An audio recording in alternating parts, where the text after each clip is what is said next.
Like, what's the point of even making a speech? I gotta bring up Black Temple. He got a little bit, disrespected. He got a little. Everybody got on him. I want him to get his thoughts out. How you doing, Black Temple? I didn't feel disrespected. Okay, I just assumed that you thought this. You guys, yeah, go ahead. Guys, doing what you guys do.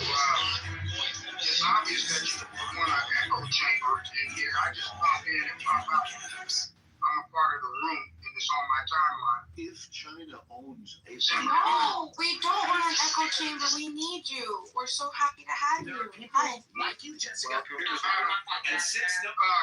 When we went and started comparing cities, you guys were talking all this stuff about blacks being so violent, not knowing how to manage themselves.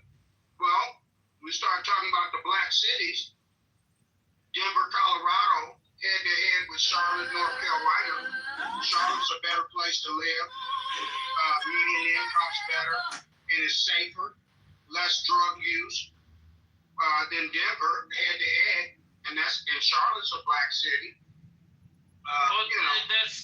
Yes, there are some good cities, but when you go to like Philadelphia, Chicago, there's a lot of.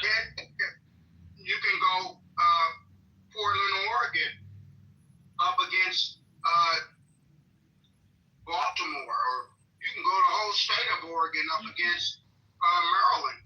Maryland is. Well, that's what I'm saying. I'm saying like Philadelphia. And then you got Chicago. Those cities were the inner. I don't know what all you're talking about, but they're not great cities. America is Black Totem Pole. Black Totem Pole. Can I summarize kind of what I thought you would say? You said that, and I agree, if this is true, that there are white cities in so many ways, or towns, however you want to look at it, that have a drug yeah, and like I don't think any of us disagree with that, right? Well, when you look at a drug problem, drugs spur crime. They also spur death actually in organizes the community, nobody's ever. and they also poison Like you, the school Jessica, who have such areas with Negroes, $5 trillion or you want to live in a shitty environment around Anglo-Saxons who use drugs. I mean, it's just a head or tails type thing. I don't disagree with that. I don't think we just couldn't get there because it was a heated conversation from many angles. There was a lot of things going on in that room at that time. I don't think. Does anybody here disagree on that part? Cool. See, I think you're the only one right now that might. I don't know. Go ahead. Cool. See, are you there now? Okay. So I don't think anybody disagrees. So where are we going with that conversation? By the way, I want to circle back around on the real conversation. Go ahead. Cool. I didn't hear I'm done. Yeah, you're in the blender big time, buddy. Yeah. I'm done. I just wanted to say that I'm finished. God, we did all that room yesterday. It was out of control, and that's all we had to clear up. That's insanity. But okay. Well, I mean, Can you hear me yet, or no? Yeah, go ahead. And then I want to get back to what originally started. Talking about inner city, like I agree, there are like great black communities, but then you got Kensington and Allegheny in Philadelphia saying that's a mix.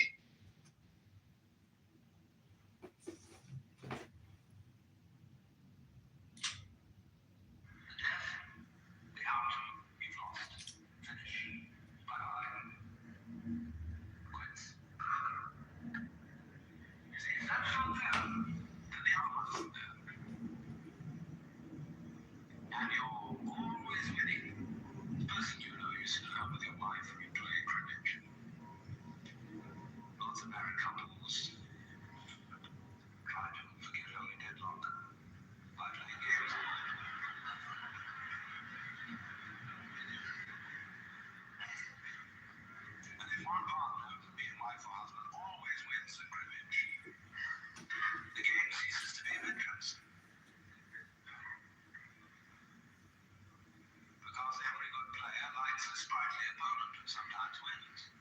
Wins just a little bit less than me, mind you, but wins a great deal of the time. Yes, it's okay. Just a little bit. No. So,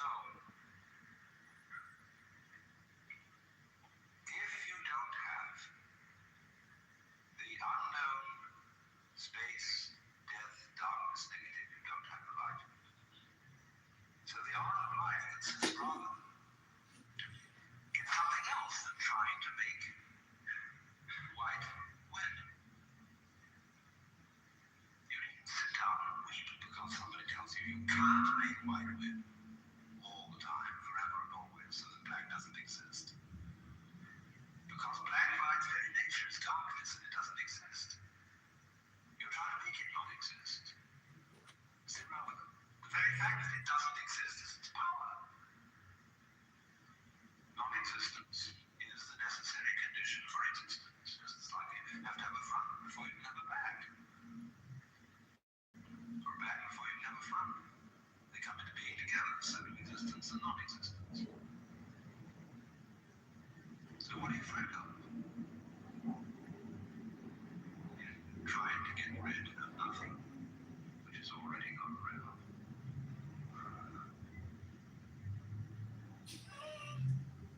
So we think, but surely this is rather monotonous. Because I think I've seen it. This is beyond disgusting. life, death, birth, death, birth, death. Pick up the wood chipper. This game, it's like the game of one-upmanship. You can't get up. You're always playing it. If you say I won't play, it means I got a more interesting game than yours. It's just the same game. Hey, Goose! Would there be a way somehow to transcend black and white? So we've got black and we got white. That makes it even. Isn't there something else? Couldn't there be a tertium quid? A new possibility? So we can have a 3 basis instead of a 2 basis. Somebody comes up and says, all right, you black and white, A and B, you constitute the 2 ends of the base of a triangle, like the apex. How about that? I say that's odd. Because it's odd because the first 2 were even. I mean, when something happens, that's one, and that's odd. See, it's odd that anything should have happened. No, it's clear. Would it be easier for there to be nothing? But then something happened, so they said that's odd. Then they recognized there was something and nothing, and then they said, all right, that's right, we're even. So the third fellow comes along and says, now, what about if they say you're out? Well, wait a minute. You stand over against us. Well, that makes 2. We're even. You're odd. Alright, so that makes 2 out of 3. 3 equals 2. Because we're together, we 2. We recognize that we're black and white. You can't have one without the other, so we're together. You say you want to be different. No. That makes black and white different from whatever you say you are. So we got the new yang and yin. You can't get out of it. Big 4. Same all over again. Big 5 is the same all over again. This was how Leibniz reasoned, and arithmetic could represent any number using merely 0 and 1. See? Can't we get out of this? Hey, what would it be if you were allowed 5 minutes with God, and you're allowed to ask one question? What do you want to know? Because you know, you thought this over now, you know about the opposites, about the yang and the yin. And you know you can't ask God and say, hey, Big Daddy, will you give me a tip to beat the game? It won't work. Hey, Big Daddy, will you give me a tip to beat the game? So you can think of all the things you might ask for. You know, an electric guitar, $1 million.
I'm so sick of this. What do you expect about it? Well, you can tell me Just what talk the about is the conversation. it's like That's exoteric. Esoteric means I am the other. They're inseparable. How can you have self without other? How can there be other without self? You other on me, and self on yourself. I self on me. It's not like Tokyo. It's not like New York. America, babes. 900,000 people. Can I finish what I was saying? It's not very much. Can I finish what I was saying? Y'all don't want to talk about how we're self-progressive here, and I'm trying to explain that it's not as inclusive as it should be, and y'all are doing it trigger. No, Understand that. I mean, there's no place in the world that's as progressive as you like it. I do come off hot. I Right, really do I'm not coming at you at all, babe. I don't come at you. Oh, okay, I hear you. I love coming you. at these men. But like, you know how, like, why? Like, I'm passionate. Respond? Never. You know, look. Ever since we went into Iran, this is. I'm so tired of this, and yet one must soldier on in this the perspective of some, and I will give them, I will, understandingly pat them on the head and say, yes, I understand why you feel that way. But this boils down to something very simple. Muslims and Islam has been a pain in the ass since its inception on the entire world. And Andrew Jackson, one of the early presidents of our country, had to deal with the Islamic dumb fucks in his presidency when they were holding so many Europeans and Americans. They were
was?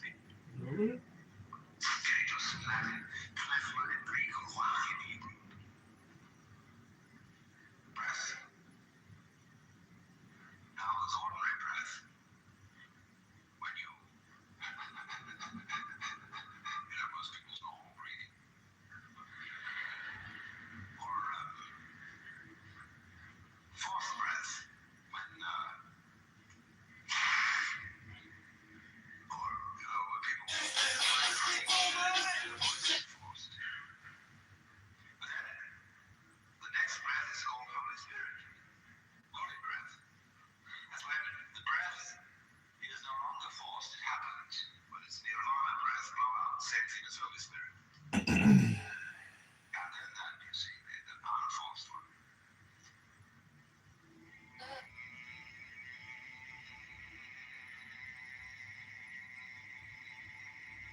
Hey, what's up, John? That's why when monks chant, or devotees of any kind chant, they have the idea that I am a flute, and the breath, the prana, the spiritus of the divine flows through it. It's what chanting is all about. Make yourself attuned for the divine. John. Realize unity. Similar to that's really what's made the will of God. Do the will.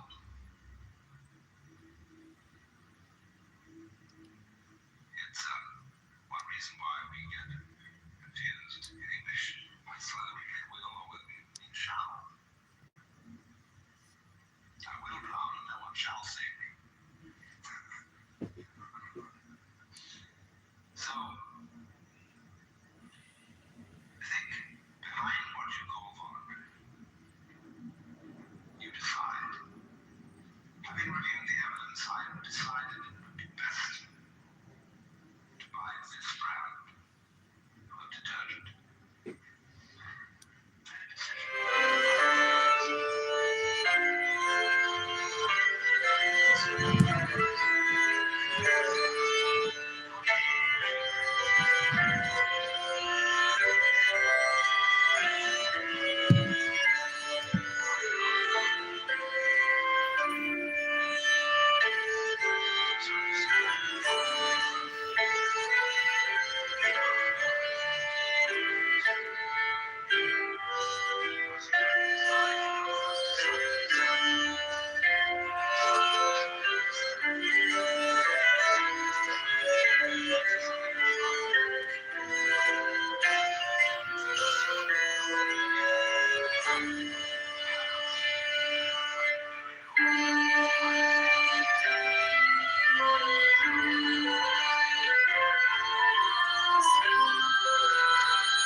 I suppose most Oh my God, look at Zen! Maybe you've heard of this guy. His name is Chris. I'm not advocating Zen Buddhism. I'm not trying to convert anyone to it. I have nothing to sell. I'm an entertainer. That is to say, in the same sense that when you go to a concert and you listen to someone play Mozart, he has nothing to sell except the sound of the music. He doesn't want to convert you to anything. He doesn't want you to join an organization in favor of Mozart's music as opposed to, say, Beethoven's. And I approach you in the same spirit as a musician with his piano or a violinist with his violin. I just want you to enjoy a point of view which I enjoy. Now then, when that's been said, and I hope it's put your minds at rest, let me give you, first of all, some simple historical information. Zen is a form of Buddhism. It originated in China about 500 AD. At about 1200 AD, it migrated to Japan, where it exists today. And it is it's a way of life that has had an immense influence on the arts and on the culture, the poetry, and architecture of the Far East. It has lately become of enormous interest to many people in other parts of the world.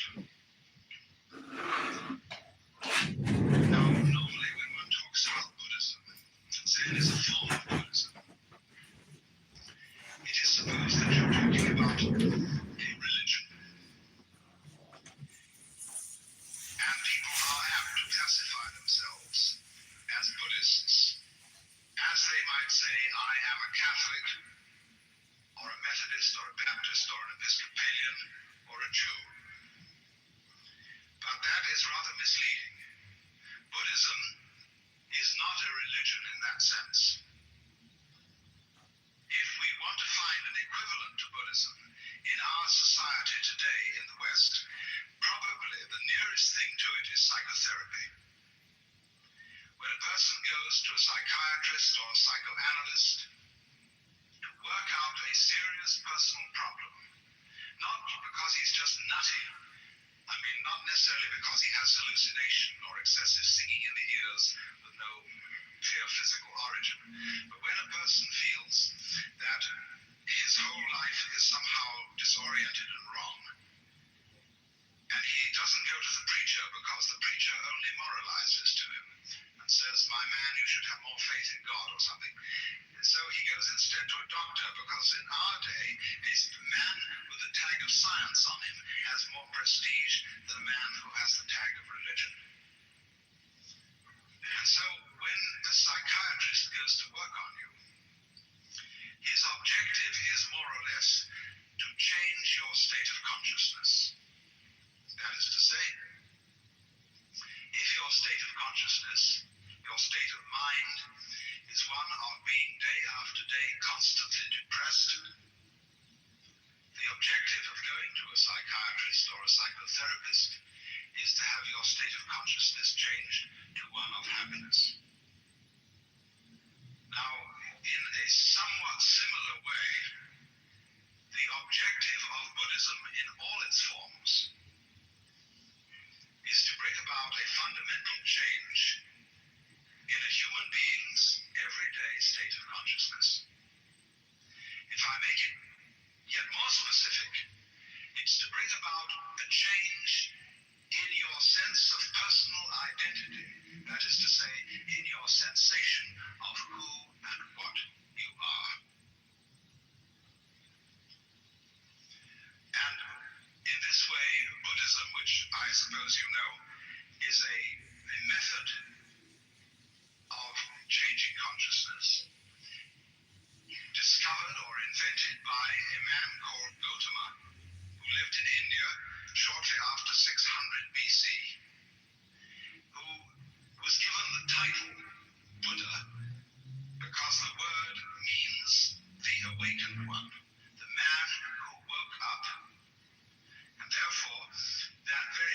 suggests that ordinary people are asleep. I remember a very wise man who used to give lectures like this. And when he came in, he used to be silent and he'd look at the audience. And he'd gaze at everybody in the audience particularly for a long time, and everybody would begin feeling vaguely embarrassed. And when he'd gazed at them for a long time, he'd say, "Wake up! You're all asleep. And if you don't wake up, I won't give any lecture." Now, in what sense are we asleep? The Buddhist would say that almost all human beings have a phony sense of identity. A delusion, a hallucination as to who they are.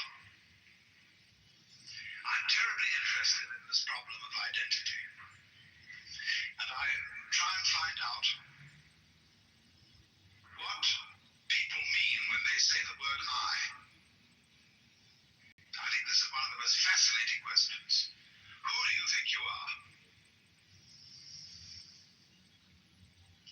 Now, what seems to develop is this. Most people think that I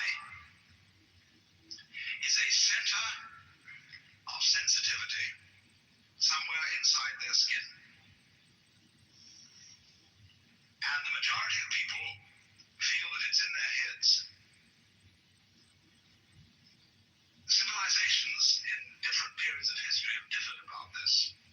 Some people feel that they exist in the solar plexus. Other people feel that they exist about here.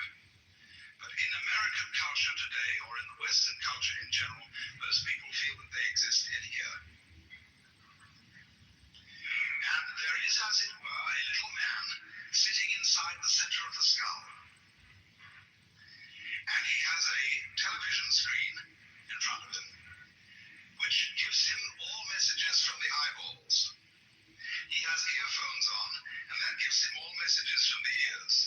And he has in front of him a control panel with various dials and buttons and things which enable him to influence the arms and legs and to get all sorts of information from the nerve ends. And that's you. So we say in popular speech, I have a body. Not I am a body, but I have one, because I am the owner of the body in the same way as I own an automobile. And I take the automobile to the mechanic, and occasionally in the same way I have to take my body to the mechanic, the surgeon, the dentist, the doctor, and have it repaired. But it belongs to me, it goes along with me, I'm in it. A child, for example, can ask mother, Mom, who would I have been if my father had been someone else?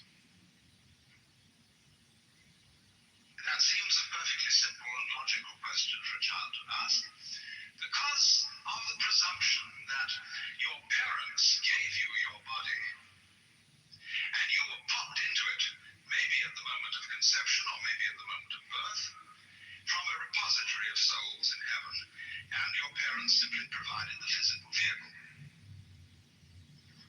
So that age-long idea that is indigenous, especially to the Western world, is that I am something inside a body. And I am not quite sure whether I am or am not my body. Some doubt about it. I say, I think, I walk, I talk, but I don't say I beat my heart. I don't say I shape my bones. I don't say I grow my hair. I feel that my heart beating, my hair growing, my bone shaping is something that happens to me. And I don't know how it's done. But other things I do. And next, I feel quite surely that everything outside my body is quite definitely not me. There are two kinds of things outside my body. Number one is other people.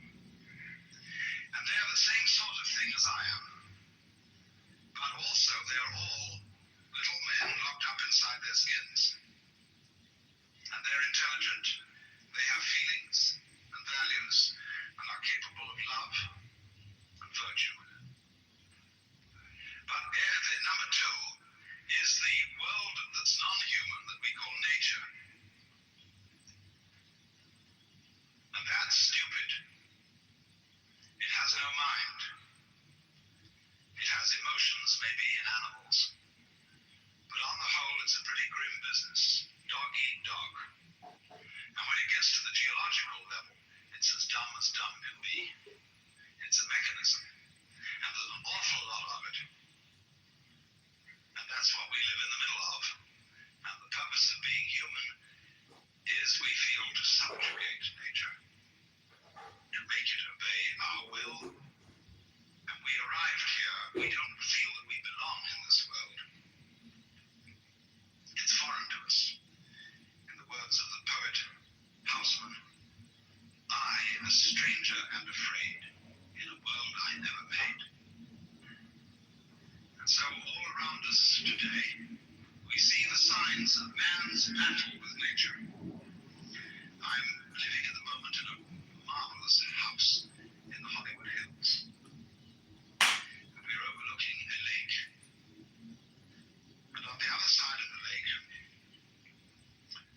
the whole hill has suddenly been interrupted with a ghastly gash where they have made level lots for building tract homes of the kind you would build on a flat plain.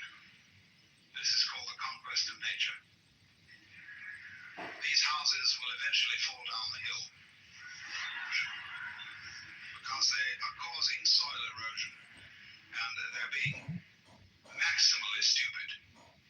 The proper way to build a house on a hillside is to do it in such a way as to effect the minimum interference with the nature of the hill.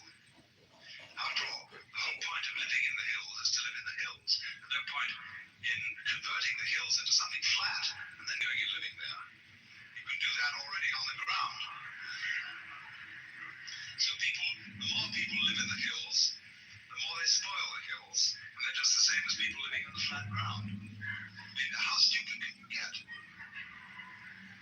Well, anyway, this is one of the symptoms of our phony sense of identity, of our phony feeling that we are something lonely, locked up in a bag of skin, confronted with a world, an external, alien, foreign world that is not we. Now, according to certain of these great ancient philosophies like Buddhism, this sensation of being a separate, lonely individual is a hallucination. It's a hallucination brought about by various causes, the way we're brought up, being the chief of them, of course. I remember as a child, and you probably have very similar memories to mine, that all our parents were desperately interested in identifying us. Don't you remember that sometimes you went out and played with other children, and there was someone in the group of other children you admired and looked up to, and you came home imitating the mannerisms of that other child. And your mother said to you, Johnny, that's not you, that's Peter.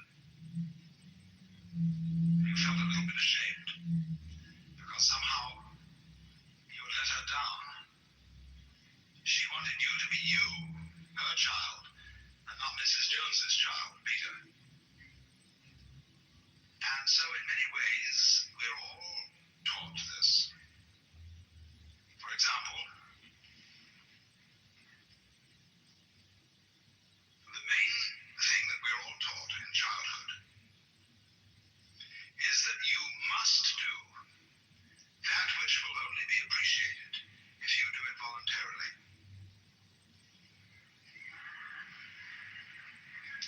Now, darling, a dutiful child must love its mother. But now I don't want you to do it because I say so, but because you really want to.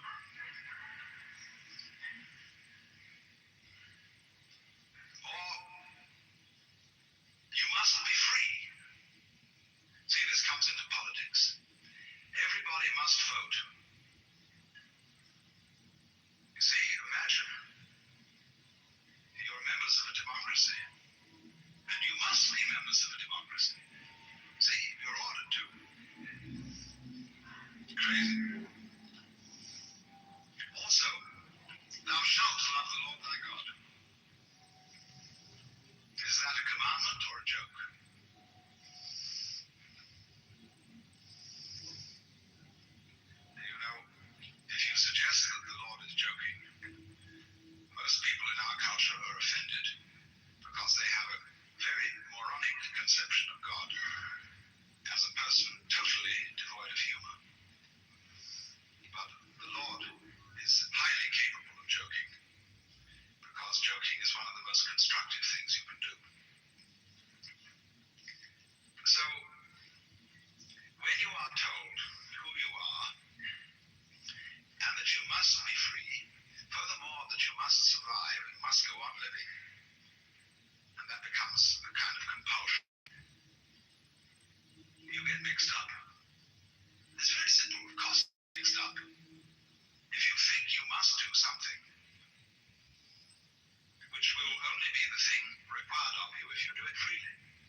some of the disciplines of our own science. When we describe a human being or any other living organism from a scientific point of view, all that means is that we're describing it carefully. We're going to describe very carefully what a human being is and what a human being does. All right. And we find that as we go on with that description, we can't describe the human being without describing the environment. We can't say what a human being is doing without also saying what the world around him is doing. Just imagine for a moment that you couldn't see anything up here except me. You couldn't see the curtains behind me. You couldn't see the stage. You couldn't see the microphone. You could only see me. That was all you would see. What would you be looking at? You wouldn't see me at all, because you wouldn't see my edges. And my edges are rather important for seeing me. My edges would be identical with the edge of your eyesight, with that vague oval curve, which is the field of vision. And what you would be looking at would be my necktie, my nose, my eyes, and so on, but you wouldn't see my edges. So you'd be confronted with a very strange monster,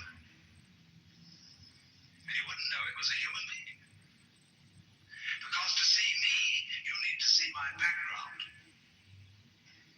And therein lies a clue of which we are mostly ignorant.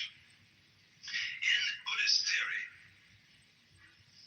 the cause of our phony sense of identity is called avidya, and that means ignorance, although it's better to pronounce it ignorance.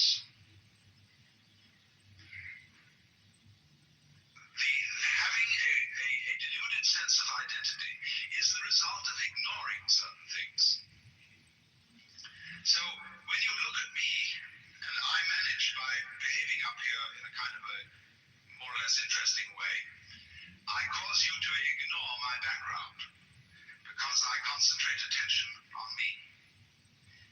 Just like a conjurer, a stage magician, in order to perform his tricks, misdirects your attention. He talks to you about something he's doing here, and he talks to you about his fingers and how empty they are, and he can pull something out of his pocket in plain sight and you don't notice it. And so a magic happens. That's ignorance. Selective attention, focusing your consciousness on one thing to the exclusion of many other things. So in this way, we concentrate on the things, the figures, and we don't concentrate on the background. And so we come to think that the figure exists independently of the background. But actually, they go together. And they go together just as inseparably as backs go with fronts, as positives go with negatives, as ups go with downs, and as life goes with death. You can't separate it. So there's a sort of secret conspiracy between the figure and the background. They're really one, but they look different. They need each other, just as male needs female, and vice versa. But we are ordinarily completely unaware of this. So then, when the scientist starts paying attention to behavior of people and things carefully, he discovers that they go together, that the behavior of the organism is inseparable from the behavior of its environment. So you see, if I'm to describe what I am doing, what am I doing?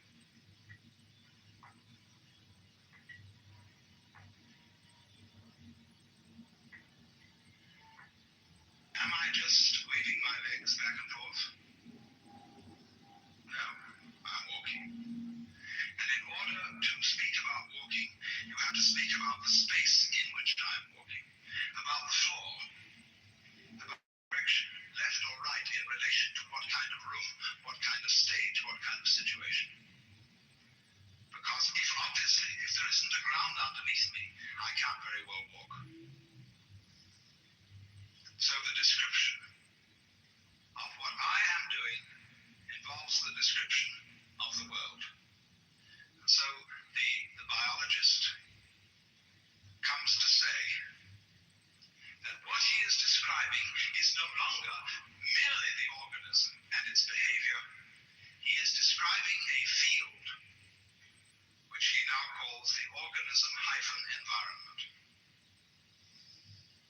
And that field is what the individual actually is. Now, this is very clearly recognized in all sorts of sciences, but the average individual, and indeed the average scientist, does not feel in a way that corresponds to his theory. He still feels as if he were a center of sensitivity locked up inside a bag of skin.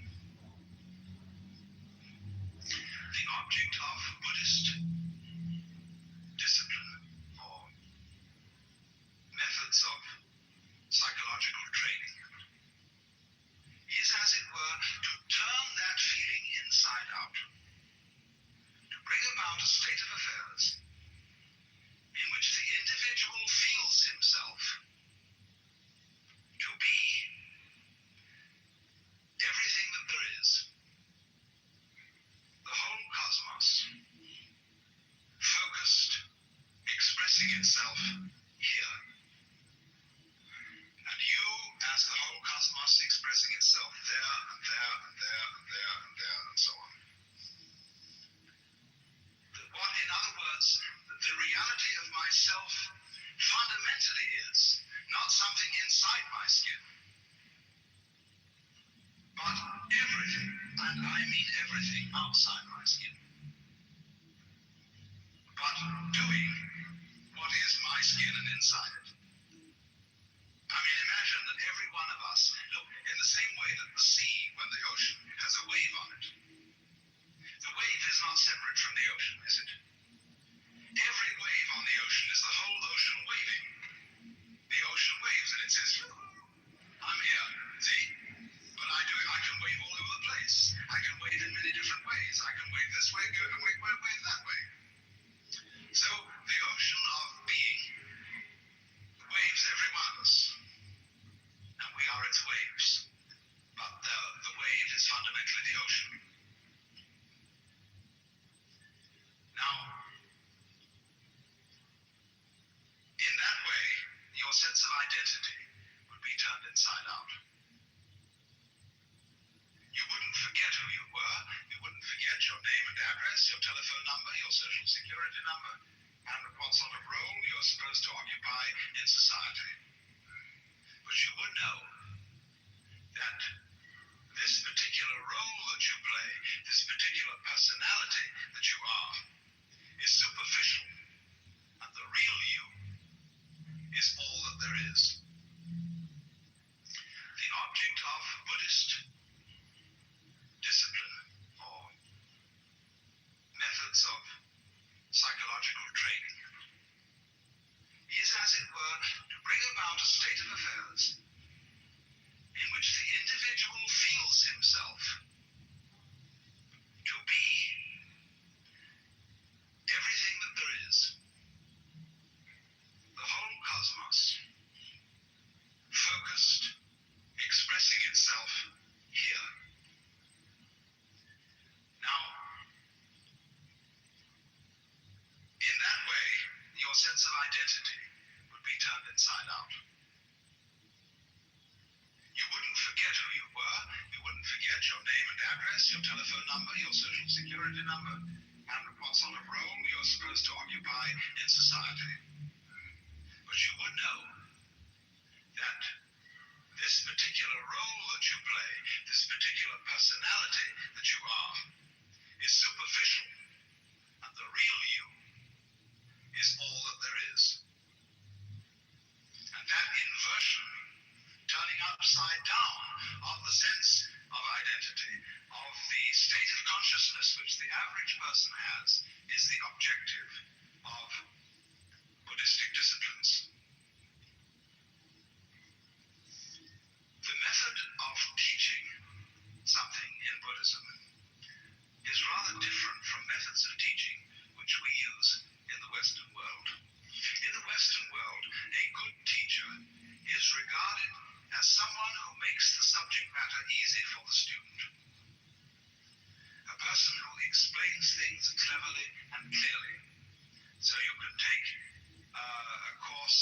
mathematics without tears. In the Oriental world, they have an almost exactly opposite conception, and that is that a good teacher is a person who makes you find out something for yourself. In other words, learn to swim by throwing the baby into the water. There's a story used in Zen about how a burglar taught his child to burgle. He took him one night on a burgling expedition and locked him up in a chest in the house that he was burgling and left him. And the poor little boy was all alone, locked up in the chest, and he began to think, how on earth am I going to get out? So he suddenly called out, fire, fire! And everybody began running all over the place, and they heard the shriek coming in from inside the chest, and they unlocked it, and he rushed out and shot out into the garden. And just then everybody was in hot pursuit, calling out, thief, thief. And he went by a well, and he picked up a rock and dropped it in the well. And everybody thought, the poor fellow has jumped into the well and committed suicide. And he got away. He got home, and his father said, congratulations, you have learned the art. So do you see, William Blake once said, a fool who persists in his folly will become wise. And so the method of teaching used by these great Eastern teachers is to make fools persist in their folly, but very rigorously and very consistently and very hard. So then, if I may now, having given you the analogy, the image, let's go to the specific situation. Supposing you want to study Buddhism under a Zen master, what will happen to you? Well, first of all, let's ask the question, why would you want to do this anyway? I can make the situation fairly universal. It might not be a Zen master that you go to. It might be a Methodist minister. It might be a Catholic priest. It might be a psychoanalyst. But what's the matter with you? Why do you go? But surely, the reason that we all would be seekers is that we feel some disquiet about ourselves. Many of us want to get rid of ourselves. We can't stand ourselves. And so we watch television and go to the movies and read mystery stories. Many of the administrations that preceded it are acting wholly outside of the Constitution. The real question is, what are you going to do about it? You know, what is your duty or responsibility in the face of a government that acts outside of the Constitution? You certainly don't have any remedy through the Congress. The Congress has already been completely humiliated. They've surrendered. They've been compromised. It's irrelevant whether or not they have been compromised. The fact of the matter is that they have a constitutional duty under Article 1 that they're not doing that. That they are watching the executive completely violate his constitutionally limited authority, and they're not doing anything about it. So you have to admit the Constitution is a dead letter. And then if it is a dead letter, what are your duties and responsibilities as a citizen who believes that the Constitution needs to be consistently and uniformly enforced? Well, as an indigenous black Negro, as I look at it and as we look at it, as the indigenous black Negro, what we want to do is pop some popcorn. Wait, you indigenous? Watch you Anglo-Saxons. Totem Pole, you indigenous? I'm indigenous. I am indigenous. And so what we want to do is we want to pop popcorn, pour a little butter on it, and we want to sit back, get a Pepsi Cola, or maybe even a Heineken. Totem Pole, let me respond to John the Baptist real quick. Anglo-Saxons, do what you're supposed to do. Totem Pole.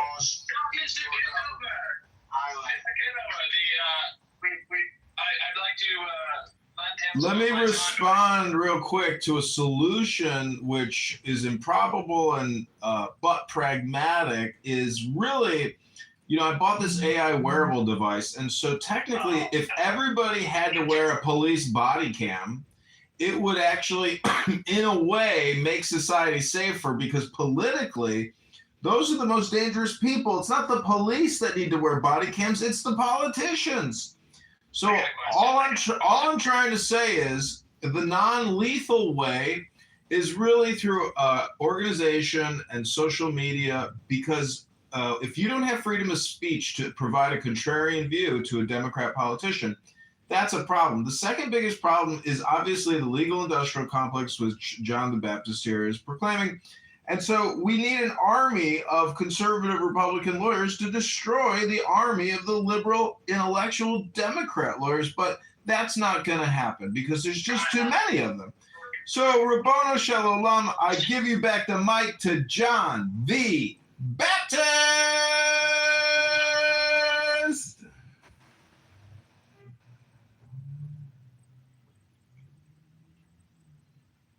Like I was saying,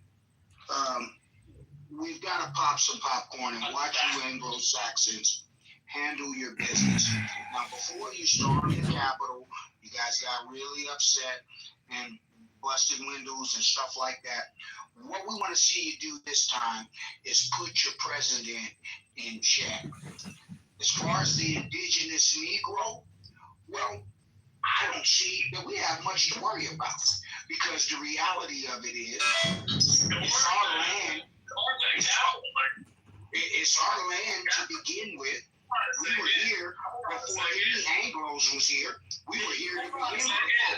I feel like You are, Ben. Huh? Who started the Capitol? Who started? Oh, I thought It is the Twilight Zone. some of the Anglo-Saxons were angry, and they stormed the Capitol last time they got upset. So what the Negroes are doing, we're just sitting back and we want to watch the Anglo-Saxons. You guys chimp out on the street and kill each other and loot. We go and have ourselves a proper protest. You can see I'm gonna mute anytime Dr. Pepe comes up. It's too risky. There is something greater than ourselves. We want to get away from this ridiculous thing locked up in a bag of skin. So I have a problem. I hurt. I suffer. I'm neurotic, or whatever it is. And one goes to the teacher and say, "My problem's me. Change me." Now, if you go to a Zen teacher, he'll say, "Well, I've nothing to teach. There is no problem. Everything's perfectly clear." You think that one over. You say he's probably being cagey.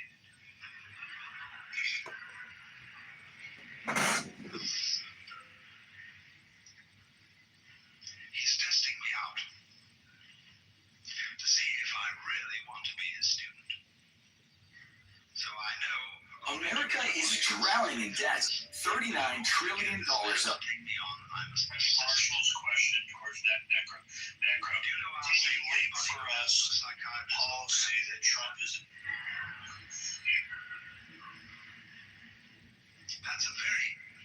There's a double take in that saying, you see.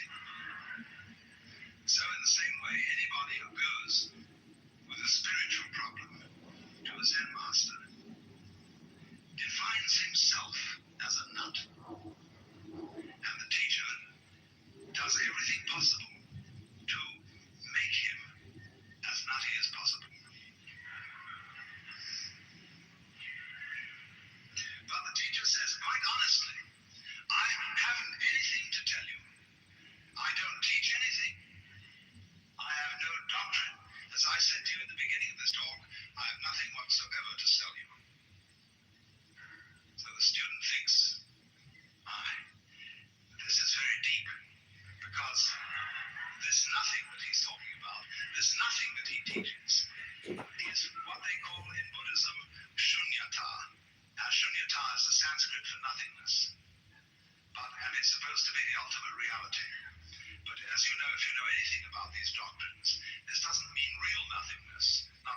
nothing there at all, not just blank, but it means no thingness. It's the transcendental reality behind all separate and individual things, and that's something very deep and profound. So he knows that when the teacher said, I have nothing to teach, he meant this very esoteric no thing. Well, he might also say then, if you have nothing to teach, what are all these students doing around here?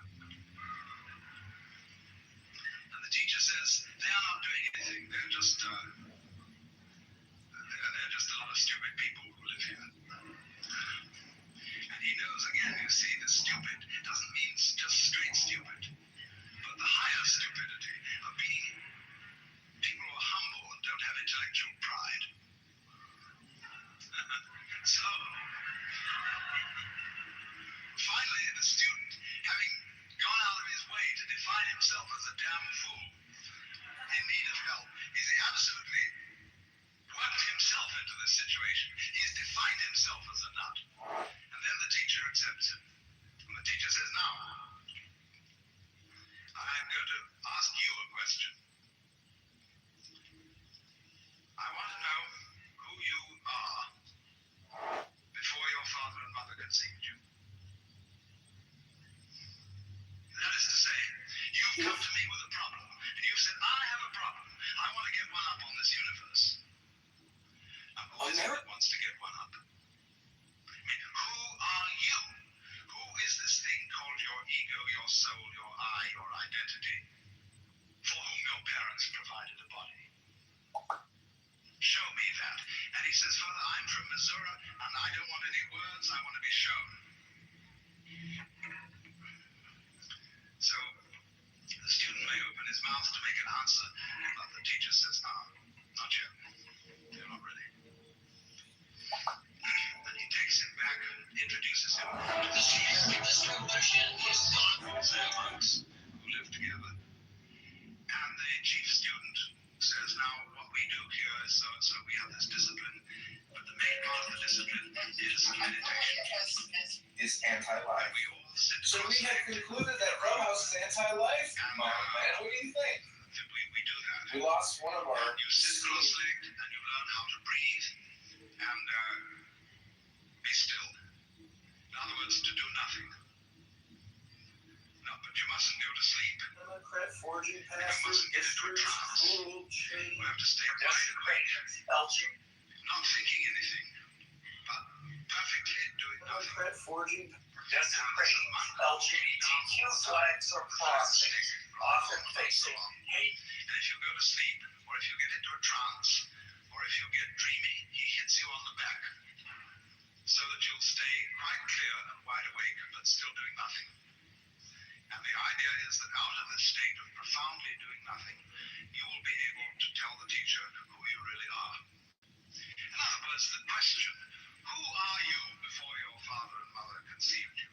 It's a request for an act of perfect sincerity and spontaneity. As if I were to say to you, will you be absolutely genuine with me? No deception, please. I want you to do something that expresses you without the slightest deception. No more room acting, no more playing games with me. I want to see you. Now imagine. Could you really be that honest with somebody else? Especially a spiritual teacher. And you know he looks right through you. He sees all your secret thoughts. And he knows the very second when you've been a little bit phony. And that bugs you. Just like the psychiatrist. Okay. You're sitting in there discussing your problems with him and you start picking your nose. And the psychiatrist suddenly says to you, is your finger comfortable there? You like that?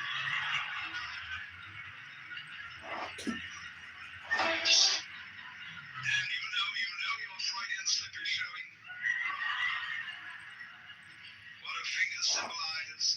What do nostrils symbolize? Uh-oh. And then you quickly put your hand down.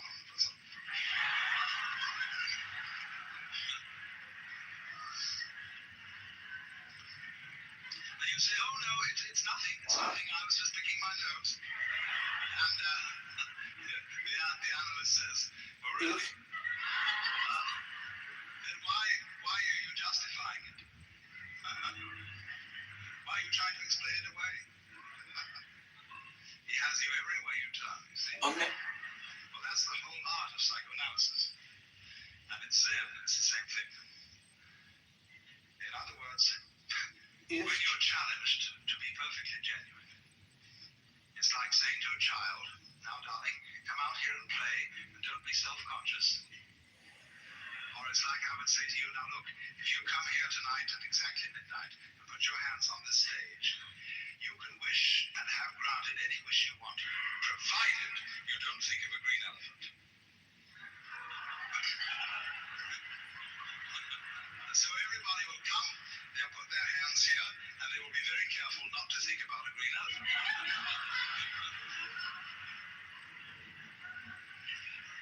Well, now you see the point. That everybody, if we transfer this to the dimension of spirituality, where the highest ideal is to be unselfish, to let go of oneself. When you are trying to be unselfish, you're doing it for a selfish reason. You can't be unselfish by a decision of the will, any more than you can decide not to think of a green elephant. There is a story about Confucius, who one day met Lao Tzu, who was a great Chinese philosopher. And Lao Tzu said, "Sir, what is your system?" And Confucius said, "It is charity and love of one's neighbor and elimination of self-interest." Lao Tzu said, "Stuff and nonsense. Your elimination of self is a positive manifestation of self. Look at the universe. The stars keep their order. The trees and plants grow upwards without exception. The waters flow. Be like this. All your nonsense about elimination of self is like beating a drum in search of a fugitive." So in this way, these are all examples of the thing that trickery, the master is playing on you. You came to him with the idea in your mind that you are a separate, independent, isolated individual. And what he is simply saying to you is, show me this individual. I had a friend who was studying Zen in Japan, and he got pretty desperate to produce the answer of who he really is. And on his way to an interview with the master to give an answer to the problem, he noticed a very common sight in Japan, a big bullfrog sitting around in the garden. And he swooped this bullfrog up in his hand and dropped it in the sleeve of his kimono. And then he went into the master, and to give the answer of who he was, he suddenly produced the bullfrog. And the master said, too intellectual.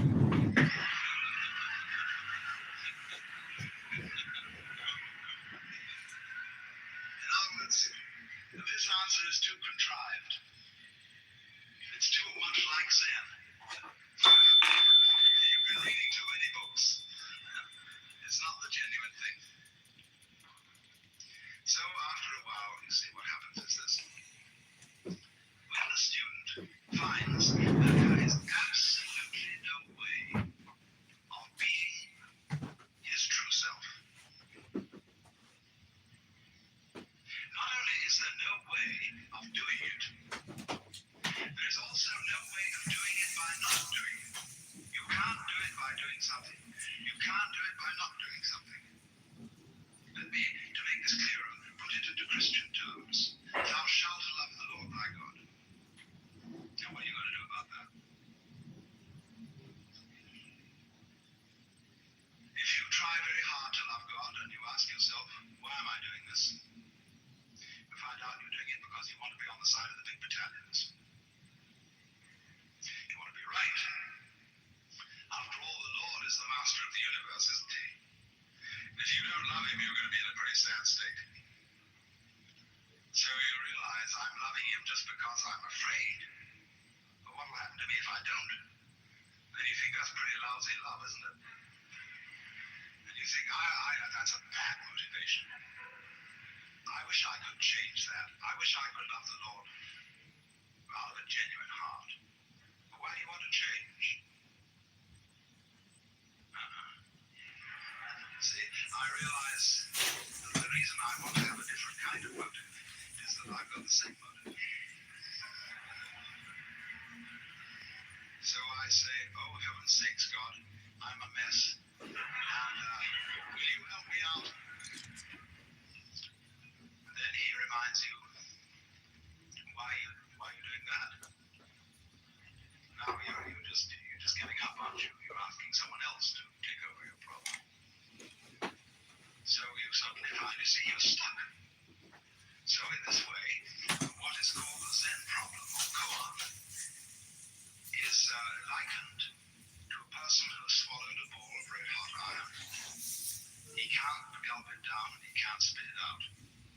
Or it's like a mosquito biting an iron bull. It's the nature of a mosquito to bite, and it's the nature of an iron bull to be unbiteable. And both go on doing their thing, that is their nature. And so nothing can happen. Absolutely you're up against it. Absolutely no answer to this problem. No way out. Now what does that mean? If I can't do the right thing by doing, if I can't do the right thing by not doing, what does it mean? It means, of course, that I, who essayed to do all this, am a hallucination. There is no independent self to be produced. There is no way at all of showing it, because it isn't there. So you recover from the illusion, and you suddenly wake up and think, what a relief. And they call that Satori. That's awakening, the first step in awakening. Let me try and translate this. When this kind of experience happens, you discover that what you are is no longer this sort of isolated center of action and experience locked up in your skin. The teacher has asked you to produce that thing, to show it to him genuine and naked, and you couldn't find it. So it isn't there. And when you see clearly that it isn't there, you have a new sense of identity. And you realize that what you are is, as I said, the whole world of nature doing this. Now that's a difficult thing for many Western people, because it suggests to them a kind of fatalism. It suggests that the individual is nothing more than the puppet of cosmic forces. So in the same way, when your own inner sense of identity changes from being the separate individual to being what the entire cosmos is doing at this place, you become not a puppet, but more truly and more expressively an individual than ever. This is the same paradox which the Christian knows in the form, whosoever would save his soul shall lose it. Now, I think that this is something of very great importance to the Western world today, because we have developed an immensely powerful technology. We have stronger means of changing the physical universe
programmed even to get to the moon.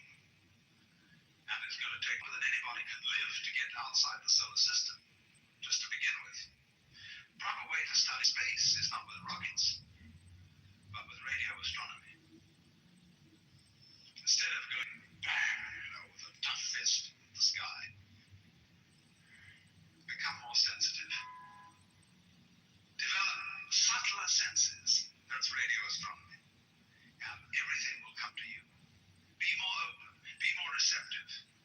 And eventually you will develop an instrument that will examine a piece of rock on Mars with greater care than you could if you were holding it in your own hand. Let it come to you. But you see, this whole attitude of using technology as a method of fighting the world will succeed only in destroying the world. As we are doing with absurd and uninformed and short-sighted methods of getting rid of insect pests, of forcing our fruit and tomatoes to grow, of stripping our hills of trees, and so on and so on, thinking that all this is some kind of progress when actually it is turning everything into a junk heap. It is said, you know, that Americans who are in the forefront of technological progress are materialists. Nothing is further from the truth. American culture is dedicated to the hatred of material and to its transformation into junk. Look at Los Angeles. Does it look as if it was made by people who loved material? It's all made out of ticky-tacky, which is a combination of plaster of Paris, paper mache, and plastic glue, and comes in any flavor.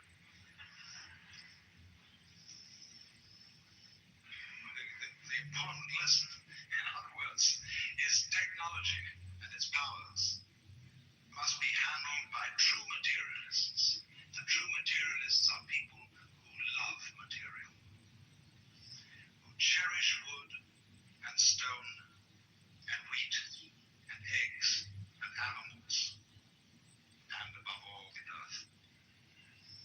Treat it with the reverence that is due to one's own body.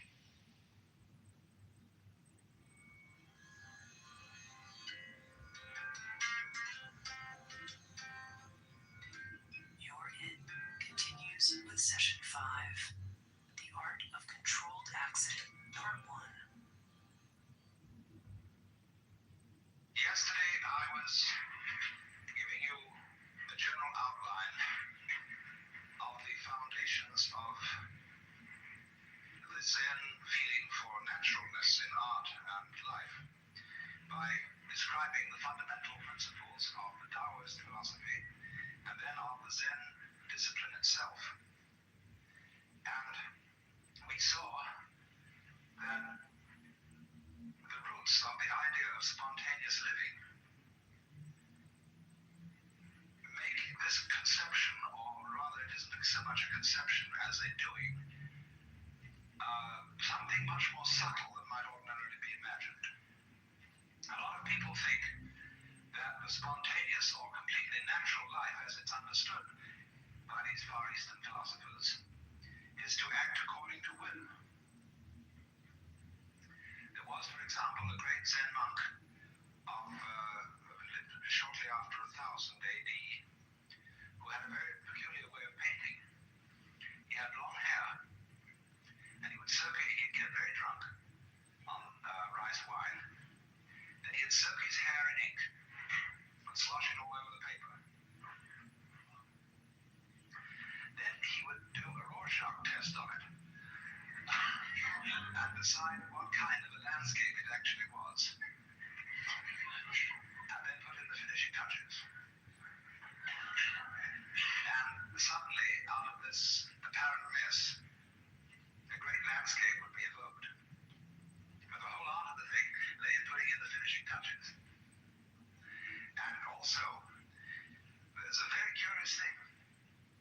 If a person who is untrained in painting makes a mess with a brush, just a mess. Whereas if a person who has the feeling of painting in them for a long time, and they make a mess with a brush or just do anything, it looks interesting. And that's why if you try to copy the best people in modern, abstract, non-objective painting, you'll find it's a very difficult thing to do. Because there is more to spontaneity than caprice and disorder. And I want to try and explain what that is. I mean, wouldn't it be great if we could live absolutely on the spur of the moment? Not make any particular plans, not feel that, well, you might make plans because you could make plans spontaneously, but not to worry about whether you had made the right decision, whether you've been good or bad, selfish or unselfish, and not to hesitate in anything, you see. In one of the great applications of Zen was to the art of fencing. And when you learn fencing, you see you have to learn to be spontaneous. Because here of all places it is true that he who hesitates is lost. If you're engaged in combat, you see, and you stop to think what sort of a defense or attack you ought to make, the enemy's got you. So the way they teach people spontaneity in fencing is very interesting. When you start into fencing school, you of course live with the teacher. He has a kind of ashram. But you're given a janitorial job. You clean up, you wash dishes, you put bedding away and things like that. But while you're going about your daily business, the master surprises you with a practice sword, which is made of 4 strips of bamboo, rather loosely tied together. And he hits you with this, surprisingly and suddenly, from nowhere. And you were expected to defend yourself with anything available. With the bedding, with the broom, with the pots and pans, just anything to defend. But the poor student never knows when the attack is coming, or what direction it's coming from. And he begins to get tense. And he begins to go around everywhere on the sort of alert, you see, watching which direction it's coming from. And as he goes down a certain passage, feeling that the master is probably lurking around that corner, and he's all set to go for him, and then he gets that practice sword, he suddenly gets hit from behind. So eventually, he gives up. There's absolutely no way of preparing for the attack, and so he just wanders around feeling well if it gets good. And then he's ready to begin fencing. Because if you prepare for an attack from a specific direction, and it comes from some other direction, you have to withdraw from the direction in which you had expected it, and send your energy in another direction, and that takes time. So what you do is, you go around with a mind of no expectation. That is called mushin, or munen. This is an important Zen expression. It almost means an empty mind. You could also call it no heart, because the character shin means both heart and mind, but it isn't quite the same as our word heartless, as we use it, and it isn't the same as the word mindless as we use it, meaning stupid. To be in the state of mushin is to have a mind like a mirror. And of this, the Taoist sage Zhuangzi said, the perfect man employs his mind as a mirror. It grasps nothing, it refuses nothing, it receives but does not keep. And when anything comes in front of the mirror, it reflects it instantly. The mirror doesn't wait to reflect it. They also say, when the moon rises, all bodies of water instantly reflect the moon. I mean, they don't bother with physics about the speed of light or anything like that. It's irrelevant. Or they say, when you clap your hands, the sound issues immediately. It doesn't stop to consider whether it will issue. And so sparks from the flint, when it's struck, they issue instantly. But to do this, you can't try to be quick. See, if a Zen master corners you with a funny situation, and he puts you in a quandary, expecting spontaneous action from you, don't try to hurry. I watched Suzuki wait a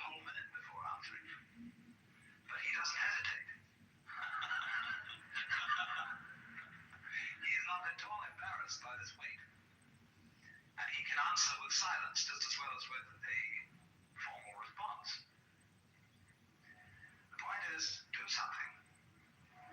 When two young Americans wanted to study Zen, they were taken by a Japanese monk to interview the master and act as interpreter. And one of them had had some practice, he knew a bit about it.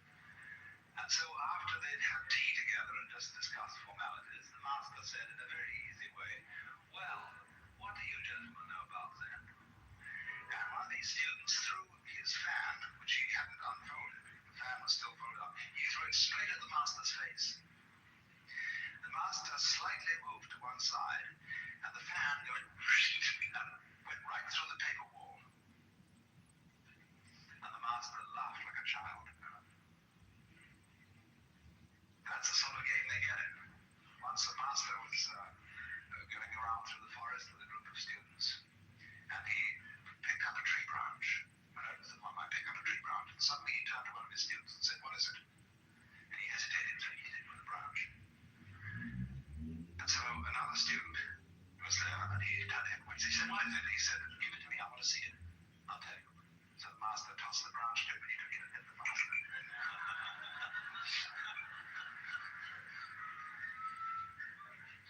Now, you may think all this is kind of rough stuff, but let me give you another story, which is on a rather different level. A certain Zen priest was having dinner at a big party, and the party was being served by a geisha girl who was so elegant and so skillful at serving that he suspected she might have had some Zen training, and so he decided to try her out. And he nodded to her. She came to his place and sat down in front of his little low table. See, everybody would be seated probably in front of low tables all around the room, and the geisha servants, people move up and down the middle. And so she came down and sat down in front of him and bowed. And he said, "I would like to give you a present." And she said, "I would be most honored." Now, on the table, there are hibachi, which are little braziers with hot charcoal in. And you move the charcoal around with iron chopsticks. He took a piece of charcoal out in iron chopsticks and offered it to her. She had long, long sleeves on her kimono, and what she did was this. She wound them all around her hands, took the charcoal, immediately got up and went to the kitchen, disposed of the charcoal, changed her robe, which had holes blood all the way through the sleeves, and came back. And she sat down in front of the master and bowed. And she said to him, "I would like to give you a present." He said, "I would be most honored." So she picked up the iron chopsticks and handed him the charcoal. And he pulled out a cigarette and said, "That's just what I wanted, the cigarette."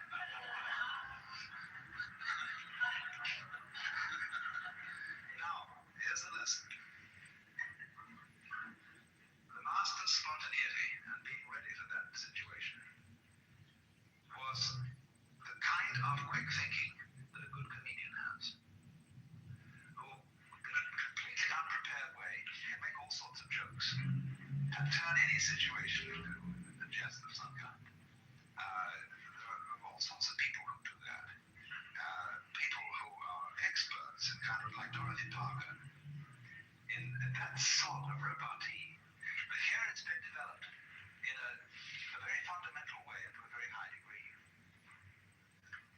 Now, the way in which it's developed, you see, requires a protected situation. Because if we all started to act on the spur of the moment without the slightest consideration or deliberation, if we all started to act on pure whim, everybody would think we were crazy. And that people would avoid us and call the police and things like that. But what they do is this. They start you doing this in the context of a disciplined situation where there are very rigid rules for most of the time. Now, there are certain instances in which all those rules go hang. And you're in a community which understands the game. Because the point is this. When you start acting spontaneously, you're not used to doing it. And therefore your responses are unintelligent and inappropriate. But when you become used to doing this,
you see, choice in this sense is not quite the same thing as decision.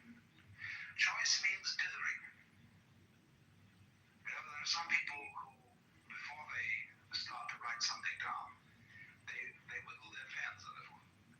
The pen dithers over the paper, and then they start to write. And so in the same way, a lot of people live constantly in the life situation where they dither, because that dithering is anxiety. To be or not to be, that is the question. But there is no question about to be or not to be. See, because to be and not to be go together, as we saw, they arise mutually. So then, in the situation of the Zen community, safeguards are set up within which you can learn how to act without deliberation, which is, you see, in a sense, going back to the state of innocence. Now, it doesn't mean that you give up thinking. It doesn't mean that you become an anti-intellectual. You can also learn, and this is part of the later phases of Zen training, how to think spontaneously, how to deliberate spontaneously. The saying is, you see, stand or walk as you will, but whatever you do, don't wobble. So this is our difficulty, because the human mind is a feedback system. Feedback has a peculiar susceptibility to nervousness. There was a young man who said, though, it seems that I know, what I would like to see is the eye that knows me when I know that I know that I know. See? Now, in this way, we think about thinking. We worry about worrying. And then when that really gets bad, you worry because you worry about worrying. Now, that is analogous exactly to the kinds of vibration that are set up in certain mechanical systems. For example, if you, I did this trick on television once. I had the cameraman turn the camera on the monitor.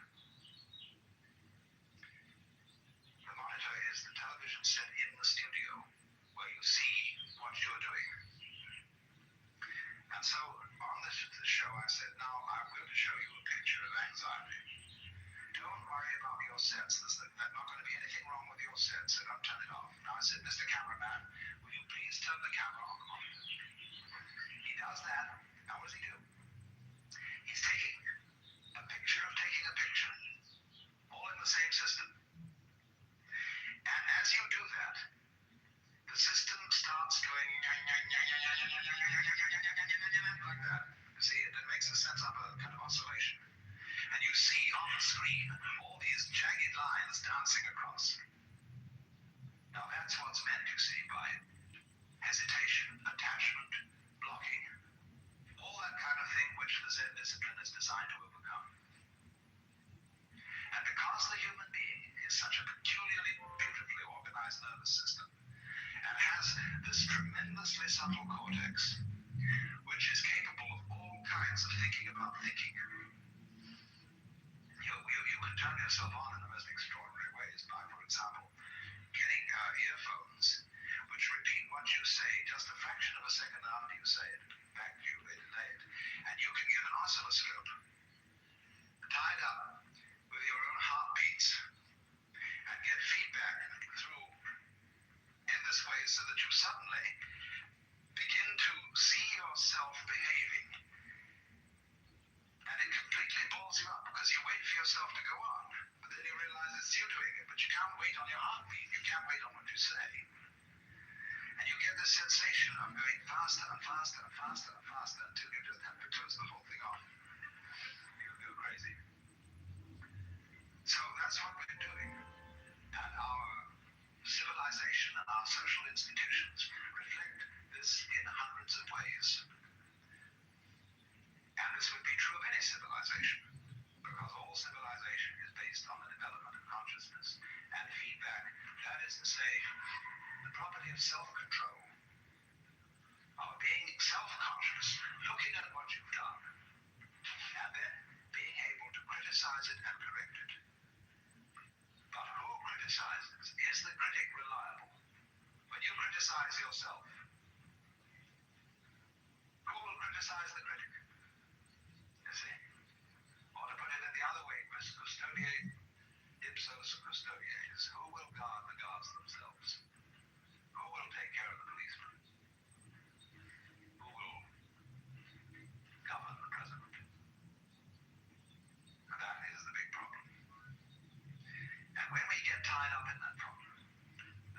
Chinese got tied up in it because they simply have very high order of civilization.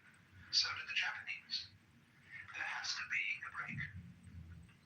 Somebody has to start throwing things. Otherwise, everybody will go insane. So, Zen functions in that culture as a way of liberation from the tangle of being too civilized. Now, you see, in Japanese culture, people are tremendously concerned with propriety, with good manners, and with keeping up with the Joneses. One of the funniest things in the world is to watch Japanese people having a bowing contest. It's a very frequent thing when friends meet or take leave. They go, and they bow, and they bow, and they smile, and they go back and forth and see who gets the last one in because I'm more polite than you. And the worry is about when somebody comes, you visit a family, you always bring a gift. And they start worrying, is this gift suitable? Is it anything as good as the gift they last gave us? And is it right for the occasion? Have we thought about it enough? Is there some symbolism in this gift that connects with this person's name or their birthday or something like that? They think about these things internally. And thus they cultivate in the ordinary culture has a great deal of social nervousness in it. People giggle. You often see girls who giggle and cover their mouths to say, I'm not really giggling. All sorts of funny things happen because of this immense social awareness and nervousness. Now, Zen breaks that up. Only it does it in a way that has high artistry to it. So you see, let's just take the aesthetic domain for the moment. In the whole history of ceramics, the Chinese developed some of the most elegant work imaginable. You are probably aware, I don't see a specimen of the great work of the Sung and Korean potters.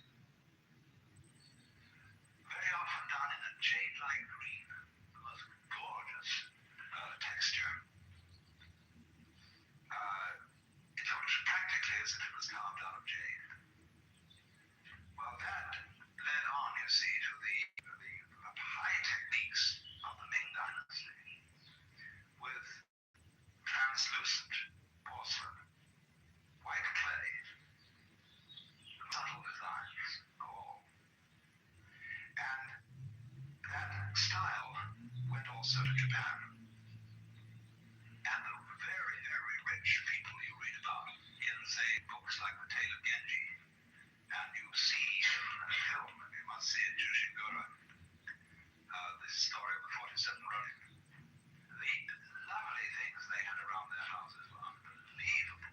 The lacquer, the boxes in pure gold, and it was delicious stuff.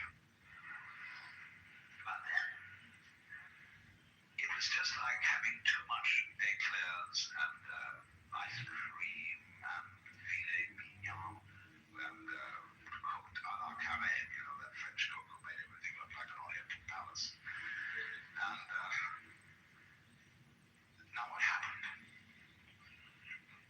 The people who practice Zen suddenly got an eye for the beauty of the ordinary. There were two reasons for this. One was that they became fascinated with what happened spontaneously. What pattern a brush would make when handled roughly and the hairlines were shown. They also, because they practiced Zazen, which is sitting quietly, not thinking of anything special, but having a completely open mind, that puts you into a state where you get much better eyes and ears than you ordinarily have. And you start really seeing things. So, you know that famous haiku poem, The Old Pond, a frog jumps in.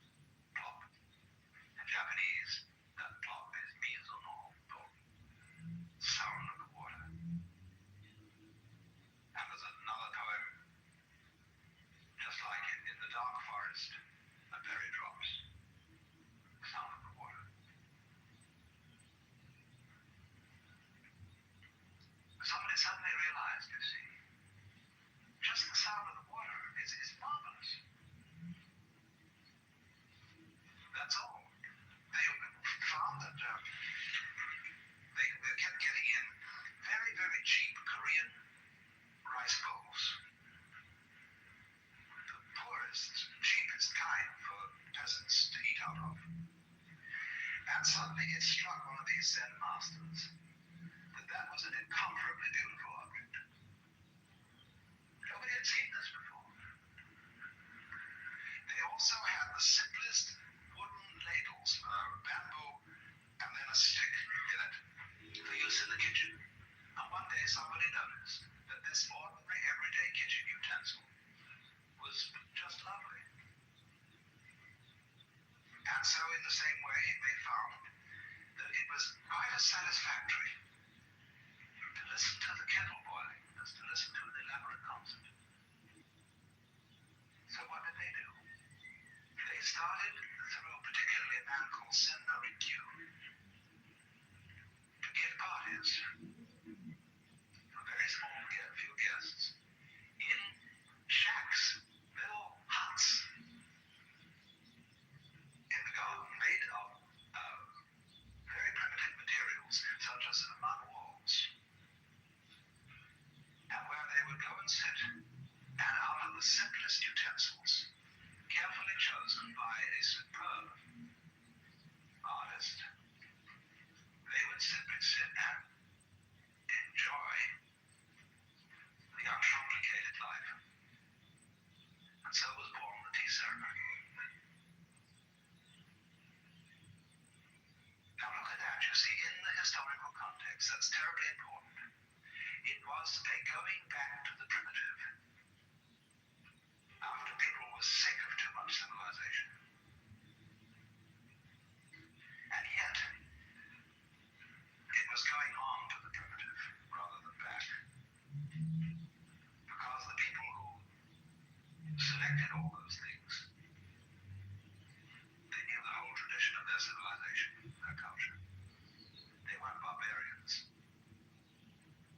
And this became the rage. Rikyu became attached to the court. The shogun had tea with Rikyu. Everybody started taking tea ceremony. And in due course, the whole thing became awful. Because what's happened today is this. Tea ceremony is essentially something to enjoy. And there are a few men left who know how to serve tea ceremony.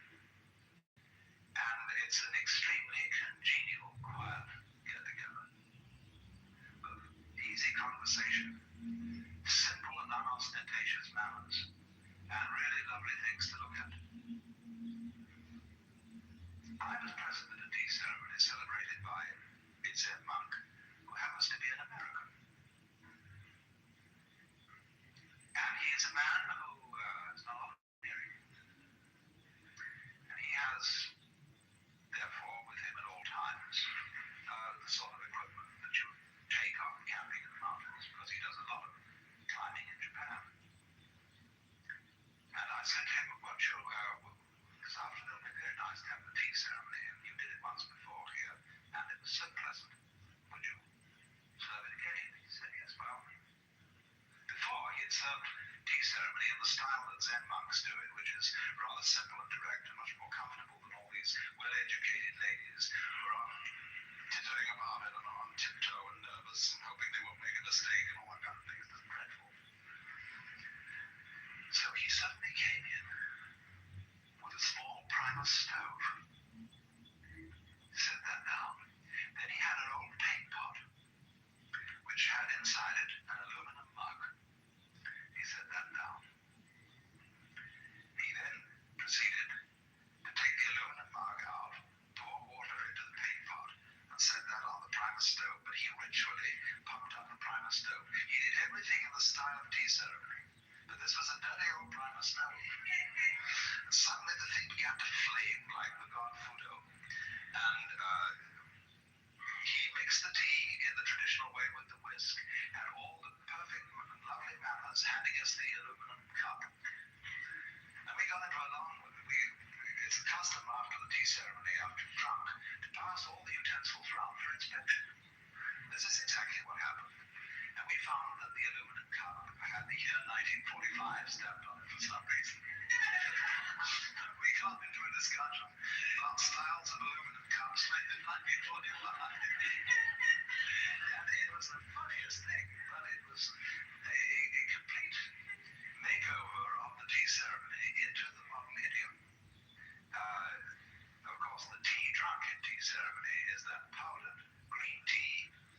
which you don't steep like you make ordinary tea. You whisk it mixed with a small amount of hot water into a froth. And it's called liquid jade. And it's a bit of an acquired taste for most Westerners. It tastes a little bit like a mixture of mate tea and Guinness. But when you get to know it, it's very invigorating and very awakening. And if you make up a strong mixture of it, it's a good thing to use if you want to stay awake all night and do work. And so you see, the legend was that Zen monks started this interest in tea because they needed it to stay awake during their practice of meditation. And it said that Bodhidharma is always drawn with eyes that are wide open. Why? Because he hasn't got any eyelids. Once when he was meditating, he fell asleep. And he was furious and cut his eyelids off. And as they dropped on the ground, up came the first tea plants. That's why they have leaves shaped like eyelids. And are to be drunk ever thereafter for staying awake. So the plant of Buddhism, tea is the Buddhist drink, just like wine is the Christian drink. Coffee is the Islamic drink, and milk the Hindu drink. Every religion has its drink. So then around this kind of appreciation, born of stillness and the delight in seeing how nature takes its course, came the entire cult of Zen art with its special kind of creativity, its special ceramics, its special calligraphic styles, and its special gardens, which are the controlled accident.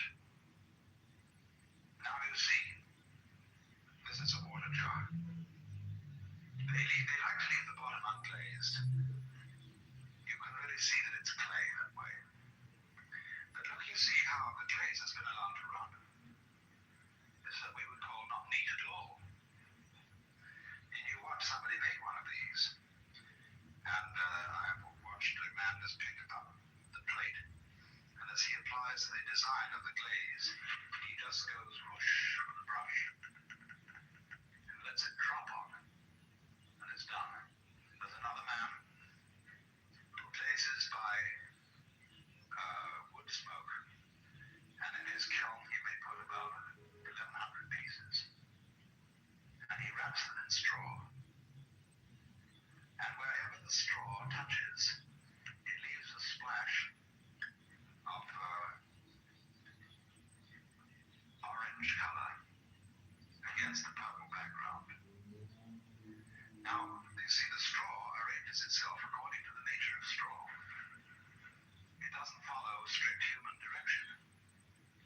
And the fascination is when they open up that kiln and bring the things out, they look eagerly to see what has the straw done. So, this principle of letting glaze run to see what will happen is, a way, this is non-interference. This is mushin also. No purpose, or it can also be translated no specific intent. And now, of course, you see, sometimes this doesn't work. And the master picks it up and says, that's not very interesting, and rejects it. What are the canons of taste which decide whether he will accept one of these accidents or reject it? Because here an additional principle of control enters. See, in the practice of calligraphy, a man may sit down with a huge pile of paper in front of him and do piece after piece after piece, and if it isn't just right, he throws it away. So he eventually makes a selection that comes out. There's a famous story of a Zen master who was doing calligraphy, and he had a very smart monk standing beside him who was his assistant. And the monk said, to each one as he did it, you can do better than that. Oh, no, come now. You know much better than that. This master got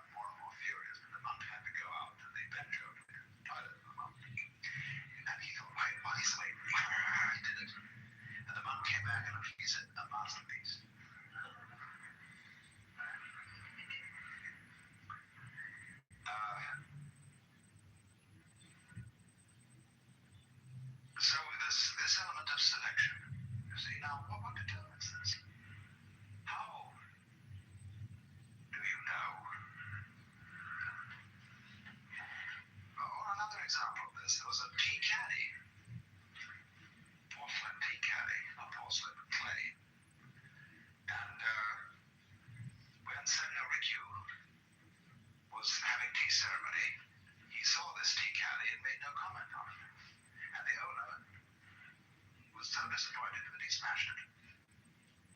But one of his friends picked the broken pieces out of the trash can and took them to a mender.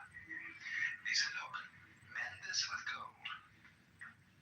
And he put therefore gold cement and put this caddy back together. And so it had all over its surface spidery lines of gold. And when Ricky saw that, he was just enchanted. And it became one of the most valuable tea caddies in Japanese collections. Spidery lines of gold following just the apparently chance marks of a smash. There was a competition at the Art Institute at the University of Chicago in which there was a sculpture class, and the competition was that each student was given a cubic foot of plaster of Paris.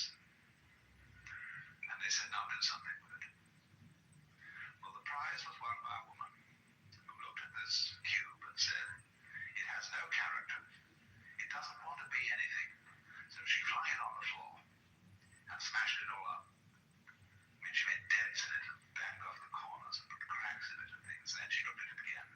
She said, now I know what it wants to be. And so she followed the grain in it, as it were, made by all these cracks, and produced this marvelous piece of sculpture. You have in this area a very ingenious sculptor named Donald Hord, who is a master at following the grain in wood and actually making the grain. The grain seems to suggest to him the muscles and the flow of the kind of body that he's making. Well, that's the thing. So, when a master decides whether the accident came off, what he wants is this. He wants the thing to be the perfect harmony of man and nature, of order and randomness. Now, this is a curious thing in the human mind. When we play games, we get most fascination out of those games which satisfactorily combine skill and chance. Games like bridge, poker, have a sort of admirable combination of these two elements. And we can go on playing those games again and again and again, because you don't feel completely at the mercy of chance, as you do with dice, unless you cheat. And you don't feel completely at the mercy of skill, as you do with chess, or especially with a game like three-dimensional chess. So there's a sort of optimum middle where order and randomness go together. Well, that's what this man is looking for. He's looking for the optimal combination. You see, the things that are artwork like Persian miniatures or the jewelry of Cellini and Chinese porcelain is too much skill, too much order. It's like those houses you go into where you dare put an ash in the tray because everything is so clean and everything is so tidy, you dare touch it. One prefers a house, you see, that looks a little lived-in. It is more genial, more comfortable, somehow invites you to sit down and you put your feet on the table. Whereas on the other extreme, some kind of pad where everything is covered in dirt and filthy clothes are thrown in the corner and people are all paint all over them and so on. That's the other extreme. We don't want that. But that's a curious thing in the middle. Now, the most difficult thing is to hold to the middle. It's like walking a tightrope. That's why the path of Buddhism is called the razor's edge. Because you see what happened. When all this kind of work, in the course of history, became fashionable, people began to affect these styles. For example, when Seshu, the great master painter, worked, he would sometimes take a handful of straw and paint with that instead of a brush in order to get the sort of rough effect that he wanted. But later on there came people who could take an ordinary paintbrush and so exactly ink that brush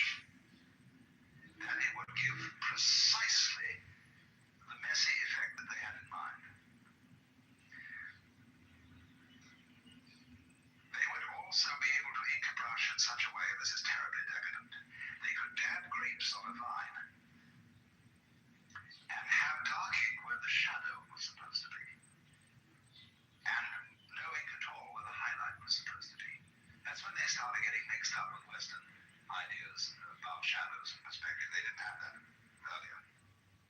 But they were so skilled in the handling of ink that they would do this sort of thing, and they would imitate, you see, all the so-called rough natural effects of the great Zen artists. And so today in Japan, a younger generation of artists has decided it's time to break all that up. You imagine, for example, haiku parties, the writing of haiku poetry. Basho, who was the great 17th century master of haiku, said, get a 3-foot child to write haiku. Because they are the sort of direct, guileless things that children would say. But now there are magazines devoted to haiku poetry, where in every issue there will be 10,000 haikus, written by people all over the country. And they get so stilted and so affected that one wish one had never heard of haiku. The same thing is starting over here. And you should see the entries we get in these haiku competitions that Japan Airlines and other people sponsor. But it all after a while becomes dated, stilted. And so somewhere again, the new thing has to break out, which is always coming out. But there's no formula, you see, for fixing it so that you can do it again and again and again. Because the moment you start doing it again and again and again, it isn't it anymore. The real thing has escaped. You remember, some time ago, there was a passion for having wrought iron fish, just the outline of the fish. Some artists originally, put this fish together and it looked great. But then you suddenly found them in every gift shop and dime store, and they looked perfectly terrible. So this is the mysterious thing. Well, not only in the arts, but in the lifestyles, in everything. When you start saying, what is the technique for getting this thing? And people say, well, this is it. It's gone. Same in education. Same in music. The moment you start teaching something, what question are you asking? How could we, is there some method whereby in our schools we could produce from the music department every ceremony 3 musicians of the stature of Bach or Mozart? Now, if we knew how to do that, that knowledge would prevent us from being surprised by the work of these people. Because we would know how it's done. And when you know how something is done, it doesn't surprise you. That's why there's a Zen poem which says, if you ask where the flowers come from, even the god of spring doesn't know. Certainly the god of spring would be supposed to know where the flowers come from. The truth of the matter is he doesn't. And so in the same way, if you ask the Lord God, how do you create the universe? He said, I have no special method.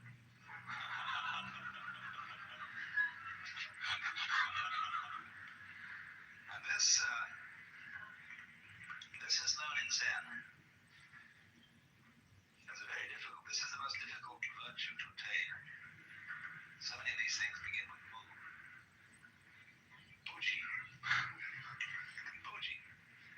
It means nothing special. It means no business.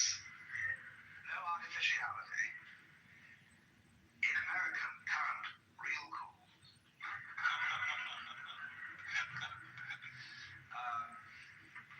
So, Puji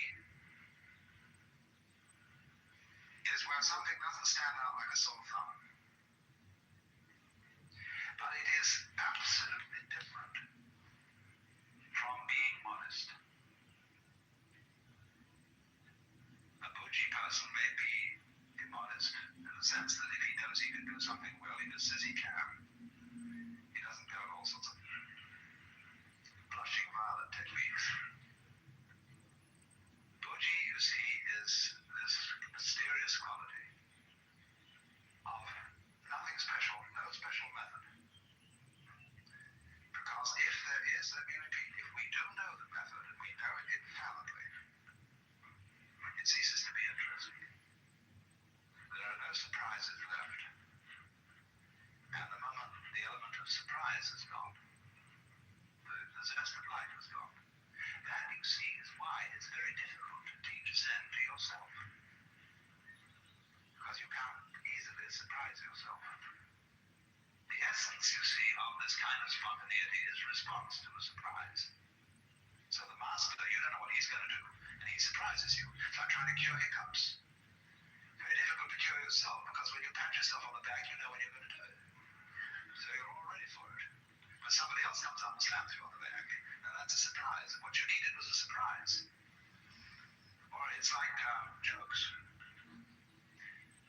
What makes you laugh about a joke is the element of surprise in it. That's why jokes aren't funny after they've been explained. So in the same way, all these Zen stories, if explained, have no effect. They're intended to produce what I would call metaphysical laughter. But this has to be a surprise. And so as to be surprised, well, there's no way of premeditating it. So, you see, if you read, for example, there's a book out here called Zen by Herigel, who studied archery. Many of you probably read this book. He had to learn to pull the bowstring in the mouth of the Japanese archer and let it go, but not on purpose. He had to let it go without thinking first, I'll let it go, and then let go. He had to let it go, not on purpose. Now, that really bugged Herigel.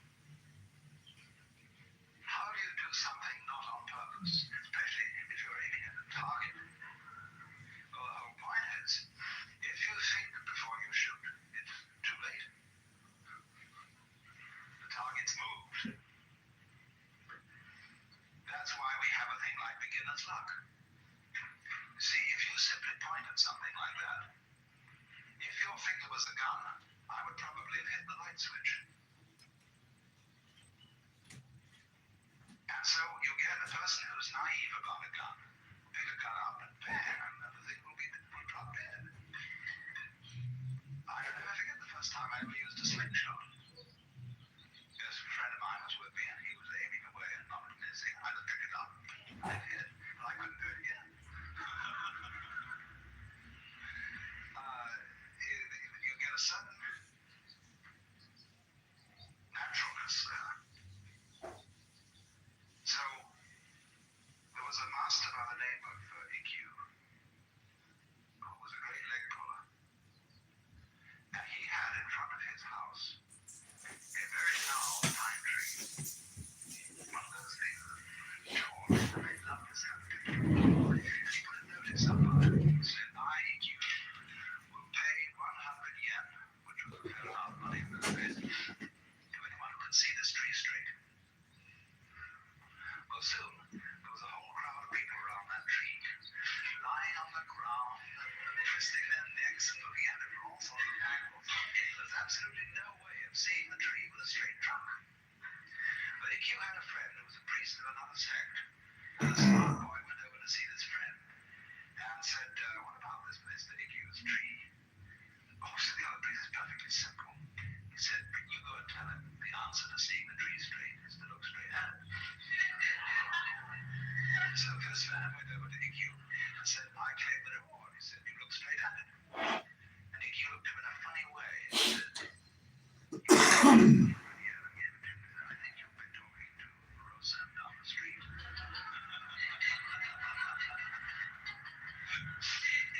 Now, in that way, you see, just look straight at it. In other words, here's the bowstring, let go of it. All this mental rambling, jumble humble about America is drowning. But that's very difficult. To say, I would say to you now, everybody, let's be unself-conscious. So, desperation, you at last learn to let go of the thing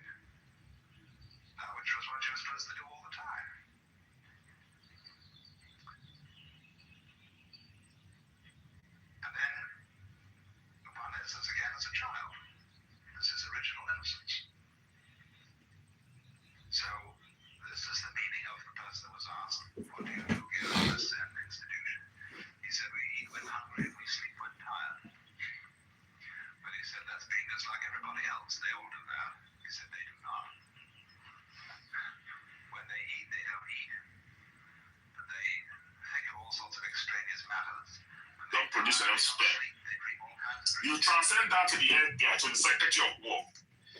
It will take over. There's no way that America is not. I'm sorry, I know when I say this, you guys get angry, but the signs are just there. Trump is the enzyme. The enzyme that is going to lead a catastrophic process that will lead to the collapse if time is not taken. You're talking of elections. I don't care about elections anymore. Whether Trump made the comment today or not, the Republicans are going to lose. I don't need to talk about what Trump is saying. Everywhere you go, I'm going to buy gas now at Sam's Club. I'm going to spend $62 to fill my tank. I don't need Trump to tell me he doesn't care. My pocketbook is telling me what is important. Now, I can afford it. I have a regular job. I also have a side hustle. I have a side hustle because I want to do other things, right? A lot of people don't have that opportunity. Russia hasn't taken Ukraine yet. A lot of people don't have that opportunity. So, I'm looking at the numbers. It's going to be a shellacking for the Republicans. But the problem is that, as much as I want Republicans What does that mean? America to go down, what can I do? Yeah, but like, how do you, that's just identify that? There's no exact around, so that's why I was saying. It's very obvious because like you can hear it in his voice. It's not the America that I I don't see Zach in the room right now, but I can't see everyone that's in. Yeah, Zach is right. He says I have two disabilities. A man who has no decorum. Yesterday, Trump spent 8 hours still lunacy on Truth Social. The president of the greatest country in the world, but still like a toddler. Talks like a toddler, insults people, calls people dumb. Anyway, like I said, Marshall, I hope when your eyes are clear, you'll come back to remind what I told you prior to the elections. Don't worry. Everything will come to pass. My predictions, and I'm happy to say it, coming to pass. You're telling Americans that you don't care about their welfare, which is true. Trump has never really cared. He's a millionaire. Millionaires really don't help people somewhere. I don't know why people thought that being a billionaire is such a redeeming quality for Trump. But anyway, that's a different discussion. So, Gary, thank you very much for allowing me to speak. I don't want to waste so much time. But I always come to tell you, when I see topics like this, I will come to the room, I remind you, I reinforce you on what I told you about what happened to America. It's no surprise. Let Trump continue what he's doing. I'll be here again to come back and tell you, I told you so. Thank you very much, Ayud. Thank you, Anwar. As you were speaking, I thought about something, and that is a lot of people voted for Trump because they believe. Now, what I want to talk to you about this afternoon are some of the aesthetic principles underlying both Chinese and Japanese arts deriving from these Taoistic and Buddhistic inspired them. Have to speak about them fairly technically. Who voted for him because they said, this guy's a successful businessman, and therefore we can trust him to run the country because he's run businesses so successfully. That was the impression that they had. So here you have a president who says, I don't care about anybody. And I think about Bill Clinton, who came up in very humble surroundings in Hope, Arkansas. His grandmother basically raised him because his mother was struggling to be a nurse. And so, pretty modest. If you look at the house, which you can see online if you want to look at it, it's not palatial by any stretch of the imagination. And what is he known for saying? And whether he felt it or not, people believed him when he said it. I feel your pain. And I'm just wondering whether we should not necessarily look at someone who is a successful businessman or who walks into the Oval Office rich necessarily as an asset, because there may be a lack of empathy. I have known many very wealthy people who are outstandingly empathetic, who give away large portions of their income or earnings, their largesse, to causes that they believe in. And sometimes not so wisely, in my opinion, but I mean, they're trying to be philanthropic, etc. in whatever way that they can, and I think that's a great thing. But I've also known, and I'm sure many people have known folks who are in the upper financial stratosphere who are just not understanding, not feeling people's pain because they've never had the pain. There are studies, and the studies should not even be necessary because it's just logical what they find. That shows that an inflationary spiral such as the one that we see now, of course, affects people disproportionately who have less money than people who have expendable income. If you have the money to burn, it might frustrate you a little bit that something costs more, but you can afford it. It's not going to affect your quality of life. You're not going to cut back on your travel or your purchases, etc. It's the people further down in the economic ladder who do feel the pain. So it may not be so surprising that a president who was born into wealth might not feel folks' pain and say they don't really care about the effects of the economy on the common American. Just a thought to consider. Thank you, Odian Ware.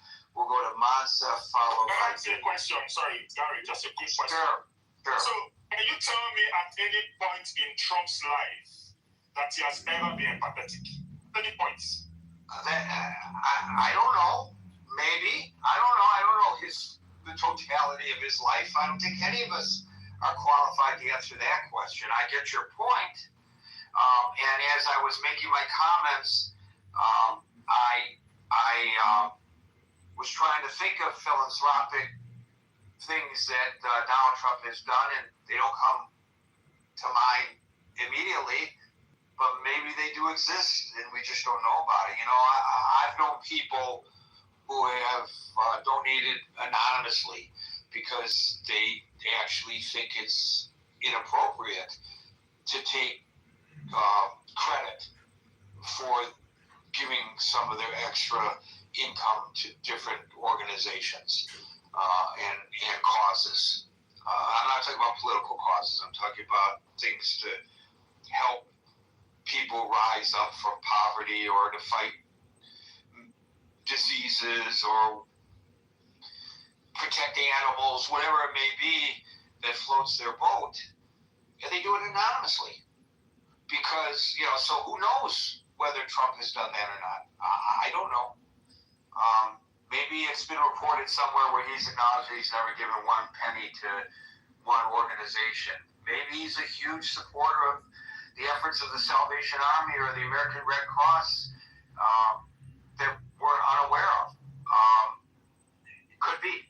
So I don't think I'm qualified to answer your question. Maybe somebody else here is qualified to answer it. Monza, followed by Dave.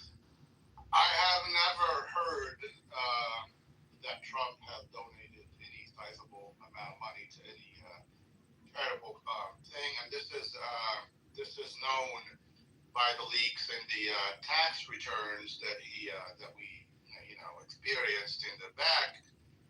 In the last few years, his charitable contributions were none. So, and when he does them, it's to places where he can deduct. I mean, the only thing he did on his tax return is depreciation on his real estate, so he can lower his taxable income. So according to Forbes, he has donated to charity, but the scale, personal nature of his giving have been subject to intense scrutiny and debate. He heavily utilized his own foundation. That's right. Largely funded by others to make donations. So that's not really his money. And often gave non-cash assets such as conservation easements. I don't know what that's all about. And Forbes also reports he also pledged his presidential salary to various federal departments. So I guess in that respect, there is an in-kind contribution to back to the government, right? But not to charity. Yeah, and it's the same thing when you give, when you donate non-cash items, the purpose of them is to lower your taxes rather than get someone. I mean, you can lend your art collection to the New York Museum or whatever. Nothing comes out of your pocket. The government considers it a cash value, as they give it a cash value, and it doesn't affect you at all, but you do get to claim a deduction on your taxes anyway. That's a known fact. That with his personality, if he's given $1,000 to someone, he's going to brag about it for a whole week. But getting back to this, it's the comments today was. I mean, I was glad that he's actually honest about what everybody else is saying. We all been saying this since the beginning. It was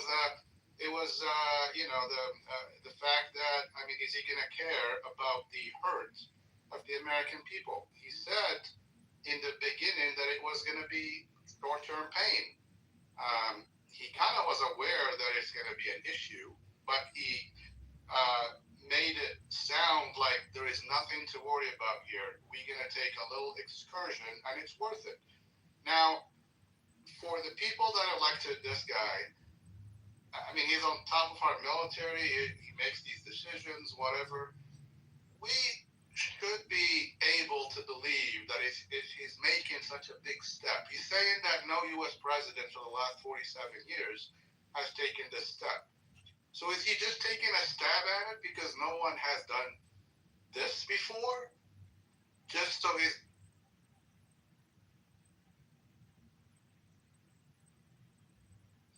Monsef, where'd you go? Different than if he has a real plan on how to deal with this crisis or war or excursion or a military operation or whatever in a successful way, planned, that telling the American people, like, this is this is how it's gonna be. We have a plan. We have whatever. I mean, we've been hearing that it's a victory since hour number one. All we see is consequences of the war, being way worse than what we've been told before. The little hurt has turned into what now? 60, going to 70 days of issues with people, in local news saying that they can't drive their cars, they have to take public transportation. There's people that only can use one car out of two cars. And you got MAGA that's saying, "Hey, the nuclear threat. It's gotta be whatever. The little pain is so mitigated."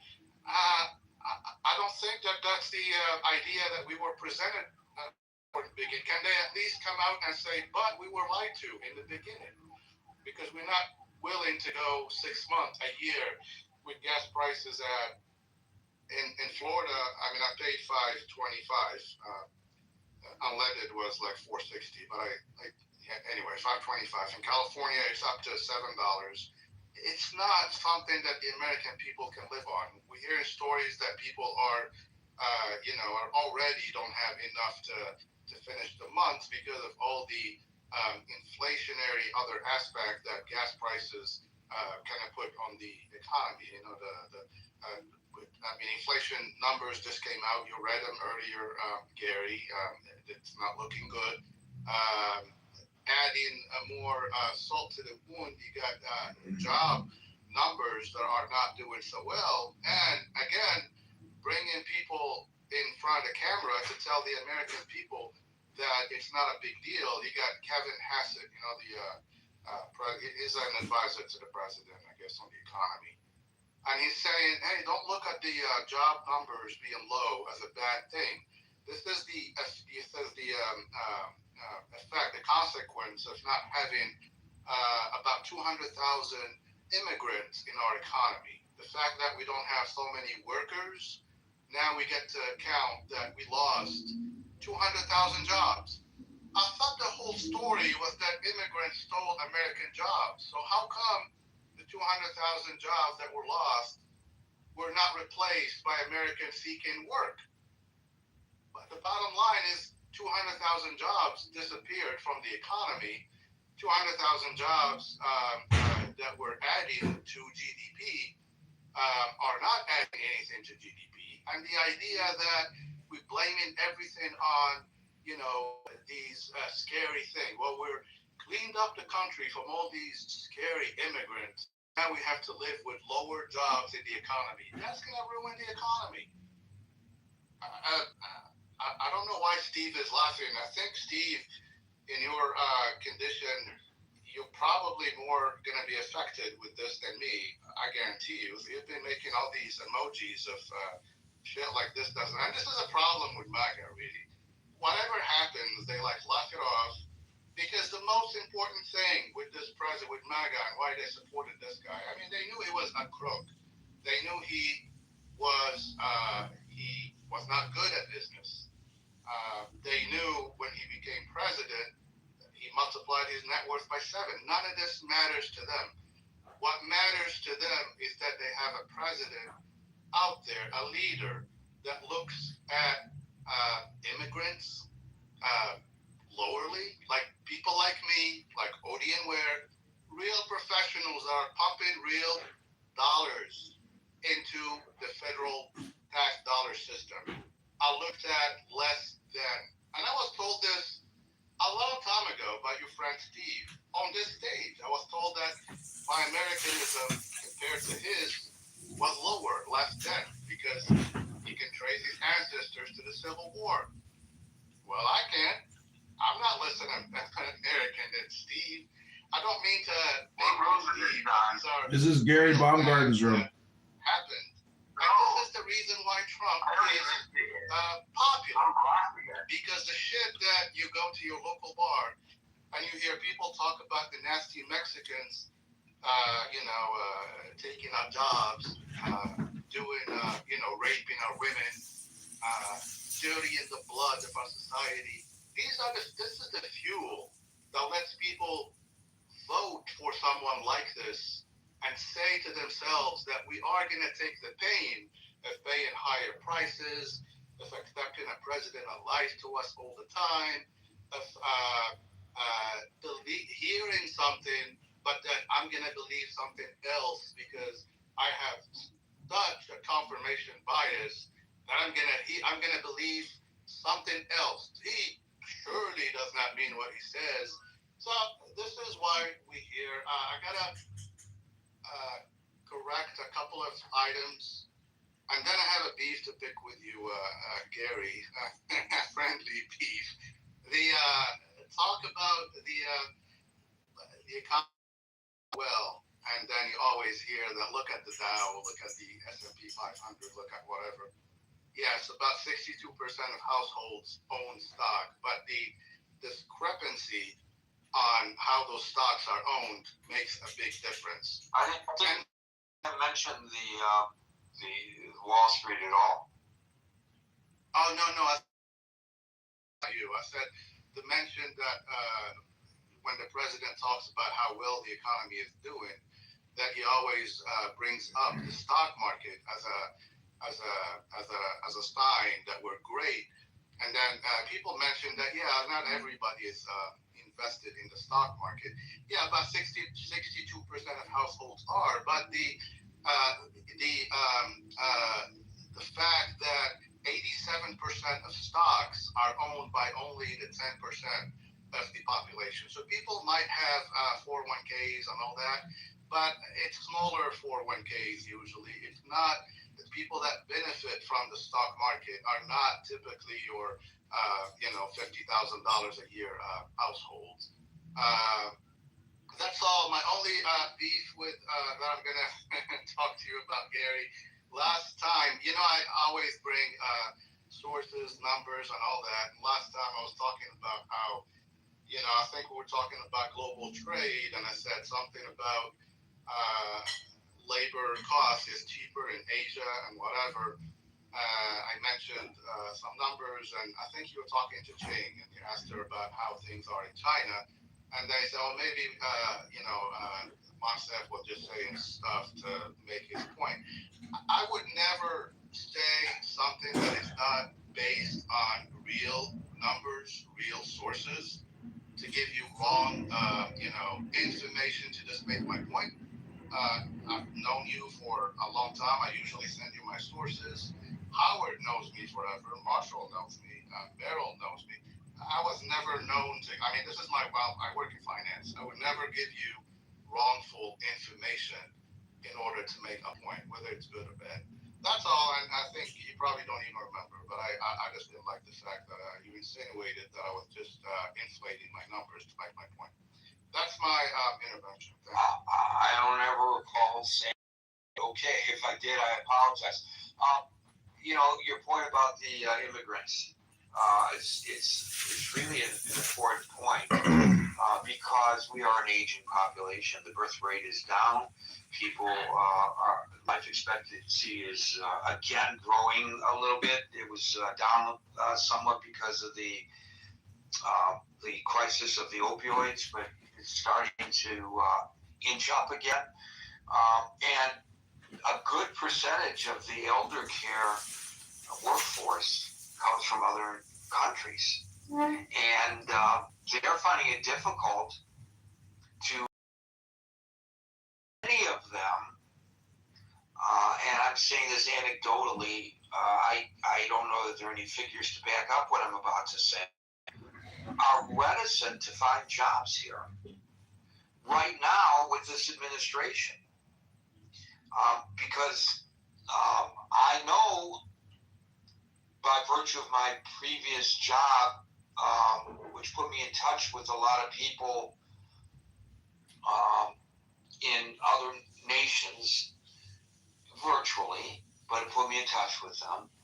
I know a lot of people who have been trying their darndest from impoverished nations, but folks that have a lot of skill in health care and in elder care to come to the United States.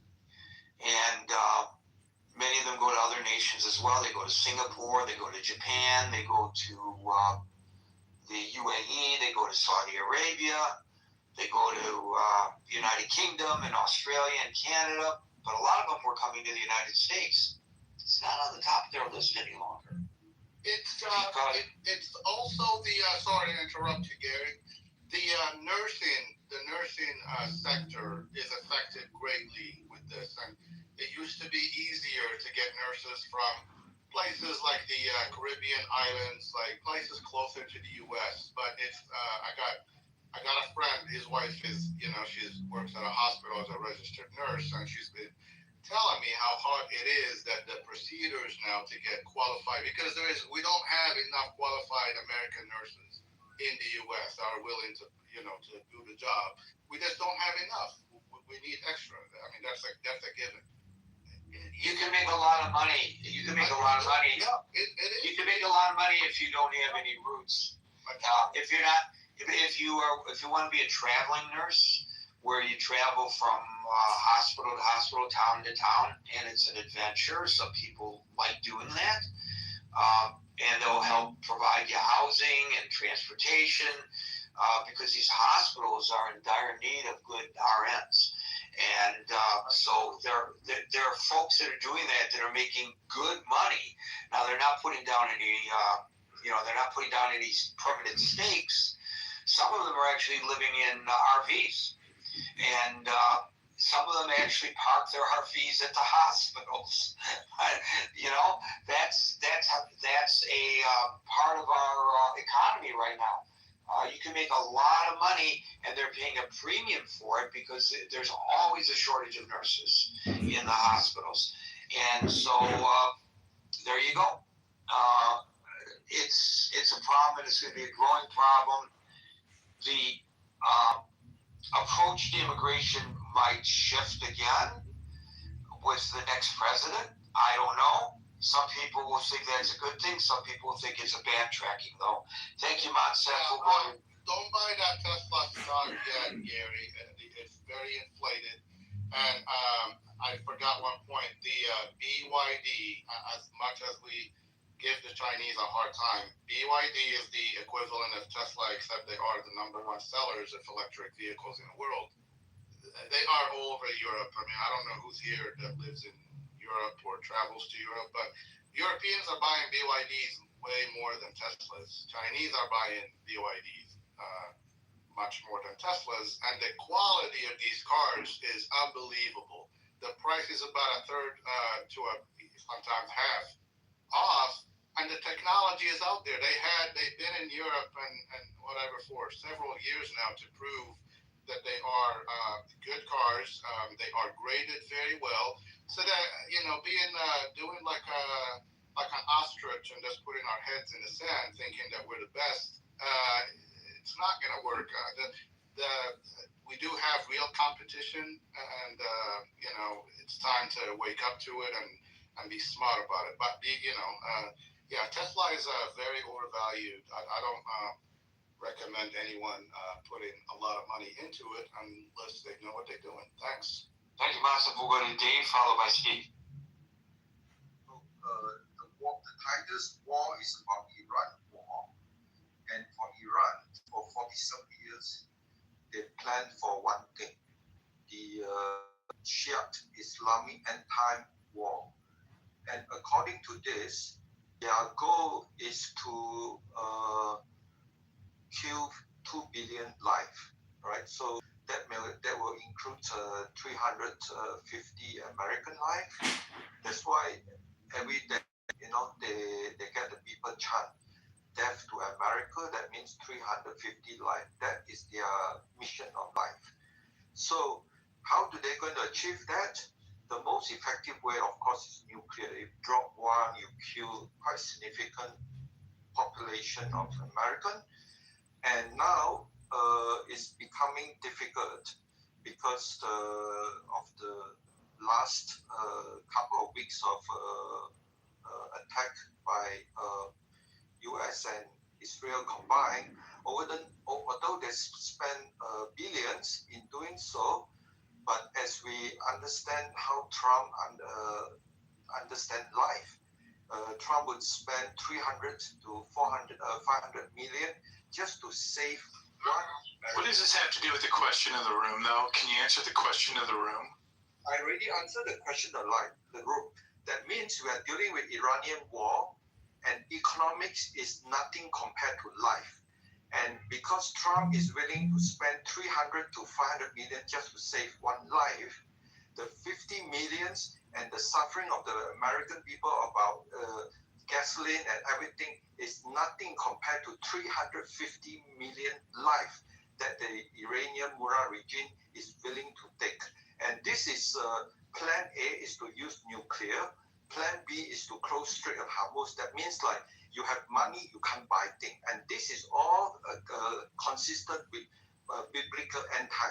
The method C, which is now just happening, which is to kill as many American 350 million lives through pandemics. And this is today's I understand. It's nothing to do with the discussion in the room, Dave, and there are a lot of people waiting. So I'm going to move on to Steve.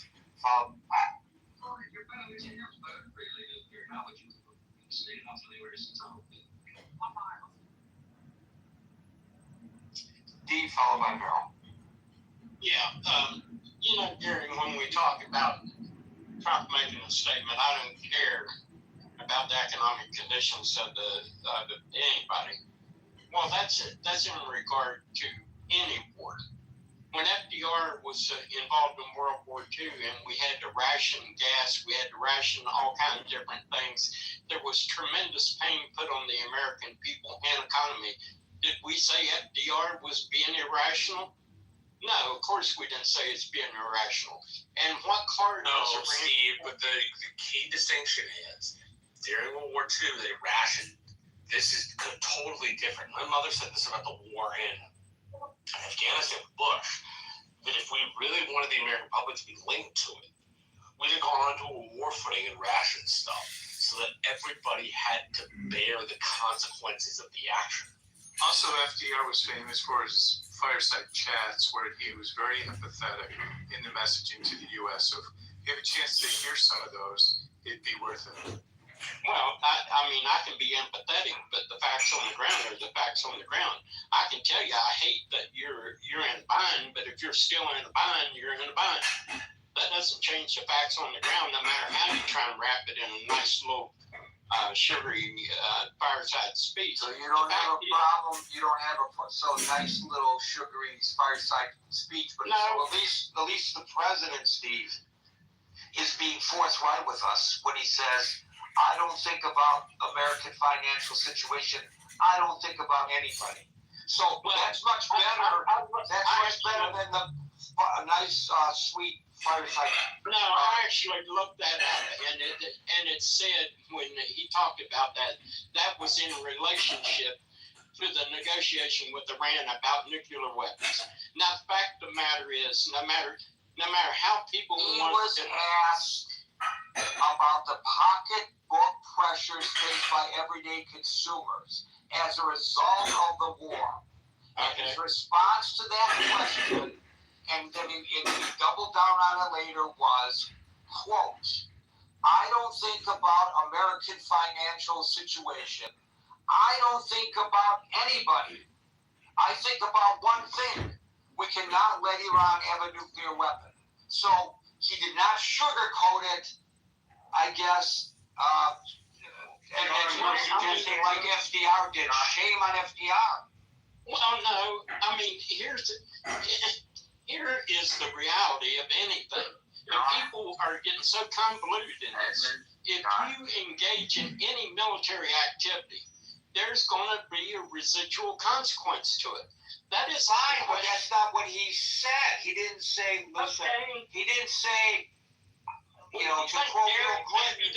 Do you think maybe that was aimed at the Iranian leadership that is trying to inflict economic pain? Oh, I hadn't thought about that. Ladies and gentlemen, he's telling the Iranians, we can absorb that. I don't care about the American people, so bring it on. Well, because as a leader of the country, what you do not want to do is be the person who offers calm and understanding and explanation to the American people. Nay. I'm with you on this, Steve. What's the point of what is the Iranian strategy in closing the Strait of Hormuz? What is their strategy when they close it? The strategy is to inflict economic pain worldwide. Bring it on, because as the President of the United States, I don't care.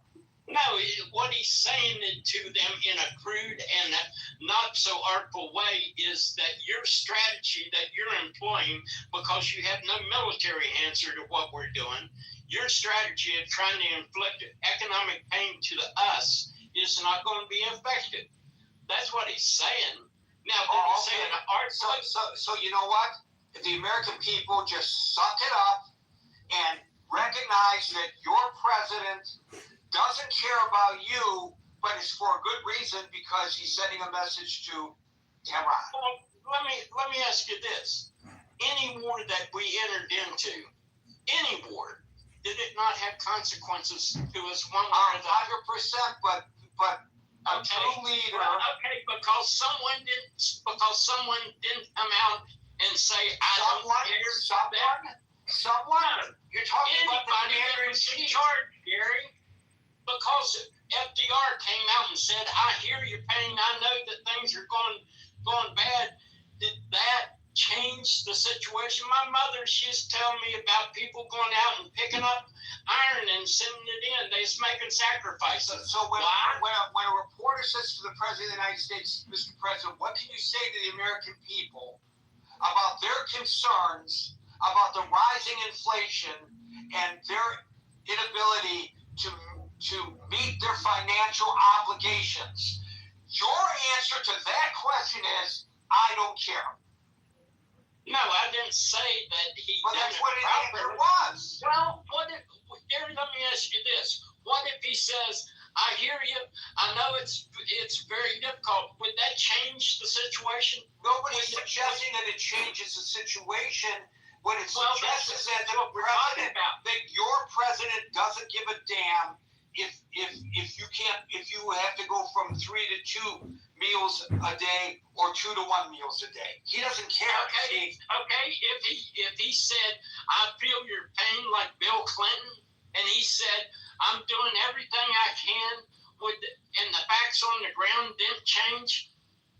Also, so when Bill Clinton said, "I feel your pain," or when FDR did his fireside chats, or when Winston Churchill calmed the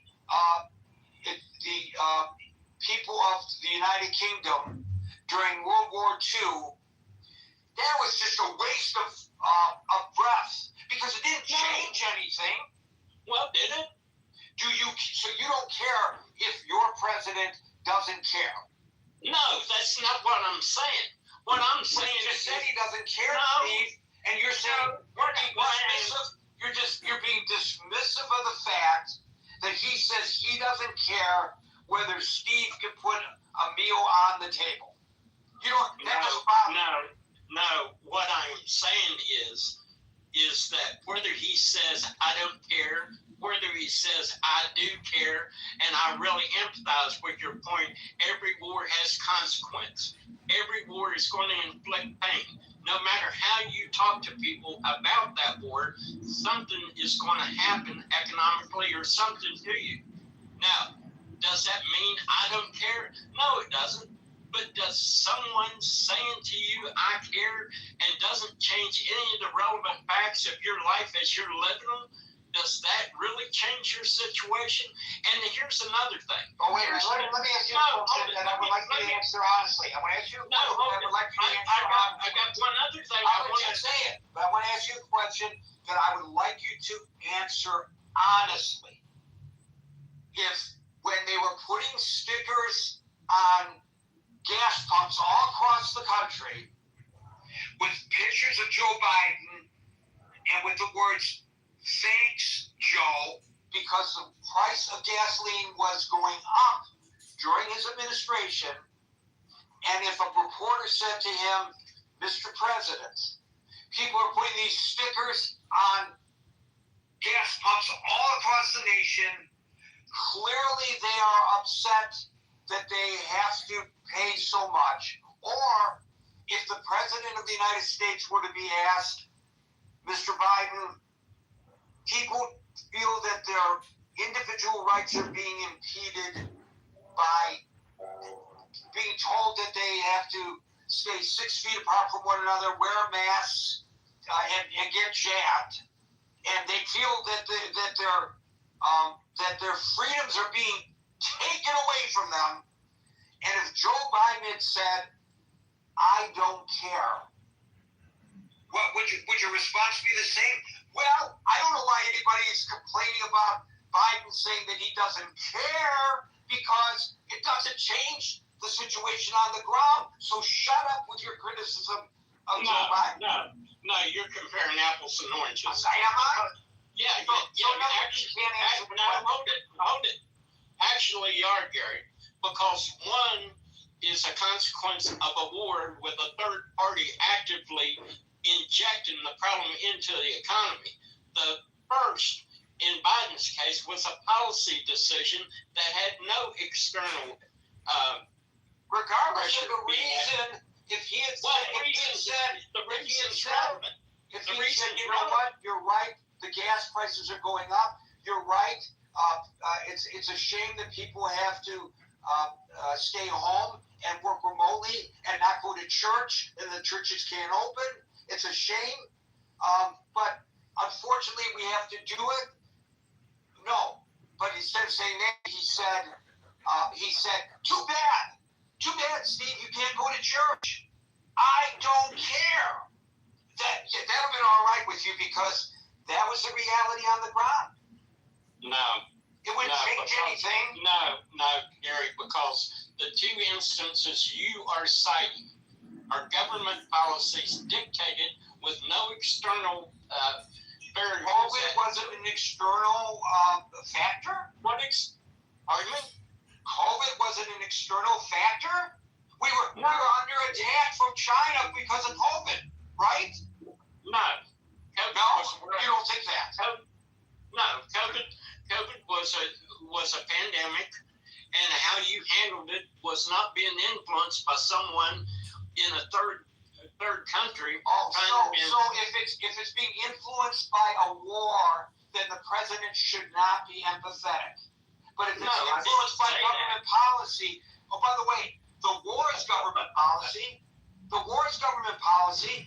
He made a decision. I'm not arguing against the decision. He made a decision to go to war with Iran. So that's a government policy. Iran didn't attack us. What it sounds like to me is that we have a bunch of people that think you can engage in something like this with all the variables involved, and if there's going to be some kind of pain, they don't think it's reasonable. You know what it says to me, Steve? What it says to me is, I'll tell you exactly what it says to me. When conservatives are complaining about having to give up certain things because of the COVID situation, they're standing up for their rights as American citizens, and they're waving the American flag, and they're the true patriots. When liberals complain about the cost that are a result of a conservative president's policies, they're being a bunch of little baby Karens. I didn't say anyone was being a baby Karen. I didn't say that at all. I didn't say that at all. What I did say is this. What I did say is this, and I will continue to say it. When a government in isolation makes a decision, that's one policy. When a government makes a decision and someone has the ability to blow back after that decision, and we're talking about war here, it's a different issue. Now, is Trump and how he articulated this has always been his biggest problem, is how he articulates things. He stuck his foot in his mouth.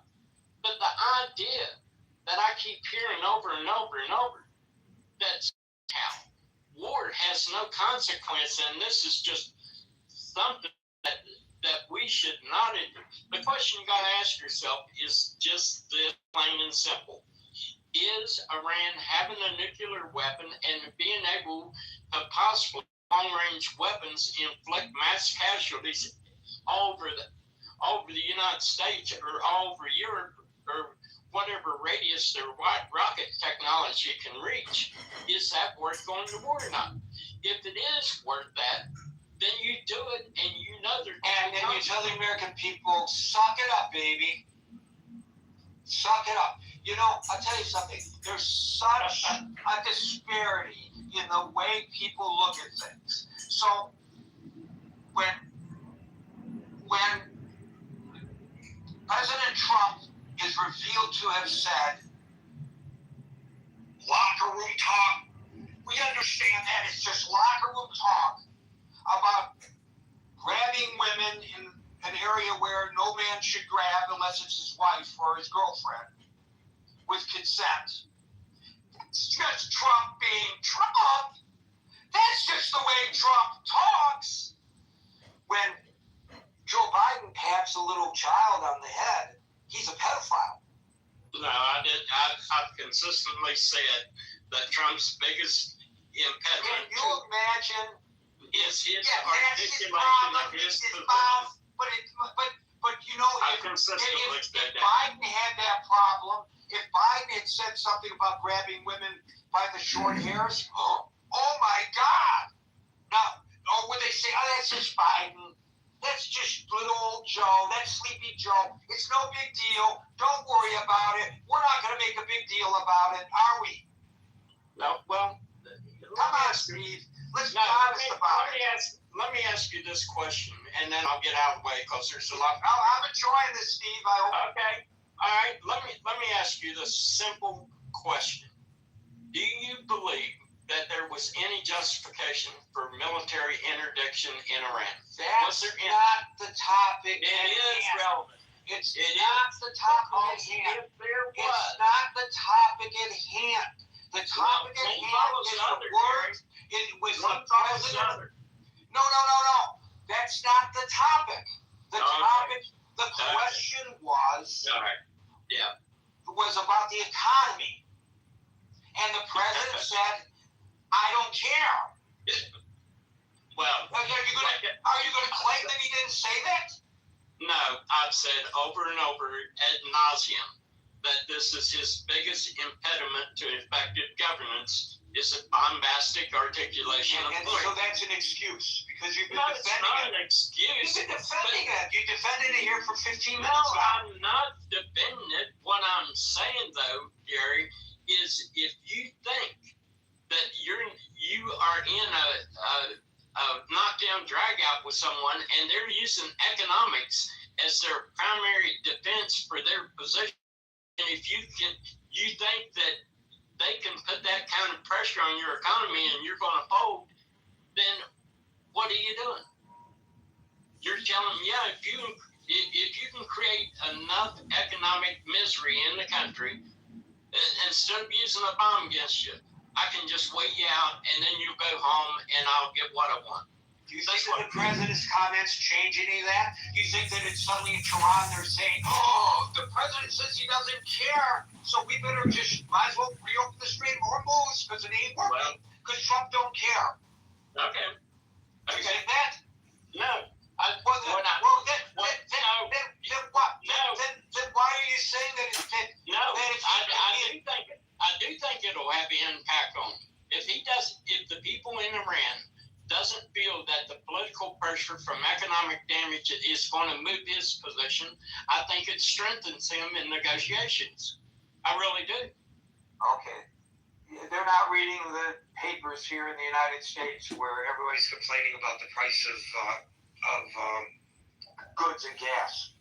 They're not aware that his approval ratings are down to 30%.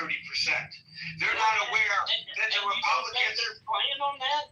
You don't think that's their strategy for long-term survival? Right, that's just been obviated by the brilliancy of the president's response to the reporter today. Okay, well, maybe we can find a board where we can get into it, and nothing articulable will ever change in the country. Nobody no man will ever die. Nothing will ever happen. Nobody. But that's not what he said. His response wasn't Steve's response. His response wasn't, look, it's unfortunate, but we have to get rid of their nuclear weapons, and as a result of that, somebody's got to do something, and I've decided to do something, and the prices are going up as a result of that, and I recognize that.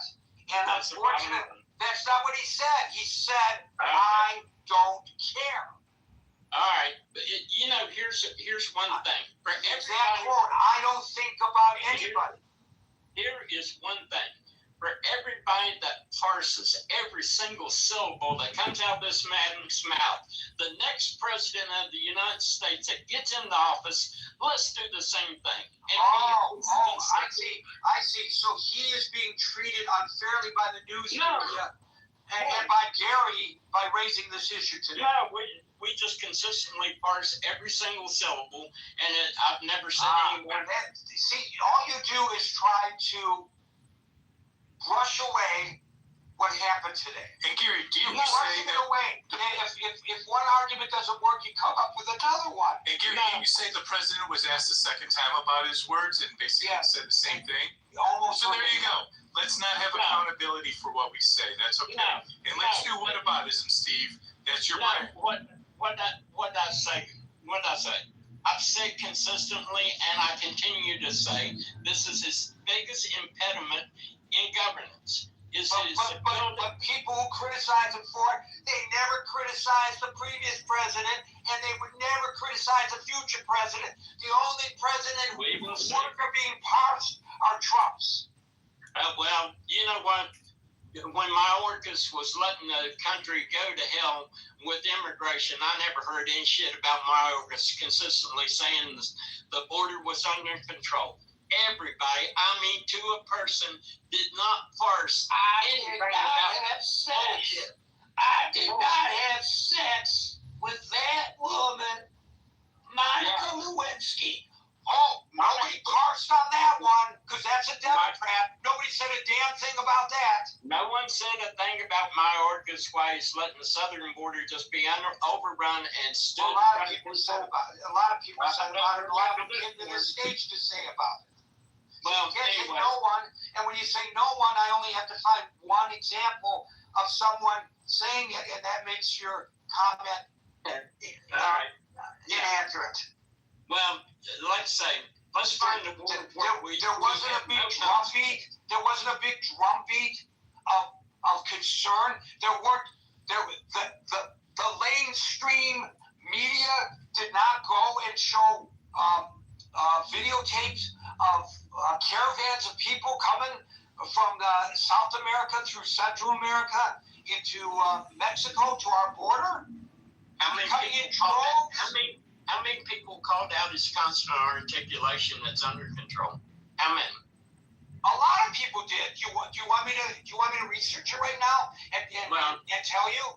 Not the Democrats, but there were a lot of people who did. Yeah. Your memory is failing you, buddy. No, it ain't. You're younger than me. Your memory should be failing my you. memory ain't failing me.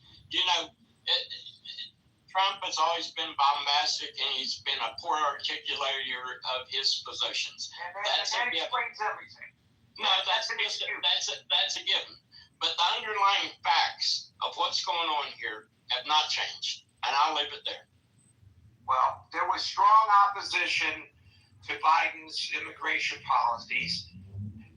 That's why they came up with that bill that Marshall hates so much. There was actually bipartisan opposition to the president's immigration policies. And I will forward to you a University of Cincinnati study that actually looked into all of that. Critics from the Republican side and about the open borders, and critics from the liberal side for maybe different reasons. But there was a lot of criticism. Your memory is failing you. I will send it. I will post it to the chat so everybody can see it. Meryl, followed by Daryl. I'm going to have to personalize something for a minute. I just want to warn Steve that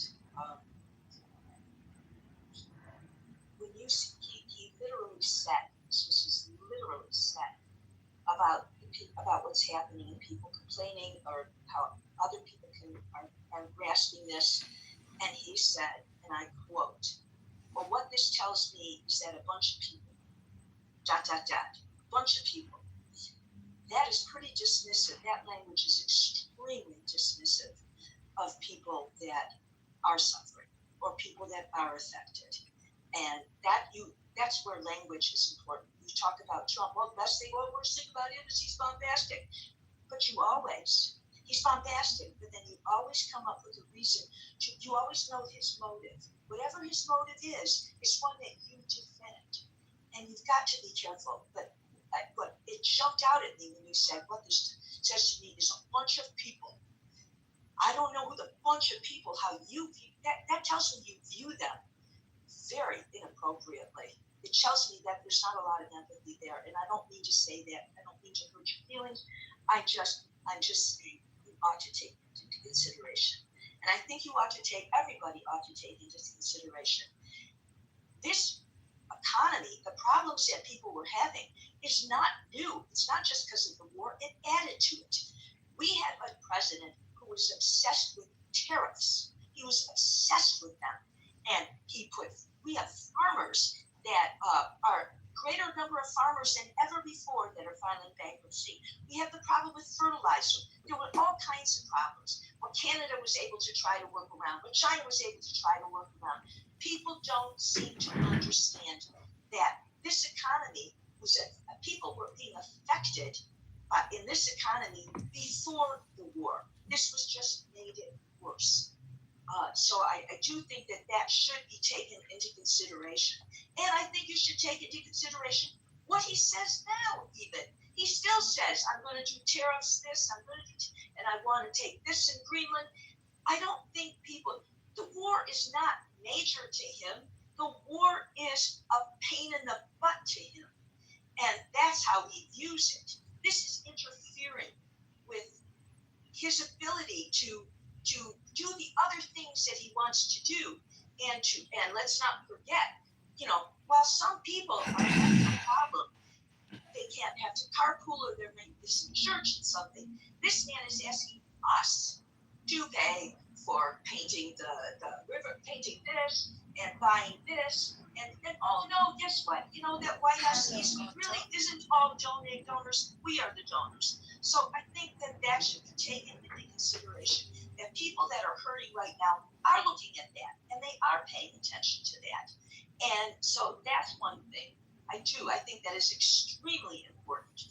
I would also like to point out that I began researching Donald Trump years ago on a bet with my boss. And it was when Donald Trump was starting to talk about birthers. And he was not running for president. He didn't run for president till later. And I started to research, and I was able to get one tax return I was able to get.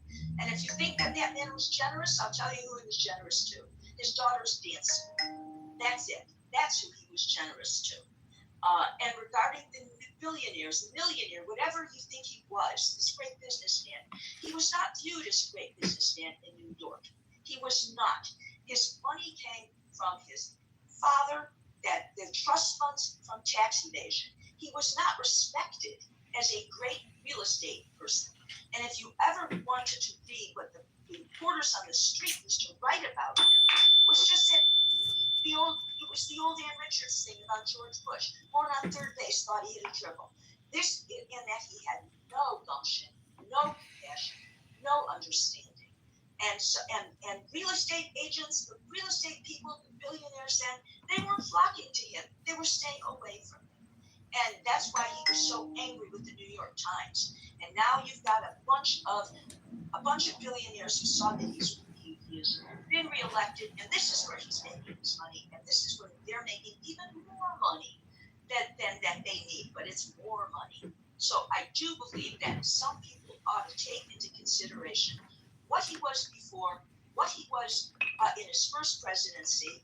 And by the way, the reason you didn't have immigration laws for 30 years, you couldn't put together immigration laws between the Democrats and the Republicans, is because the Republicans, they were affected by all the companies that said, we're going to lose our employees. They were getting cheap labor, and they were losing their employees. So that's just one more thing I'd like to throw into it. And I'm sorry if I don't mean to be mean about this, but he's mean. He is a mean person. And while he is telling you, buck up, everybody, he's making billions. His family is making billions. The Saudis, he's not going to the Saudis. He's not sending somebody to the Saudis to negotiate a good deal. They're getting good deals for themselves as well.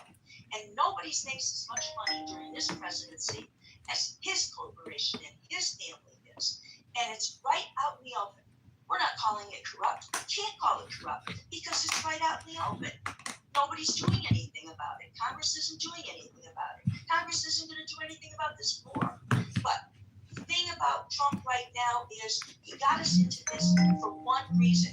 Don't think it was just because, maybe we're going to have a nuclear weapon that was going to affect us right away. He had advice. He had advisors who said, don't do this. Don't do this now. But what you have is a narcissist who thought, I'm going to do this and I'm going to be a hero and I'm going to be the best guy in the world, and didn't have a strategy, and we're stuck.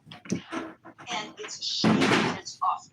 But he is not, what you're really experiencing now is pardon me, I'm going to break the gold bottle rule, is a narcissistic fallout. He's falling out. He's failing right now. And that's why he says what he says, and he's going to go to China and he's going to come back and he said, oh, they loved it. Oh, yeah, he loved it. We're doing great. That's what we get. I'm sorry. Thank you. So with regard to immigration, I'm just going to, we're short on time, but I want to just point out this University of Cincinnati study to which I referred, and which is now already pinned in the, not pinned, but posted in the chat, which is linked above. And in it talks about criticism of the Biden administration. This was in 2024 that this study was published. And by the way, there's all kinds of academic backgrounds supporting the conclusions here. to which you can refer if what I'm about to read is not sufficient. It says criticism of the Biden administration's policies are widespread. This is while he was president. Some argue that Biden is being too proactive, while others argue that he is not addressing the current issues with sufficient or appropriate action. Critics on the left liken his approach to former President Trump's, while critics on the right accuse him of being excessively liberal on immigration matters. Here's something that I will refresh Steve's memory. This is what it was written contemporarily. In recent news, House Republicans passed an impeachment resolution against Homeland Security Secretary Mayorkas, citing that Mayorkas violated the Immigration and National Security Act and failed his duty to the public in controlling the border. But nobody said anything. Nobody criticized Trump. I mean, Biden. The only president to get criticism is Trump. That was the argument of the caller, and obviously that he's like forgotten things conveniently. Daryl, followed by Dr. Mitch. Hey, yeah, I just wanted to first point out when Steve left the stage, he left the room, so he's not hearing any of this. I do. It's very interesting. All of these Trump. I call them Trump whisperers, right? So, the simplest explanation tends to be the correct one. And the simplest explanation is that he meant what he said. But we get all of these whisperers who, well, no, that's not really what he meant. Because I know him, I know how he thinks, I know what he's thinking. And they don't realize that if Trump walked past them on the street, he wouldn't even look at them. And it's just so strange to me. On the economy, Meryl is right. A lot of this started, last year. Here are some facts. Last year, a record number of people in this country sold plasma, meaning people are selling blood to buy food, to pay rent, to live. I didn't know about this until about a month ago when I went down to Grand Central. I've been donating blood twice a year since 9/11. I went down to donate. I'm O negative. They sent me a letter. Hey, come down and donate. And then they asked me if I wanted to sell some plasma. And I'm thinking to myself, what the hell are you people talking about? Like, why would I sell blood? And I went down the rabbit hole. And again, for the first time ever, a record number of people last year in this country sold plasma. We also have to look at the fact that credit card debt is something like $18 trillion, and people are using credit cards to pay rent. They're using credit cards to eat. Most people, I think it's something like 57%, are within $10 of the limit on their credit cards. If this didn't start during the war, this is something that's been coming, and this is exacerbating it. And this is only part two. If you speak to economists, we're in for a long road. Hey, Daryl. Yeah. Can I bring up something that you mentioned the other week, which I thought was really relevant to this point? Can you speak to the buy now, pay later momentum too? Yeah, last year, a record number of people purchased their holiday gifts on these buy now, pay later programs like Afterpay, Klarna. These are basically payday loans in a sense, right? And again, like the news doesn't really talk about this. I sold my soul to the company store. There you go. And we don't have enough shacks walking into Walmart and paying off people's like Christmas plans and things like that. But again, this is really just part two. As the strait continues to be closed, you're going to start to see pressure from other nations. There was a report, I think, in Politico maybe yesterday, that the UAE is actually attacking Iran anonymously because they've already left OPEC. If the Saudis leave OPEC, and we're looking at the collapse of the petrodollar, which will basically send us into a massive tailspin, we're in trouble. And again, this is only part 2. Last year was part 1. People are hurting. By the way, Daryl, you neglected a very important part of the equation when you talk about selling plasma. Mm-hmm. What social strata, economic strata are we talking about? The quote-unquote people at the bottom end of the ladder. No. Okay. Middle class. I'm looking at an LBC News story from February that talks about the record number of people selling plasma. And the headline is, middle class Americans are selling their plasma to make ends meet. Yeah. Last year, people in the United States made an estimated $4.7 billion selling their plasma. Donation centers are popping up in middle-class neighborhoods, including suburban strip malls and college towns. Yeah. So I mean, then we get into what is actually, is middle class now what middle class was, or is middle class now upper lower class?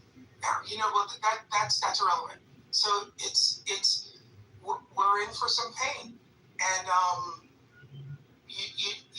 I think I mentioned something about Treasury reserves and liquidity swaps, and it's the highest it's been since 2008. And again, the war is the distraction to me. The war is the distraction because people aren't talking about what they're going through. They're keeping it, they're internalizing a lot of this. It's not sustainable. I was in a room the other day, Gary, and there was a woman who said she was well off, and she basically said, let him eat cake. And I don't know if she meant to be facetious or if she was just trying to be sardonic. I have no idea.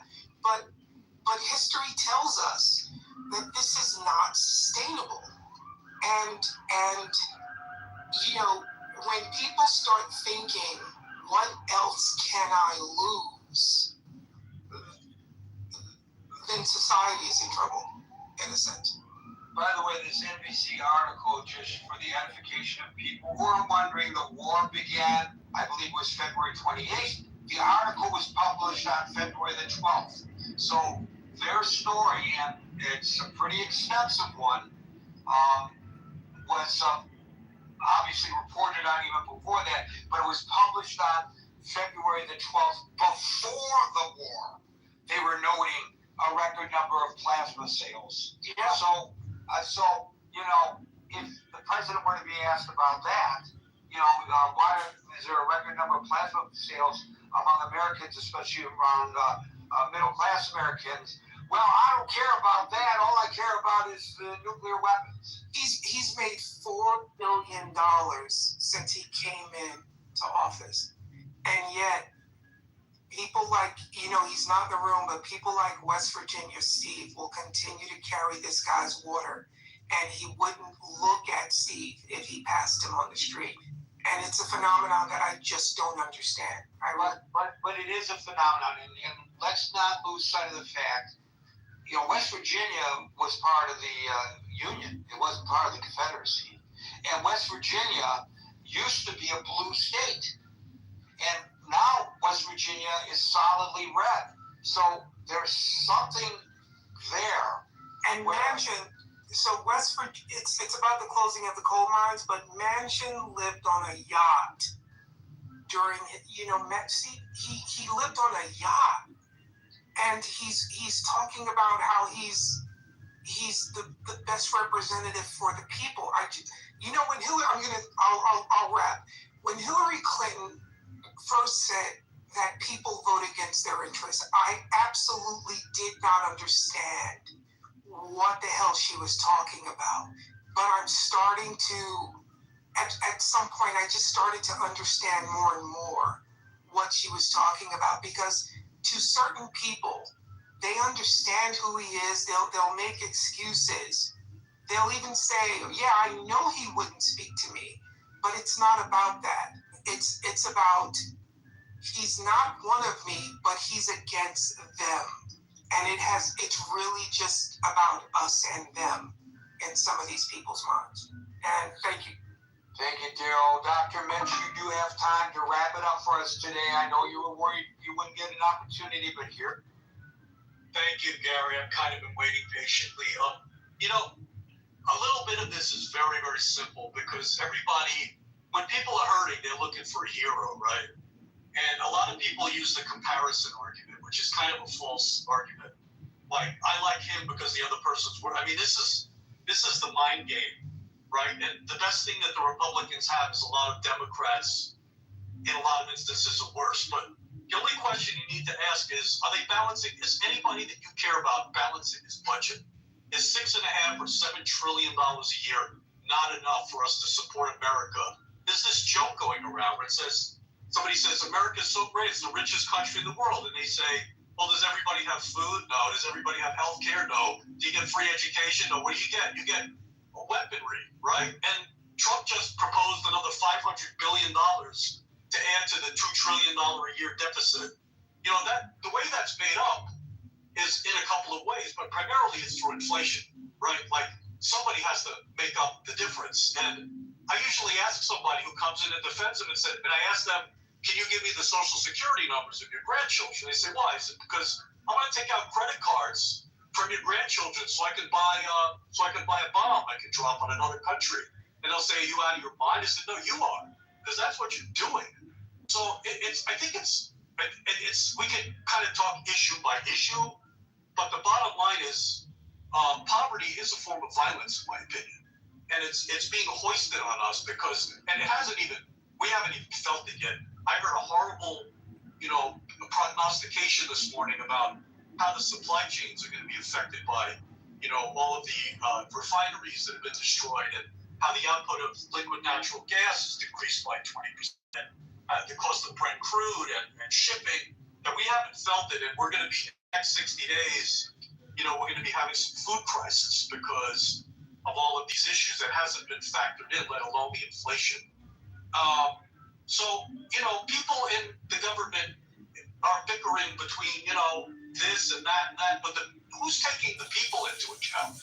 I would argue that either party really, they don't care about it. They're just bickering, they're trying to get headlines. Remember who Trump is, right? If you read The Art of the Deal, he's a guy that takes out loans from banks and then basically defaults on them, files Chapter 11, negotiates them, and collects, makes billions of dollars. That was his model. He's had thousands of lawsuits in New York for people he hasn't paid. We're talking working class folks. He's an interesting guy, and that's bleeding over. I think at the time he was elected, he made a lot of promises, things like balancing the budget and opening up our economy and our energy reserves so we can give a peace dividend to America. And look, I think there are tremendous forces in the world, but it's almost like an idiot computer that all it wants to do is make money. There's absolutely no empathy. It's like AI with no consideration for humanity, and it just keeps going. And eventually, you run out of clients. I mean, I don't think it's a smart business model to price every single person out of the market so nobody can buy your stuff. Then what? Okay, you can live on a yacht, but so how long can you do that before you don't have somebody to take care of? If you know how to fish, you're going to be okay. Well, maybe if you still have fish, but I think I have to agree with several of the speakers that it's completely unsustainable. The national debt, all this stuff, nobody's thinking fiscally responsible. It's very, very simple. The only thing on these people's minds, and if I was running for office, I'd say the only thing on my mind right now is not only balancing the budget, but making sure it's a surplus, so that we have money to spend on things. Why are they spending money on stuff that we don't have? That they have to bleed out somehow out of raising unsustainable prices on people. It's insane. It's mean, and it's stupid. I work in the financial sector, and I always look at things with two lenses, right? I'm also a medical examiner, right? If I look at things from a medical lens and I look at things from an economic lens, it's completely unsustainable. And so you're going to do the post-mortem, the economy. Listen, what you say is absolutely true. My son used to always tell me there's no difference between the Republican and the Democratic Party. And they want us to believe there's this big difference between the Republicans and the Democrats. And we hear these arguments every single day on the stage here about how the other party is a bunch of dummy heads and our party is the savior. And all of them say they're going to reduce the spending, and all of them spend like drunken sailors. And the reason they do, and I'm not just talking about the presidency, obviously I'm talking about the Congress, because they supposedly control the purse strings, is because it ain't their money. If it was their money, they would be doling it out judiciously. But it's your money and my money, so what do they care?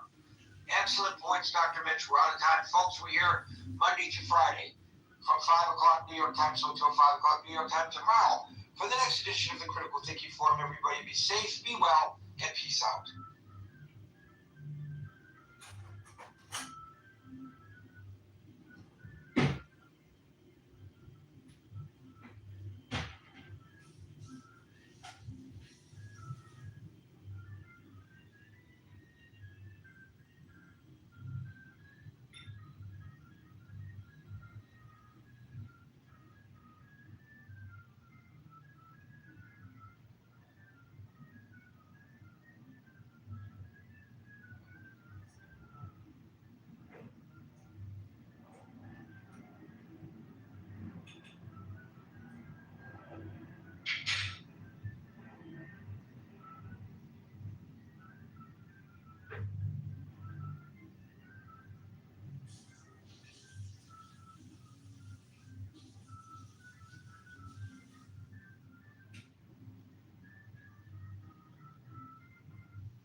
I was like so pussy pretty much.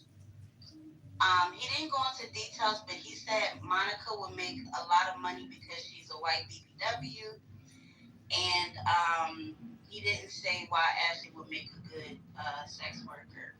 But he did specify that I would be a high-paying or high-charging. Anyway, he doesn't want to talk about it. We can talk about how we're winning this war. Like I already mentioned that earlier. If you weren't even in the room, but I said like you haven't even seen half of what America's power could do. Henry, you know how much the war cost for USA so far? $29 billion. $29 billion, and you know how much nothing. It's chump change for us. And you know how much it cost Iran? It's supposed to burn like that? $270 billion.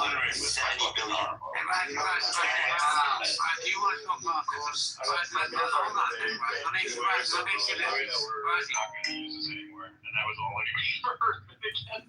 Like, yeah, we're done with that one. All right, thanks for playing.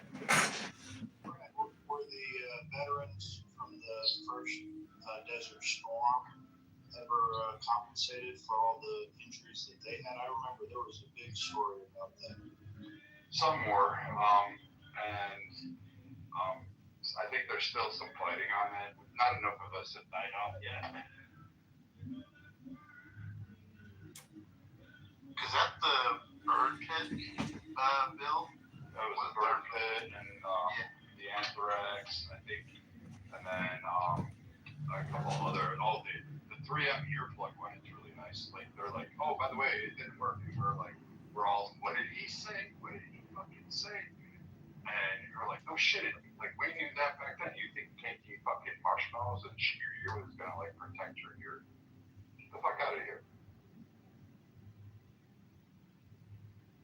I think it was ridiculous. I was just laughing at all the people that I know who tried to put in for that, who never wore ear protection ever. It was like, you weren't wearing those yellow and brown 3Ms. What are you talking about? Come on, you and I both put in for it. I bet you Derek did too.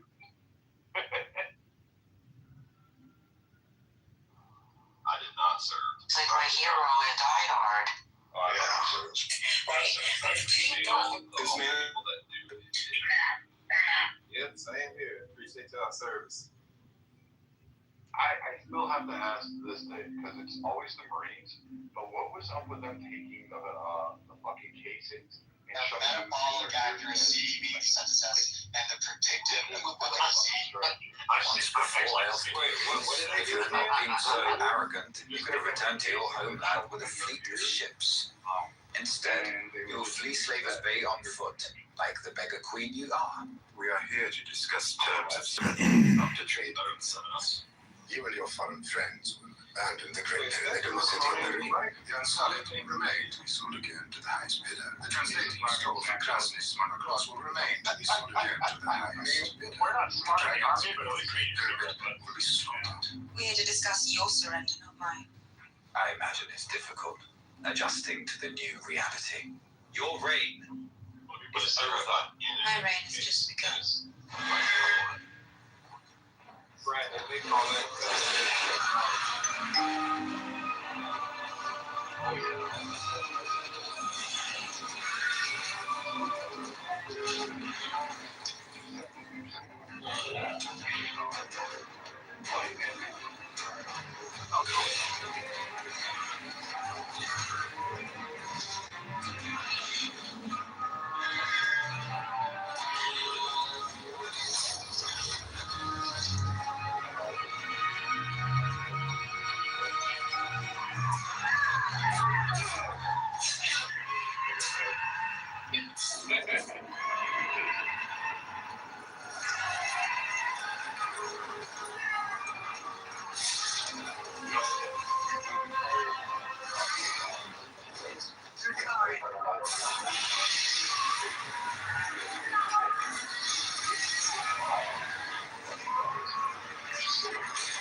Thank you for the armada. Our queen does love ships. Last time we spoke, we made a pact.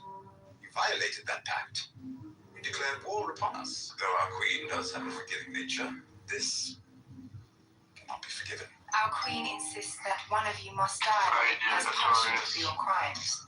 It always seems a bit abstract, doesn't it? He should die.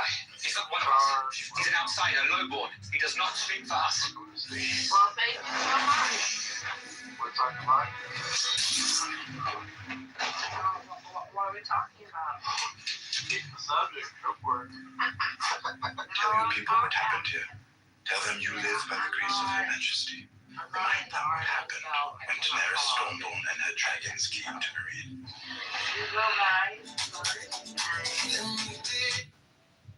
Whatever. Well, I have my issues about Trump and shit. Well, and Iran and stuff. America is drowning in... I don't know if you were. Okay. Then you have to. If you can say baby without showing your teeth. The war against Iran. Nuke them. Wow.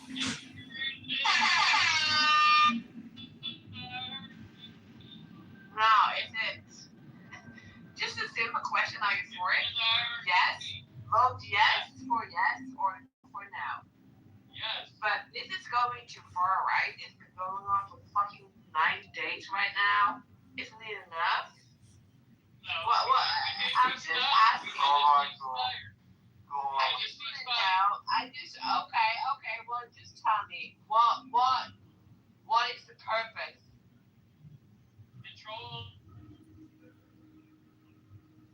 costs you 10% of what you want to lose. Thank you. That's a good business right there. You can be a gambler stopper. Oh yeah. All the data that you're about to do. Oh yeah. And I'm about to go on a gambling spree very soon. I'm going on I am. It's all part of it. It's all part of it. Steve, Probability. Before you, I was curious as to what made you, Steve, think that Eastwood was a vegetarian. I thought I read it somewhere. I thought I read it somewhere. Well, yeah, it says he focuses on low-fat, high-nutrient foods, fish, chicken, fruit. I just thought he was a vegetarian. Well, fish and chicken might as well be vegetables. Well, and it does say here he does not eat red meat. I didn't think he ate like chicken or fish or anything, but yeah. So, gambling. Well, I'm going gambling's all part of the cruise vacation. Gambling, shows. Yeah, no, it's and going on a cruise, Steve. So I'm going on a cruise, and fortunately, I know how not to gamble more than I can afford to lose. And the way I look at it, if I don't lose, I win. I never expect to win, but if I don't lose, I win. Yeah. Start playing. But other than that, yeah. You know how much I've lost this year, like playing Kino? It's like $0. And I walked into Kino and I'm just like, I just want to stop and do like a little session with everybody. Just say, hey, take a seat. Yeah, and I distinctly remember I have lost a total of $5 in Keno because I played it like once or twice, and just, it doesn't do it for me. Keno doesn't do it. Ask me how much I've lost in bingo. It's a much bigger number because I was consistent playing bingo. How much have you lost in bingo? Pretty much every time I've played, except when I was like 12 back in the old days when we used to play kids still. Someone knew me. Yeah. Totally illegal. But hey, Steve. Hey. Are you a big gambler? Well, no, I'm definitely not a big gambler because, let's see, when was the last time I gambled? It was probably the last cruise I went on 4 months ago. So. Let's see if we can hit it with the probability basics here to prepare for this. We'll try night. We'll try every night, but go ahead. Yeah. Steve, I wish you the best of luck. Cruise ships are death traps. Oh, okay. They're germ traps. And going to international waters, be careful who you hang out with at the edge of the boat. There you go. Yes. But they are the hubs now of all these viruses. Like that Hans virus also broke out, in a cruise ship. And I think COVID, when they first came out, some of it came out in a cruise ship. So. Oh yeah, cruise ships have always been petri dishes for disease. No question about it. Cruise ship would go out and there'd be like 110 people would come out. Like what? What's going on? Well, they had one cruise ship that went out here, and they wouldn't let them come back literally for 2 months. We had this podcaster who lived by Magic Mountain. I forgot what city, but by Magic Mountain out here in Los Angeles. And he was doing his podcast from the ship because he was out there for 60 fucking days. They wouldn't let the ship come back in during COVID. Valencia, thank you. Yes. I wrote about it.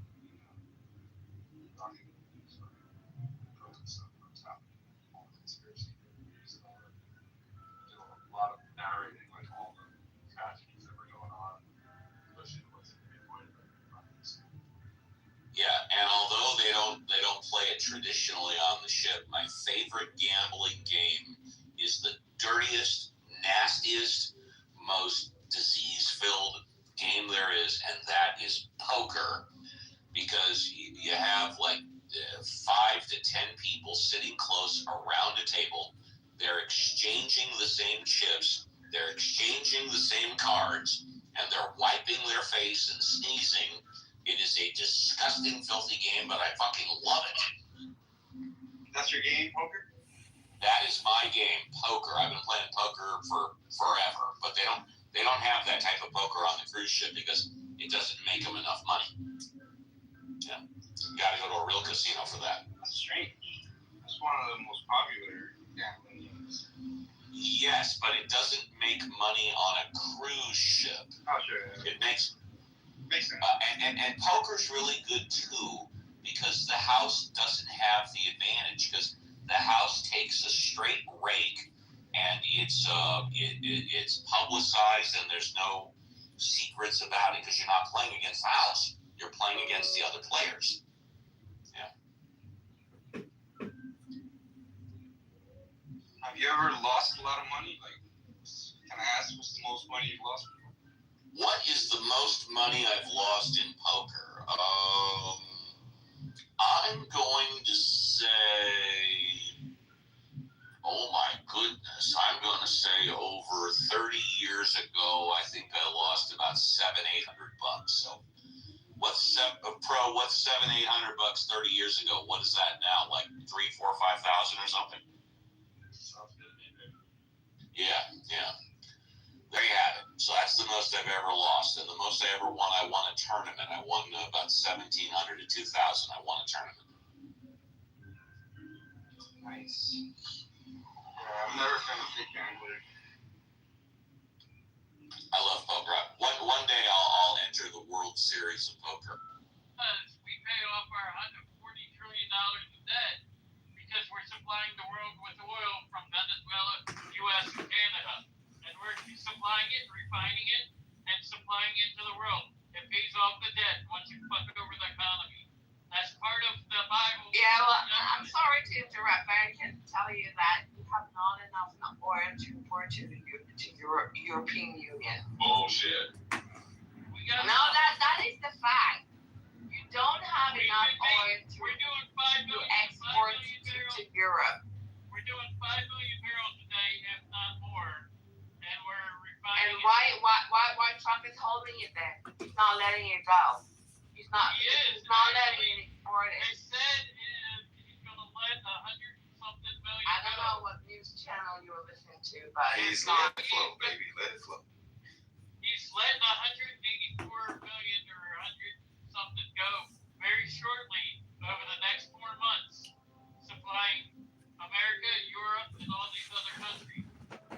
So he's going to Well, the U.S. is not a state of it, but Europe is depending on it, and yeah. So you're going to get some in the next 4 months. It's a slow trickle that he's doing. Plus, the refining of new oil that we're doing daily with the 5 million barrels plus, that's going out to the world because already 122. It's not going out to the world. But Keeping it yourself in the U.S. No, yourself is not letting it go. 122 ships, including the ones from China, have already started to come over to Venezuela and the U.S. How much oil can one barrel hold? Does anybody know that? They come in different sizes. I guess I'm trying to, what does that equate to? Depending on asking and the price. That's an AI question. But Karina, it does appear that the United States is on the Sorry, it's 42 guns. The United States is on the trajectory to be the largest exporter of oil this year in the world due to the conflict in the Middle East. Are you familiar with that?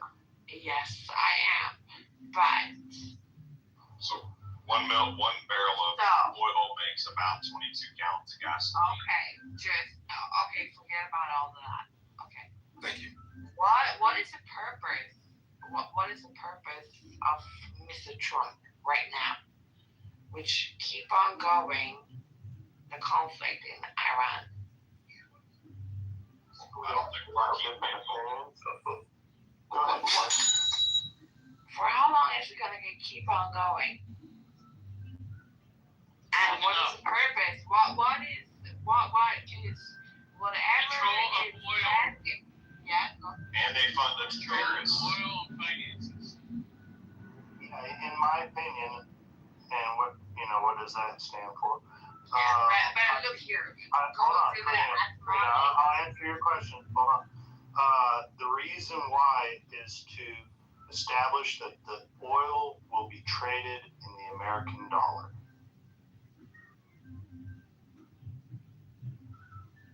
All right. That sounds like a good reason. It already is. The threat. It already is. So. The threat is of BRICS, Iran, some of these countries, Russia, trading oil and gold rather than the American dollar. It values our currency. It's not trading. Did you day trade 30 million net Mazalito? The Russians in Iran, they had sanctions on them. Oil's never been traded in gold. Come on. No, these countries that have had sanctions placed on them get blocked out of the world economic system that America is the largest influencer in. So to buy Iran's oil, they've had tons of sanctions on them. China and Russia have been purchasing it in gold. That's what they have been doing. Okay, so whatever, you know what the gold price is doing right now, right? Let's go through the roof and turn it around and go back up. Exactly. So a few years ago, Saudi Arabia was threatening to not trade their oil in the American dollar anymore too. And it's a big risk to the American economy if oil is not traded in the American dollar. Okay, so just a random question. For how long would you like this to be going on? As long as it takes, but it would be done by midterm. Yeah. All night long is fine for me. For how long? How long can you do you know, I know what you pay for gas in the US right now. It's like almost $5. It's starting to head down though. Starting to head down. It's over $5 in some places. Exactly. Yeah, but some places it's gone down a little bit in the last few days. Actually, that's a good so for me, I've seen the highest gas prices so far from since the start of the conflict. I was hoping to catch it when it was really low today. I'm like, fuck. So that is kind of frustrating, of course. I'm assuming everybody that's an American that's on state, you guys are all seeing all-time highs for your gas. Would that be correct? Yeah, 469, Almost as high as 49 now. We get there. 469. Not all-time highs. I love 69. Not high here. I know you do. How far? Who said that? Who said that? Exactly. I did. So this is you have the highest price in the US, but you see it's still expanding. Like it doesn't matter. Spring it goes up. So how come you saw the CPI today? The CPI is like 4.8. But you know every spring Y'all need it better goes job. up. It's like, hey, not 4.8, 3.8, 2.8 core. It was not 4. On the core, okay. You're looking at the core, okay. But the Fed is not with the Fed is not. The market's pricing like 2 rate cuts this year. That's not gonna happen. Karina, I think he's like. That took a lot. You think Fed is gonna cut rate? Is everybody really stressing over like an extra $15 to I didn't know people stressed about it so much that like they couldn't, No, nobody's stressing. I'm not. I just wanted to catch it a little bit cheaper, Chef. That's all. Okay. So it's their fault. There's other things I want to do. There's other things I want to do with money. But come on. Yeah. That's smart. But also, when the price goes up and I know that. I understand that. So yeah, it does affect everything, but if you look at the global aspect of it, the United States is in a significantly better position than just about every other country. Absolutely. And the long term of this, so Yes. we see some buttercup. Because you have a mistake going on having war with everyone. Girl, we've been doing that. We've been doing that. That's not new. We've been doing it long. Complex. Let's not We've been in exaggerate. conflict for like 60 We are the Bin Laden of the fucking world. Let's not exaggerate. We're not at war with everyone. Come on, give me a break. Like 164? I love your bigger pockets. Absolutely. Oh my God, this is so funny.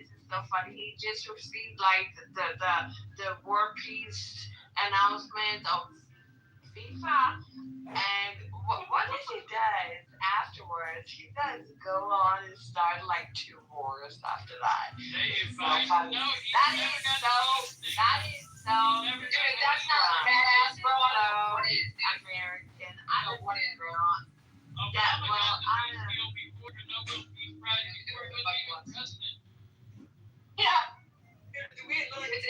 it's incredible the amount of power. He's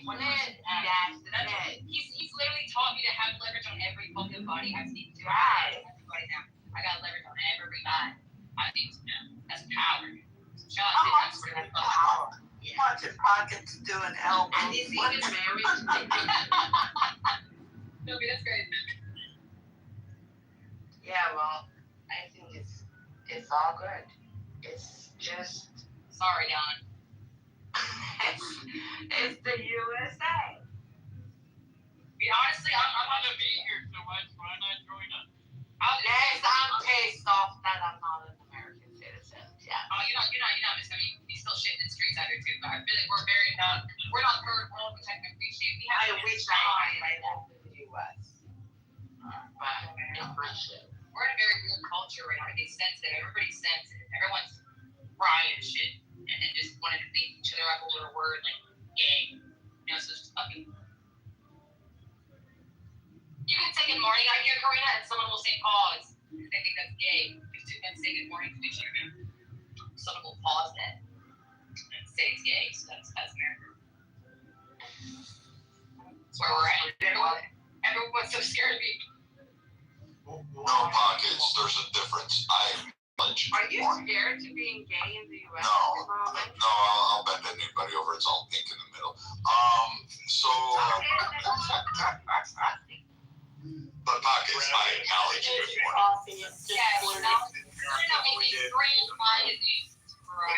I never offer it. I always accept it. Right. When a certain rank and status, you no longer have to be the first one to say. Ain't nothing wrong with being a catcher, man. Ain't nothing wrong with that. I don't think, nothing wrong with it. Any port in the storm. My turn in the barrel, Brad? Is that what it is about? Well, you guys wear your name on your ass so I know who I'm doing. I didn't even know Sam was this game. Sam puts himself out there and shit like, hey, me too. That's crazy.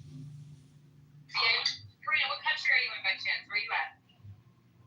I'm in Sweden. Where are you at? You said you're in Sweden? No, I'm not. I'm Swedish, but I'm living in Spain. Oh, what the fuck would you want to live in? What's your favorite I'm drink? Swedish, but I'm living in Spain. What's your favorite drink? I have my finca. What's your favorite drink? Did you say speak to? It's a mojito. Yeah, it's a mojito.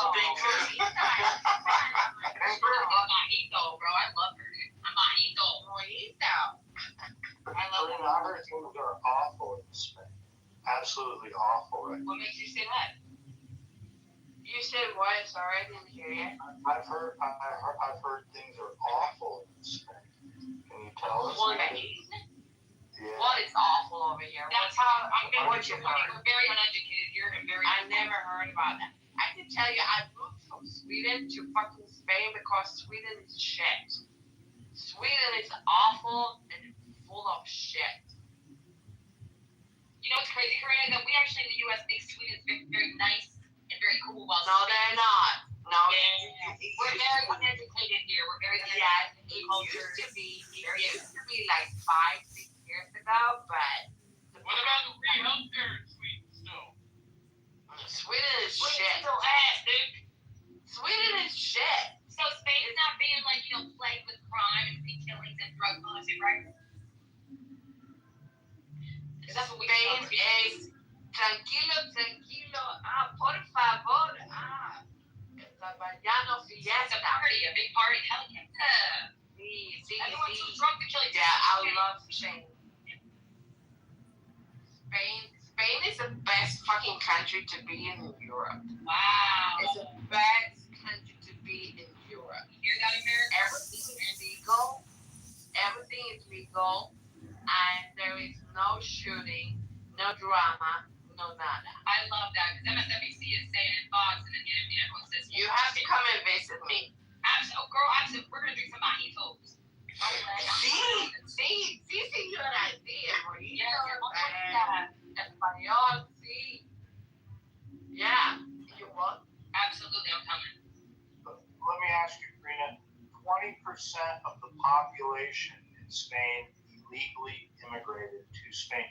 Are you there legally, or did you break into the This is hypothetical, don't answer that, cop. Sweetheart, I'm from Sweden.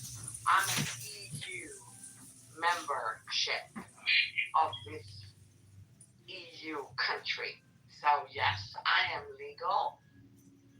Why the fuck would you ask that question? Like, you a cop? Yeah, that is so good. Do you have any idea what the union country, the union? No, I don't. Union means? No. No, you have no fucking clue. Yeah, I'm okay with that. But it's okay. You can ask the question. Yeah, I mean, do you deal with a lot of illegals that are there, though? That's kind of what I was hitting at, how awful it is. That's why I moved out of Sweden. 20% is it. That's why I moved out of Sweden, because in Sweden we have like illegals, criminalities, shootings, bombings, shit. It's happening. It's the worst country in the fucking European Union to be at. Wow. So I moved out from Sweden, and now I'm in Spain. I'm having my finca, my house. No nada. No shooting, no bombing, no nada. Do you know the percentage of illegal immigrants in our country, Corinne? Do you want to take a guess? The percentage of illegals in our country? Oh my god. You want to take a guess? The percentage? Like 40. Okay. Yeah, 40%. Okay, Joe, what's the percentage of illegals in America, by chance? I mean, I've heard upwards of 20 million. No, So it's 40. but look, Karina, you're in safe company here. Tell us, is it really just the Muslims that are breaking into you? Well, back in 2015, Sweden, like, we had the social community, like, growing, and it was opening its everything, and we had, like, from Syria, Afghanistan, everyone just, like, bombed Sweden.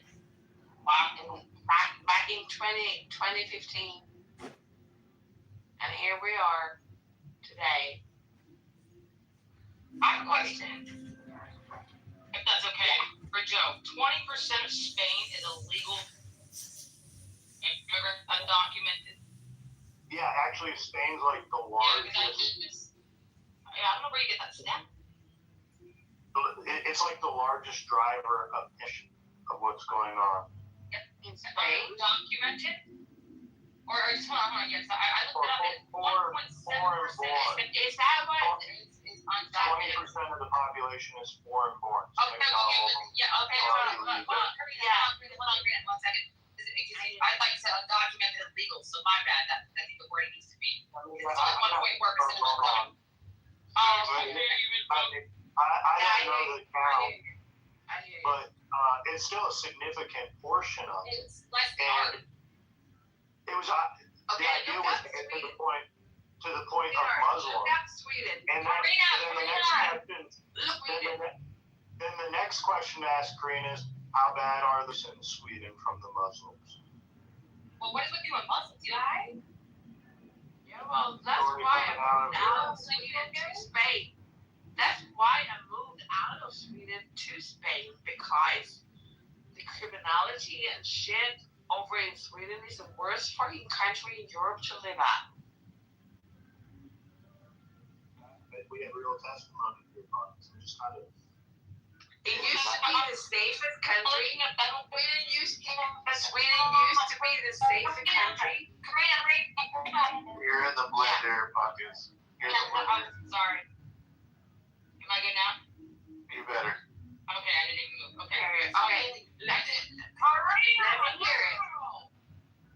Damn, I'm trying to look up the stats of the crimes done by Muslims in Spain.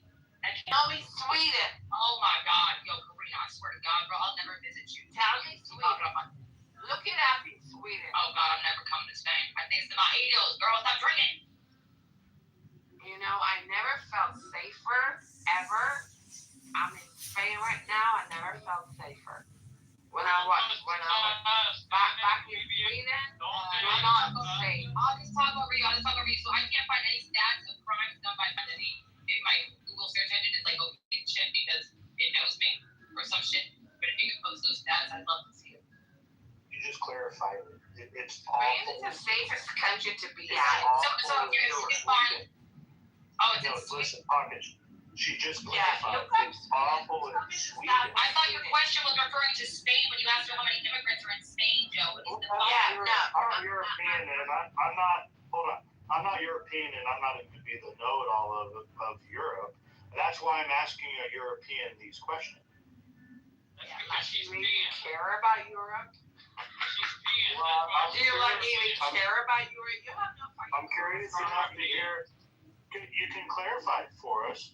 You might have misinformation from our news. Okay. I am. That's what I'm genuinely asking. Okay. So is where it's awful. Not Spain. I got it wrong. No, you're good. I was wondering where Sweden. Yeah, sweetheart. Yeah. Just tell me the stats of Sweden. Yeah, I looked it up. I'm looking up Sweden right now. Thank you. It says, okay, then let me go, girl. It says, Sweden does not publish official crime statistics by religion. So there is no reliable official number of crime done by Muslims in Sweden. The closest official data is immigrant background, not religion. So Raw's report found that share registered suspended offenders was highest among people born in Sweden to 2 foreign-born parents than foreign-born people. But it also said the proportion declined from 2007 to 2015. So, I don't know what's going. What gets done? And I'm really about to blow a gasket. I haven't had a savior fucking die. She can't even vote. She can't even vote in Spain. So why is she there? Like, she can't even control the government. Are you talking about she's that me? You. Yeah, I cannot even vote in Spain. No. And you? When I get the residential Especially shit. Yeah. No, but you know what? I can vote. So your stats aren't good no matter where you live. Because you can't vote in any country you live in. Yes, I can vote in Sweden. I can vote in Sweden if I want. We have. Karina, what you been drinking? Come on and here. Can you vote in America, Karina, at the Switch? She's been drinking Mahitos. If I can marry someone, yes, I can vote. At this point, yes, if I marry someone, I can vote in. You seen the movie Hangover? No, who I will vote for. You ever been to Bangkok? our election is so fraudulent. At this point, yours probably That's a dead end. That's a dead end. Don't ever go there. It's a dead end. Anyone have any Adderall? I love you. I'm fucking losing it. No, you're good. Keep on. How many times that scissor slur going on. Stay with me, darling. Y'all remember that song like 20 years ago? She back. She back. Yeah, I know that. Okay, who went to Bangkok? You did. You said you Bangkok. I've never been there. I hate Asia. Oh, I hate it. My God, it's loads of fun. Instead of Bangkok,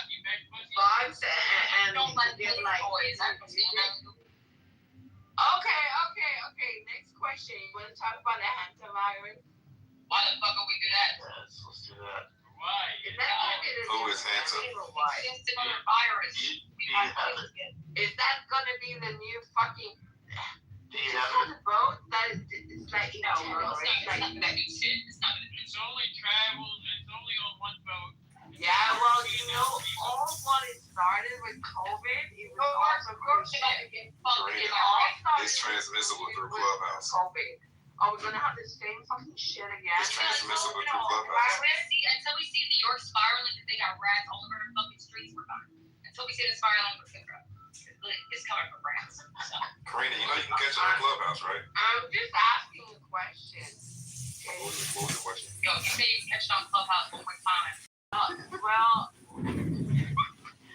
no, because we already decided when we got the COVID.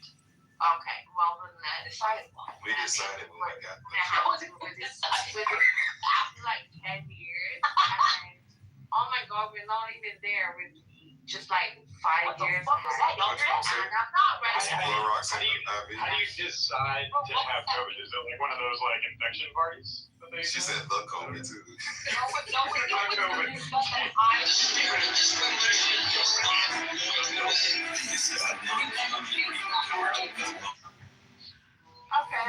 Okay, well, I would.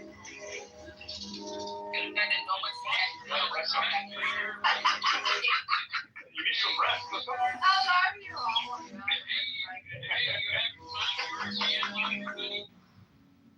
You having fun trying to European on everybody? All right, I'm glad. The joke didn't land the first time. Let's let it go.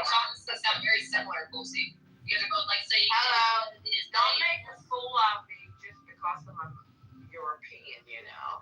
What are you talking about? You hate us. So, there's really not much to hate. No, you love your. You talk about our politics, but you can't even control your own. Yeah, Lucy and Karina sound like literally the same. I hate my fucking politics over here in Europe. I hate Europe. Go ahead, Lucy. I wish I was born American. I wish I was born American. I told you. Yeah, but tell us why you hate it. Because Europe is shit. Amen to They that, bro. cannot agree on anything. They cannot communicate. There are such. You know what's crazy is that, like, you can look at the homicide rates. Hold on. Not for this. I lived in the welcome. US. Okay, welcome. I lived in the US for 10 years. Yeah, but where are you from? Sweden. I'm from Sweden. But I still lived in the US for 10 years. And when you're little and you travel to the US and you explore everything and you live there, you go to high school, you go to college and everything, you're mentally fucking American. Absolutely. But you're still not an American. You're over here. So that's how it is. How did you call You pick up an American accent, though. For 10 years, you should have had an American accent. Oh my God! I lived in Europe for the past 25 years. Well, how old were you when you moved to America? I was 16. That's the Yeah, worst. it's like right at the edge. Either you can lose your accent or you can't. There's a good chance you can't. I lived in Amsterdam for 20 years. Damn. Everything. Yeah, literally my exact thought was like, okay, well, I get her. I lived all over the fucking world. And Spain's the best place. Yeah. And you want to be an American. And Spain's the best place. Yeah, America's the best in the world, and you want to be an American. Exactly, Jenny. She said she loves Spain. I went to high school and college in the U.S. I do prefer the U.S. Let's go. I was young, and I was like, let's fucking go, man. You better come here, correct me. Don't be trying to fucking get married for this shit. Get married with oh my God. You Yeah. don't even want to know. Come here, Axel Rose, and we welcome you with open arms. You know, I hung out with Axel Rose before he was Axl Rose? Before he was even famous. Oh, that makes sense. That makes At sense. the Knoxville Mall when I was 16 years old. Oh, that makes sense. Back in 1985. Damn it. Yeah. You know something, Medicare girl. My God. What the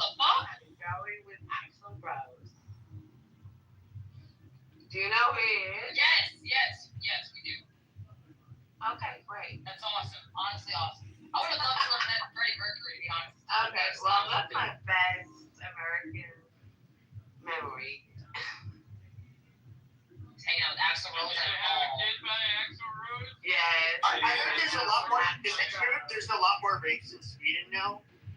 I looked it up. I couldn't find any. What? I looked it up. I couldn't find stats about the Muslims committing rapes. Oh, because I think it's me. I like rape, but I'm just curious. Of course you do. Of course you do. I'm a kid by Axl Rose. Got up next to you. So Are you jealous? Yeah, you're so jealous. Well, I'm not Muslim, so they probably would throw me in prison forever. I mean, honestly, you can't even find stats of the Muslims doing it, man. They probably just look brown, got it all. I'm Christian. That's cool. Yeah. You're a Christian? No way. You would do well here. I know. At least you're not Catholic, you know, because my Lord. Oh my God. I lived 10 years in Tennessee, Knoxville. Oh my God. Yes. Can you imagine? No. I would never. Yes. My favorite place to go at was like Wendy's. Oh my God. Did you ever experience McDonald's ice cream machine being broken? Because you're not truly American. Yeah, well, New York, LA, that's not US either. No, they should be different countries, 100%. Yeah, New York and LA is. I prefer the southern part of the US. Yeah, they're gonna become islands anyway, so don't worry. I got your stats, alright? Pockets. I'm ready So to this is, yeah, sources. Yeah, so sources are the SST, the SCB, and the Swedish Police Authority. Sweden leads Europe in reported rapes per 100,000, so per capita, and gang-related explosion bombings. There you go. Amazing, but were they done by Muslims was the question. What the fuck? Well, Yeah. you've already The question read was, were they committed by Hold Muslims? on. Well, you can go to Twitter. It's real simple. It's look in Sweden and Muslims and the crime. There'll be reports of it. However, you already know the Sweden government is woke and doesn't report based upon their religious affiliation. Right. They're criminals. I don't So, think the whole Twitter thing, cover. because I could also go type in Trump and Epstein and find a bunch of shit that would incriminate him as well. Don't you There's a cover. Yeah. There's a cover for it. I can see that. I can see that. Tell us of the Muslims. We got we don't know if they're Muslims. Was it largely Muslims that went into Sweden over the last 10 years? We know it was fucking Muslims. Yes, it is. That can't come fast. Yes, it is. Everybody knows that. Yes, Muslims are a bunch of fucking The Muslims destroyed Sweden. Even though illegal immigrants take up 1%. Yeah. You know that they have it. Do you know they have? I'm not a racist, though. You know, well, I am, but you know that they have like a team of like ultra progressive, Jewish lawyers there that probably defend them against being deported. You know, that's just how these fucking people work.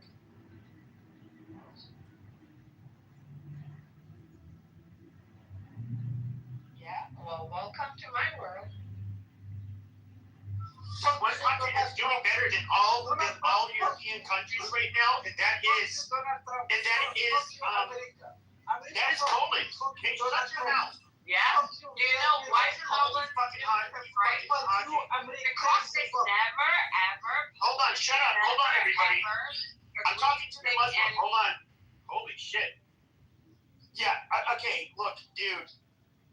Do you want to come up here? Because you know what? If you're just mad because we said something about Islam, fuck you, fuck your prophet, fuck your religion, fuck all of you. I don't know what else to say. So if you have something, if you're offended by that, just say it yourself. If you have something productive to say, then go ahead. Otherwise, I'm just gonna kick your ass out of the fucking room. Yeah. You get that, you Muslim cocksucker? Muslim.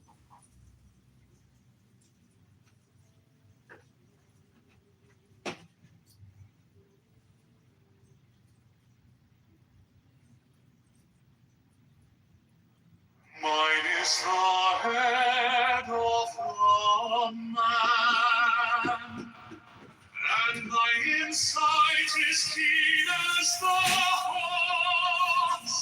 By my head,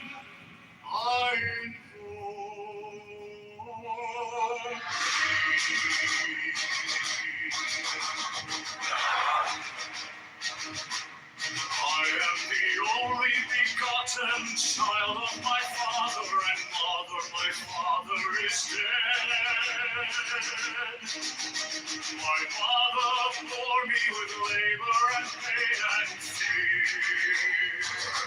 By my body I invoke thee. About me shine the diamonds of radiance white and pure. By their brightness I invoke thee.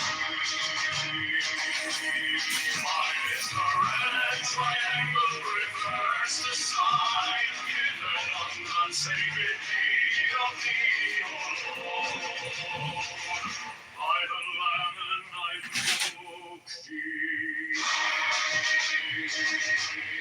Mine is the garment of white, sown with gold, the flashing of my light I wear. By my robe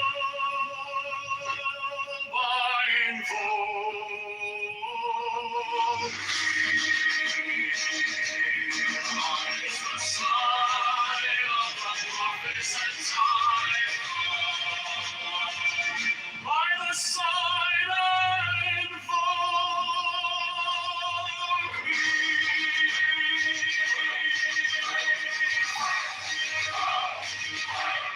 Mine is the turban of white and gold, and mine the blue vigor of the intimidated.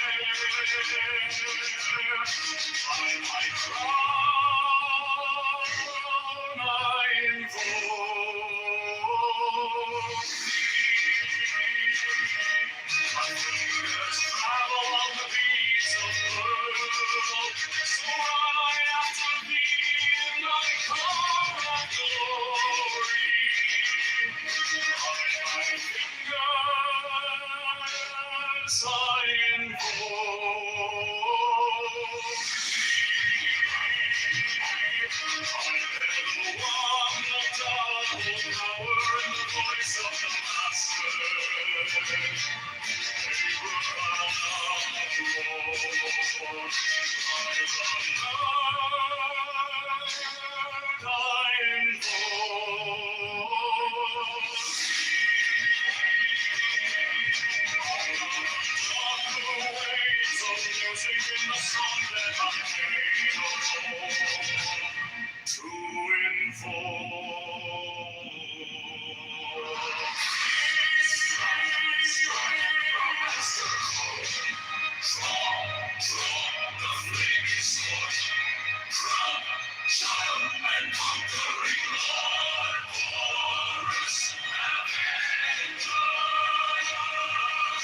By the song I invoke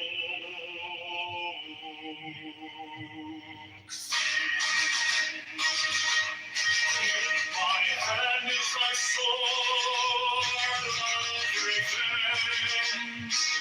Let it strike at thy bidding. By the sword I invoke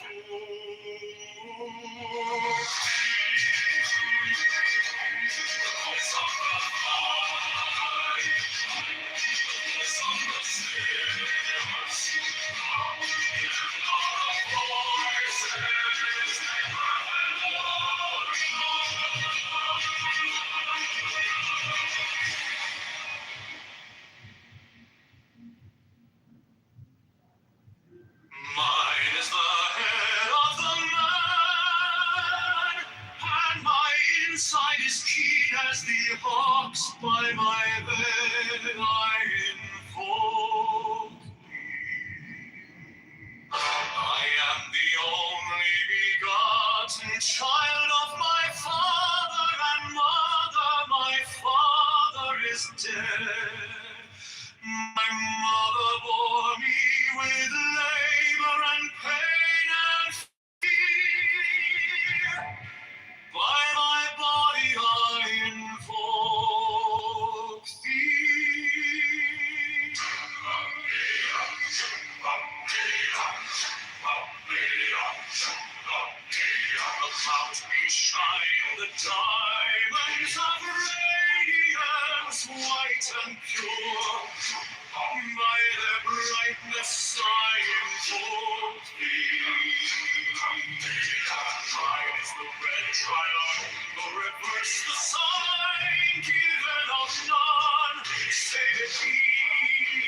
of thee, O Lord.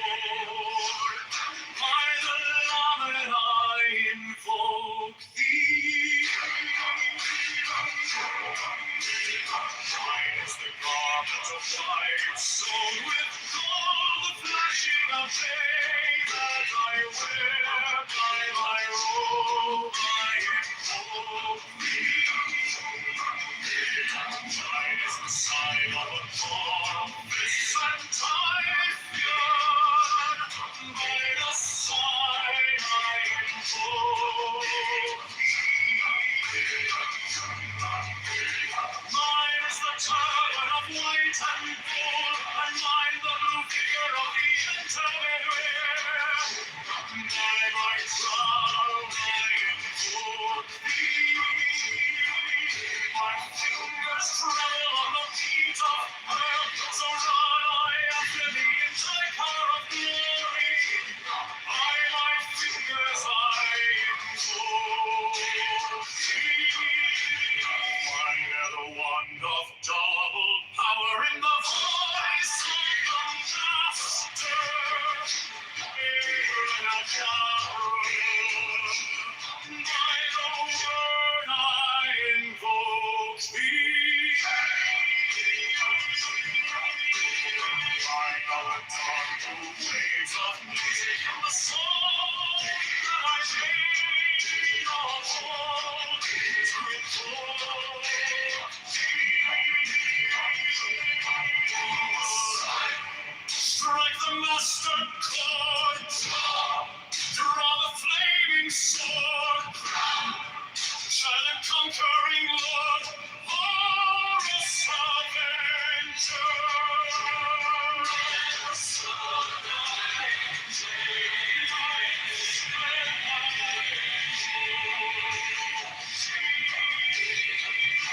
My hand is thy sword of revenge, strike at thy cheek. By the sword I invoke thee. Voice of the fire, the voice of the 611 are the voices.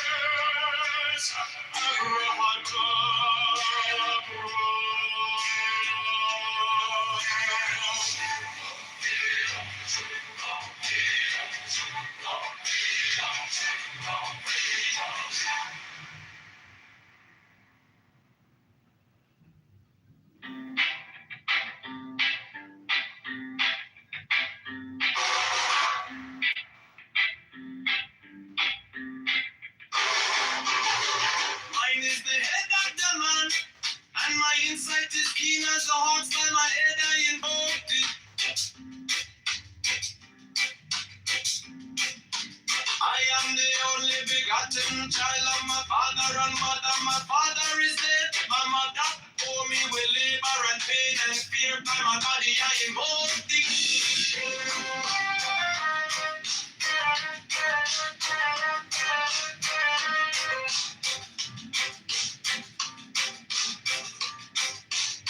Upon me shine the diamonds of radiance, white and pure. By their brightness I invoke thee. Mine is the red triangle reverse, the sign given of none. Save it be of thee, O Lord. By the Lamb and I invoke thee.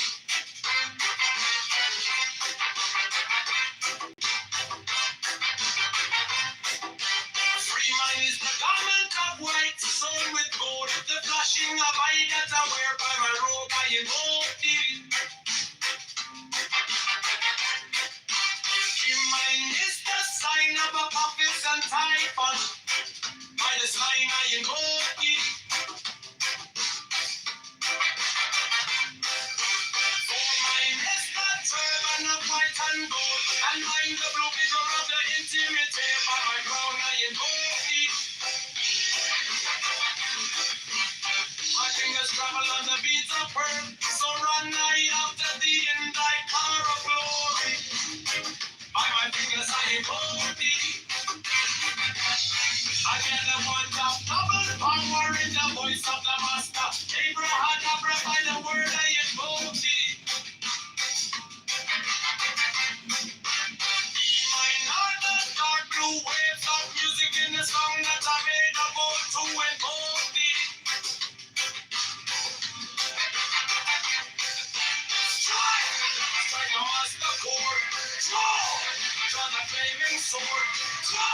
triumph and conquering love. Alright, I've been jumped by the song I invoke thee.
Mine is the head of the man and my insight is keen as the heart.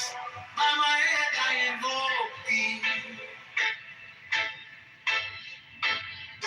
I am the only begotten child of my father and mother. My father is dead. My mother bore me with labor and pain and shame. By my body I invoke thee.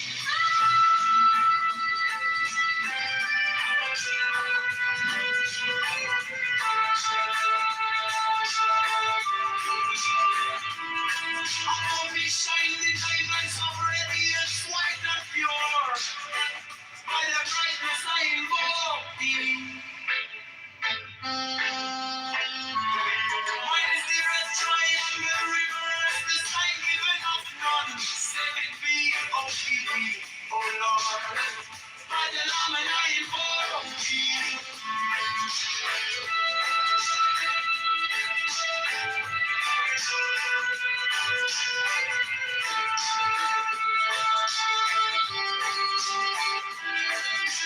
Mine is the garment of white stone with gold, the flashing of light that I wear. By my robe I invoke thee. Mine is the sign of a prophet and shine from. By the sign I invoke thee.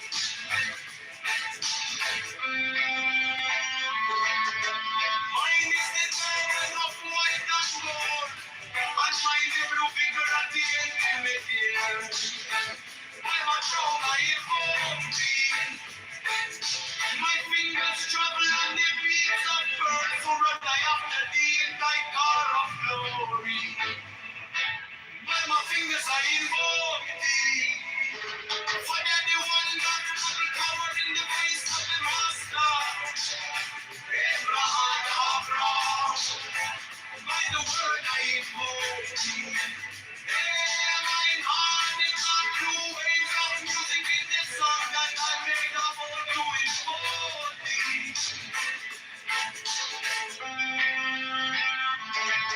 Strike the master chord, draw the flaming sword, roll the giant conquering Lord, our Lord, Amen God, by the sword I invoke thee.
Mine is the head of the man, and my insight is keen as the ox. By my head I move.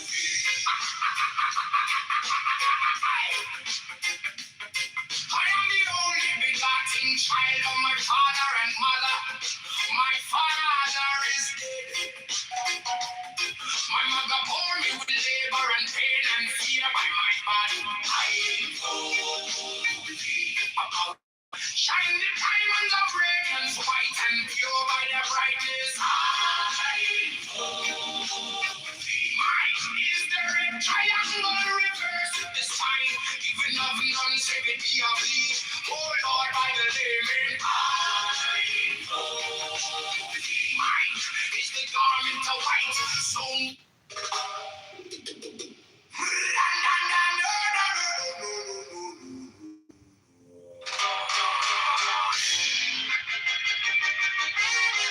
mine is the head of the man, and my insight is keen as the ox. By my head I invoke thee.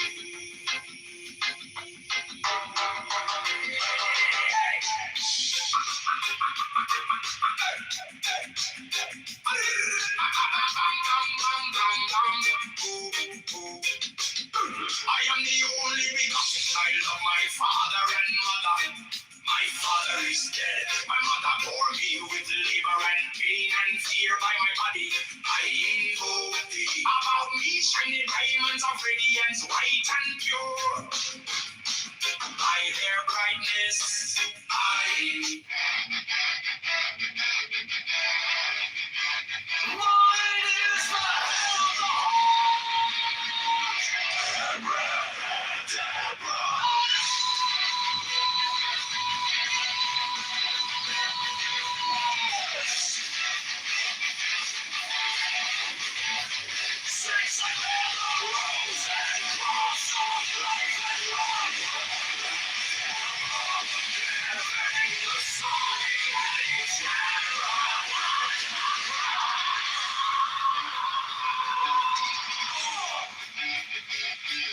remaining in the sign, the invocation concludes. Therefore I say unto thee, come thou forth and dwell in me, so that every spirit, whether of the firmament, or of the ether, or of the earth, or under the earth, on dry land, or in the air, or flowing air, or of rushing fire,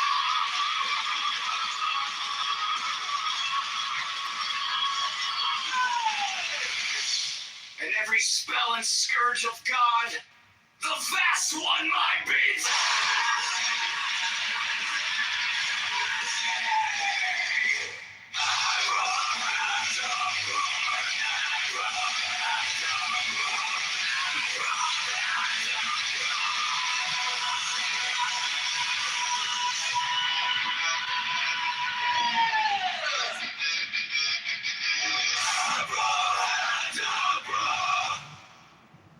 Mine is the head of the hawk, Abraham.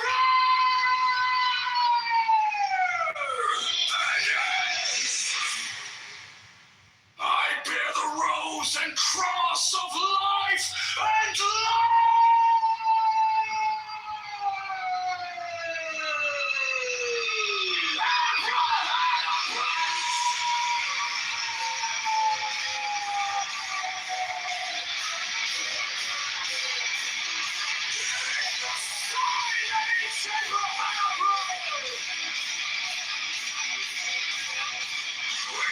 in the side, the invocation to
I bear the rose and cross of life and light. Hearing the sign as each Abra, remaining in the sign, the invocation concludes. Therefore I say unto thee, come thou forth and dwell in me, so that every spirit, whether of the firmament, or of the ether, or of the earth, or under the earth, on dry land, or in the water, or whirling air, or of rushing fire, and every spell and scourge of God, the vast one, my being.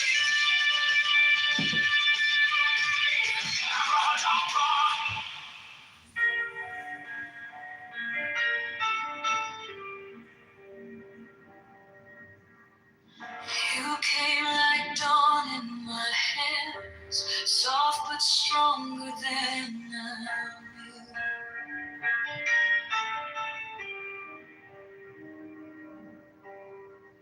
My fear turned gold in your eyes, and my whole night broken too.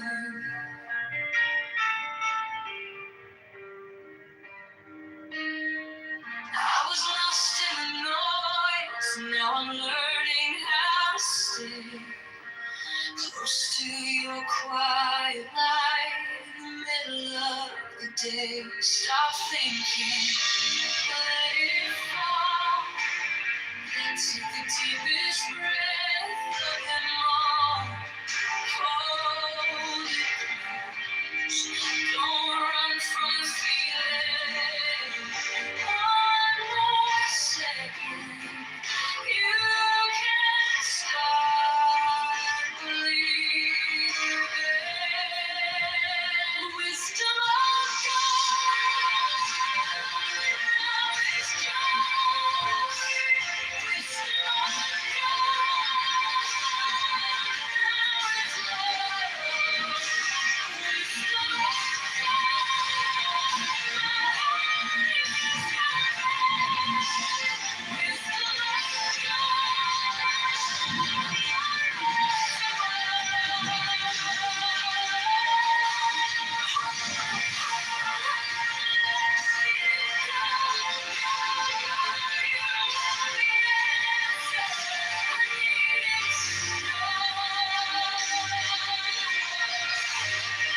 Your touch is a steady rain on the dust of who I was.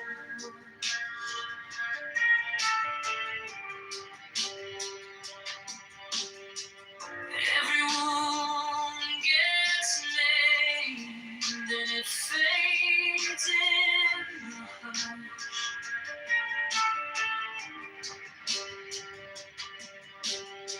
I don't need 1,000 signs when your name is in my chest. One deep breath, one brave step, and the rest can be blessed. Stop thinking, let it fall.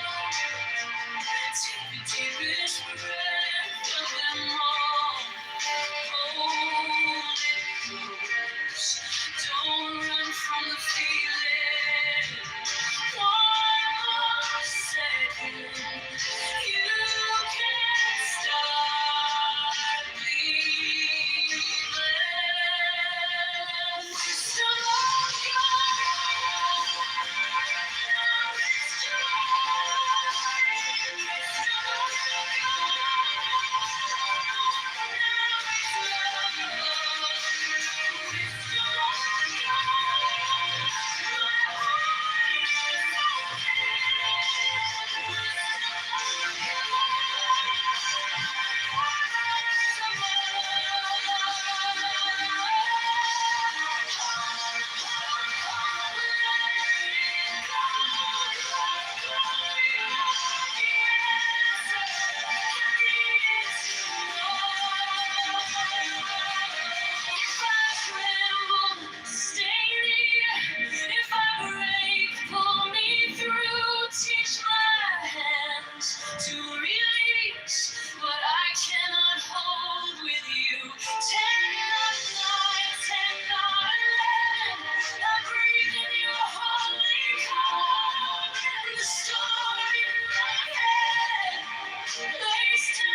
hands, soft but stronger than I knew.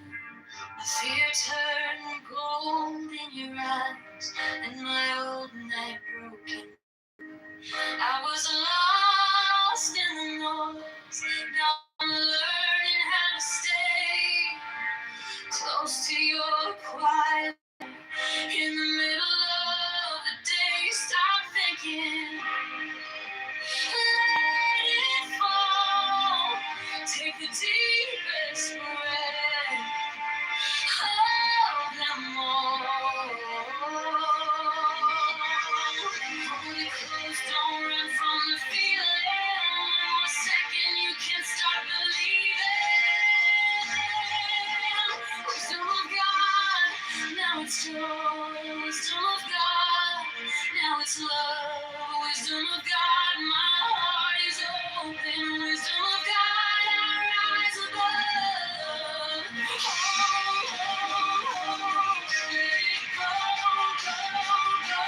You are the answer I needed to know.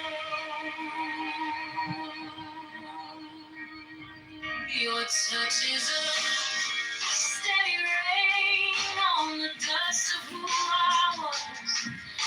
Every wound gets named, then it fades in the hush. I don't need 1,000 signs when your name is in my chest. One deep breath, one brave step, and the rest can be blessed. Stop thinking, let it fall. Take the deepest breath, hold them all. Hold it close, don't run from the feeling. One more second, you can't stop believing. Wisdom of God, now it's joy. Wisdom of God, now it's love. Wisdom of God, my heart is open. Wisdom of God, rise above. Let it go, go, go. You are the answer I needed to know. If I tremble, stay near. If I breathe, pull me through. Teach my hands to release what I cannot hold with you. Tonight, I breathe in your holy calm, and the storm in my head lays down like a palm. Wisdom of God, now it's joy. Wisdom of God, now it's love. Wisdom of God, my heart is open. Wisdom of God, I rise above. Let it go, go, go. You are the answer I needed to know. Wisdom of God, now it's come. Wisdom of God, I'm yours alone.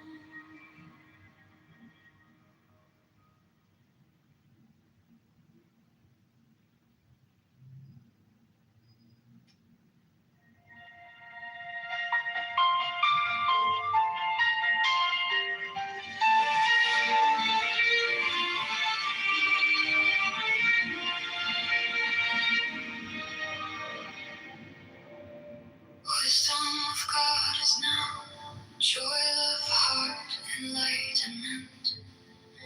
You found me in the quiet, with my hands still shaking. I was carrying the hurt like a name I couldn't drop.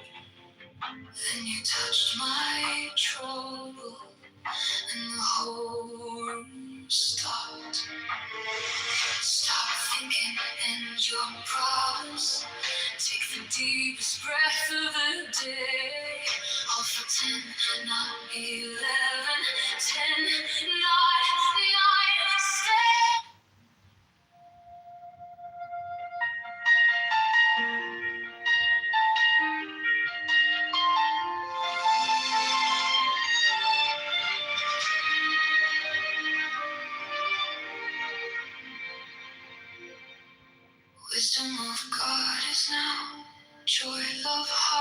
enlightenment.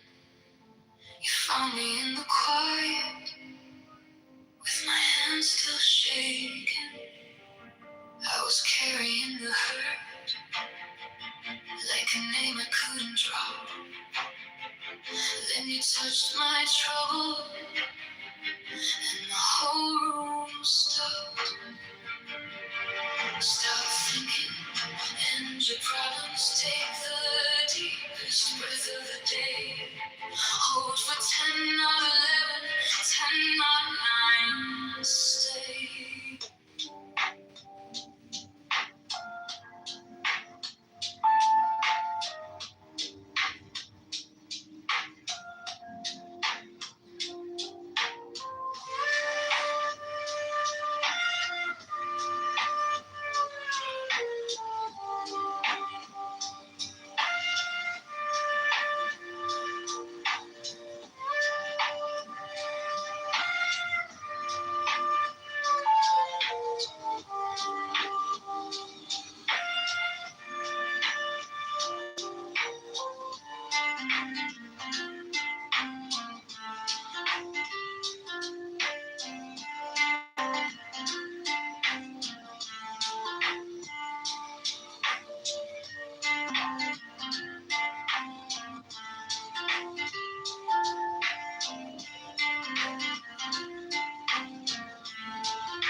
teacup.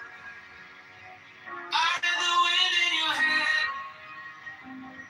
Tower on the broken sidewalk.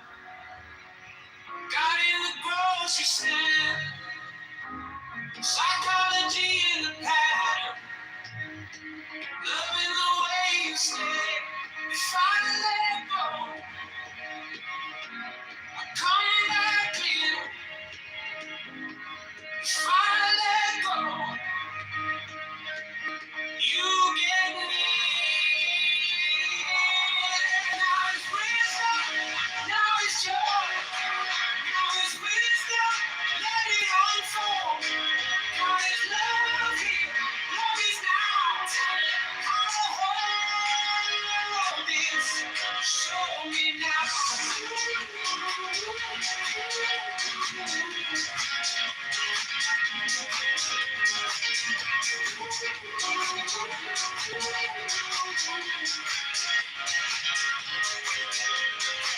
My mouth's a room with boxes, labeled fear and pride.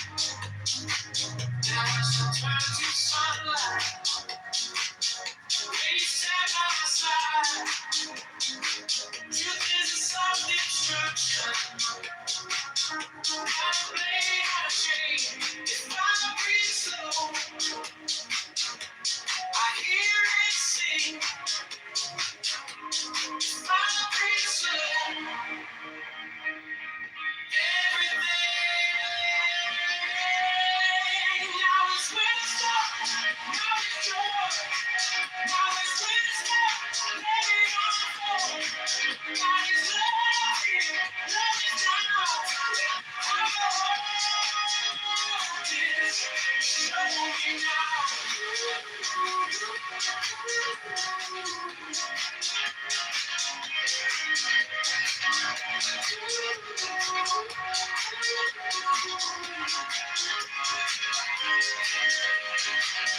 I stop asking for forever. I start listening for the sign. One small smile, one clean moment turns the whole world right.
I read the rain in a teacup. I read the wind in your hair. Tired in the broken sidewalk. God in the grocery store. Psychology in the pattern. Love in the way you stay. If I let go, I come back clear. If I let go, you get near. Now is wisdom, now is joy, now is wisdom. Let it unfold. God is love here. Love is now. Tell me how to hold it. Show me now.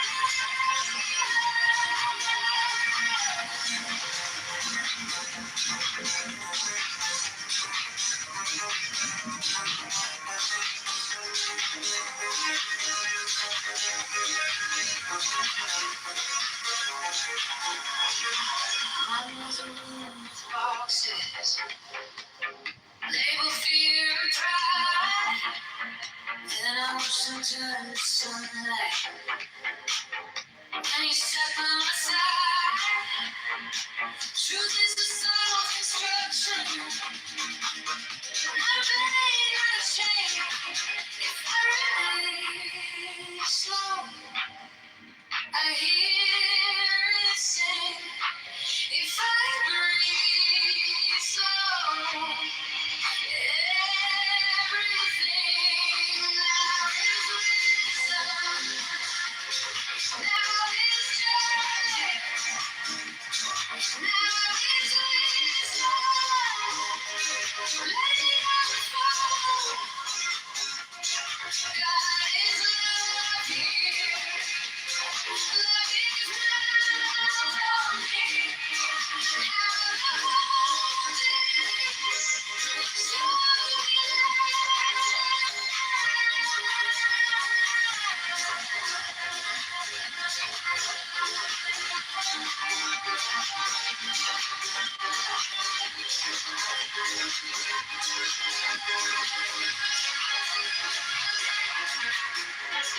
I start asking for forever. I start listening for the sign. One small smile, one clean moment turns the whole world right. Intelligence in the silence, joy in the dark. Now is wisdom. Now is joy. Now is wisdom. Let it all flow. God is love here. Love is now. We are right here. Right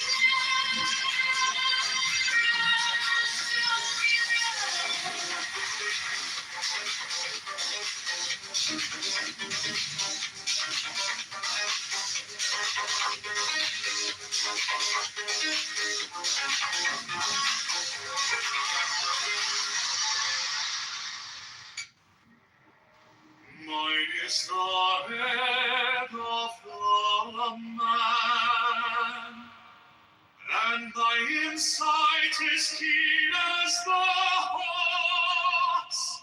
By my head I invoke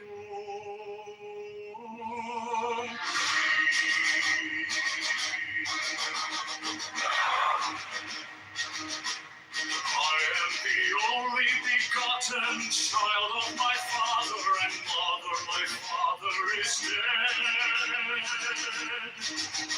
My mother bore me with labor and pain and fear. By my body I invoke thee. About me shine the diamonds of radiance white and pure. By their brightness I invoke thee. Mine is the red triangle, reverse the sign given on the sacred deed of thee, O Lord.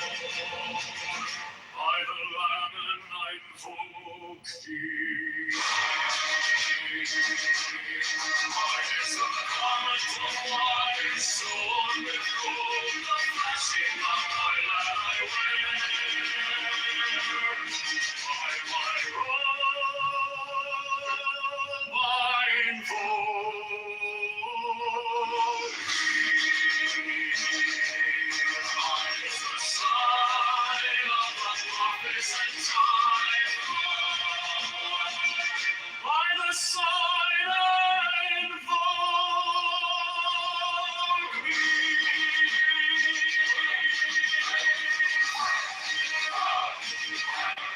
Mine is the turban of white and gold, and mine the blue vigor of the intimate air. By my crown I invoke thee.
Mine is the head of the man, and my inside is keen as the hawks. By my bed I invoke thee.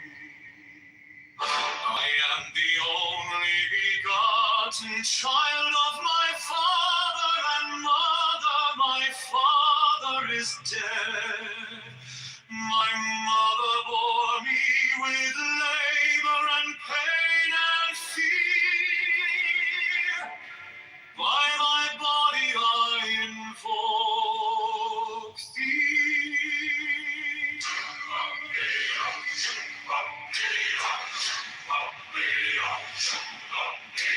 About me shine the diamonds of radiance, white and pure. By their brightness I invoke thee. Mine is the red triangle, reverse the sign, given of none, save it thee, of thee, O Lord. By the Lamed I invoke thee. Mine is the garment of white, sewn with gold, the flashing of day that I wear. By my robe I invoke thee. Mine is the sign of a prophet's and Typhoon. By the sign I invoke thee. Mine is the turban of white and gold, and mine the blue figure of the interwear. By my crown I invoke thee. My fingers travel on the beat of earth, so run I after thee in thy car of glory. By my fingers I invoke thee. Mine are the wand of double power in the voice of the master. Abraham Yahweh. By the word I invoke thee. I know the dark waves of music in the song that I made of old to invoke thee. Strike the master chord, draw the flaming sword, challenge conquering Lord, Horus Avenger.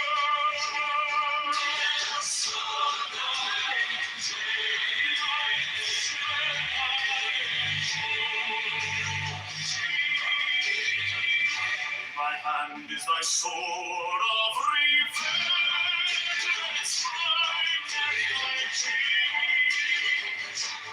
By the sword I drove thee. The voice of the 5, the voice of the 6, 11 are the voices.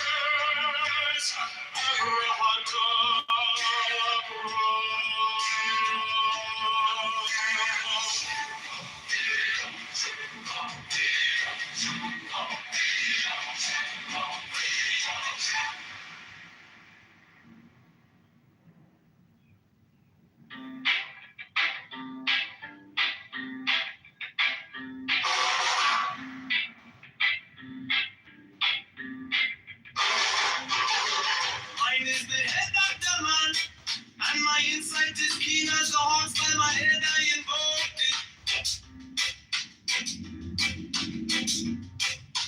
I am the only begotten child of my father and mother. My father is dead, my mother bore me with labor and pain and fear. By my body I invoke thee.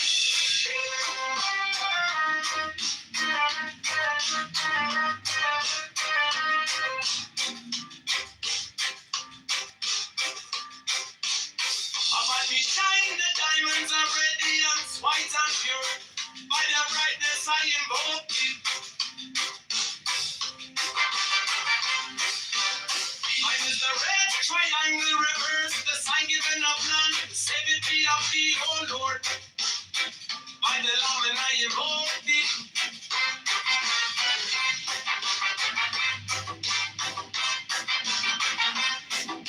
Free mine is the garment of white, sewn with gold. The flashing of eye that I wear by my robe, I invoke thee.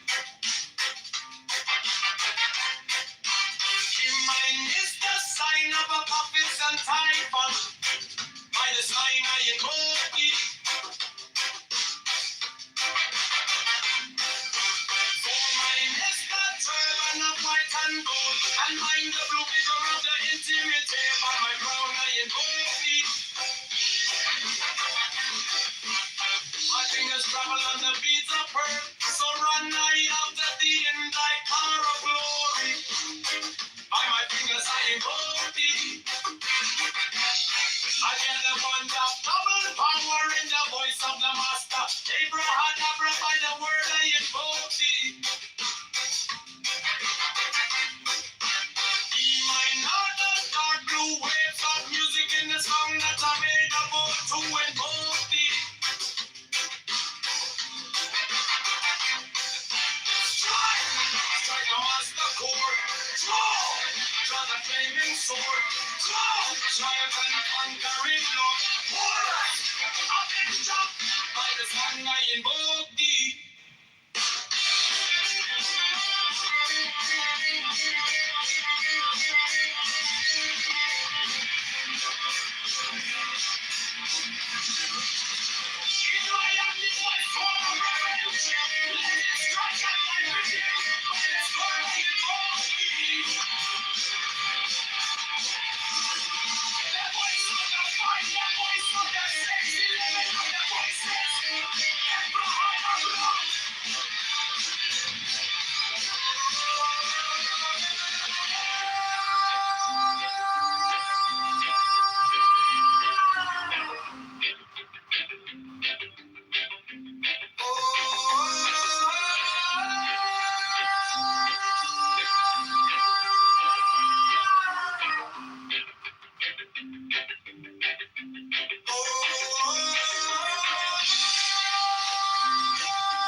My mother bore me with labor and pain and fear. And my body I invoke thee.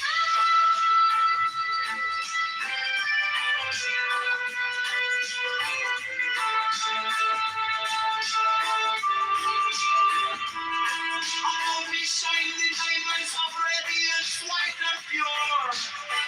By the brightness I invoke thee. Mine is the red triangle reverse, the sign given of none. Save it be, O King, O Lord. By the Lamb and I invoke thee.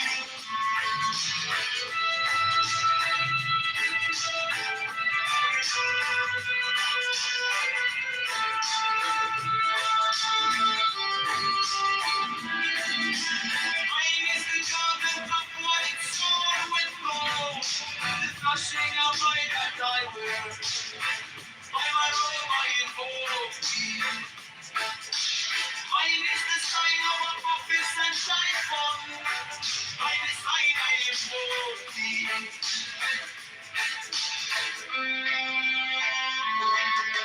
Mine is the garment of white and gold, and mine the blue vigor at the intimate ear.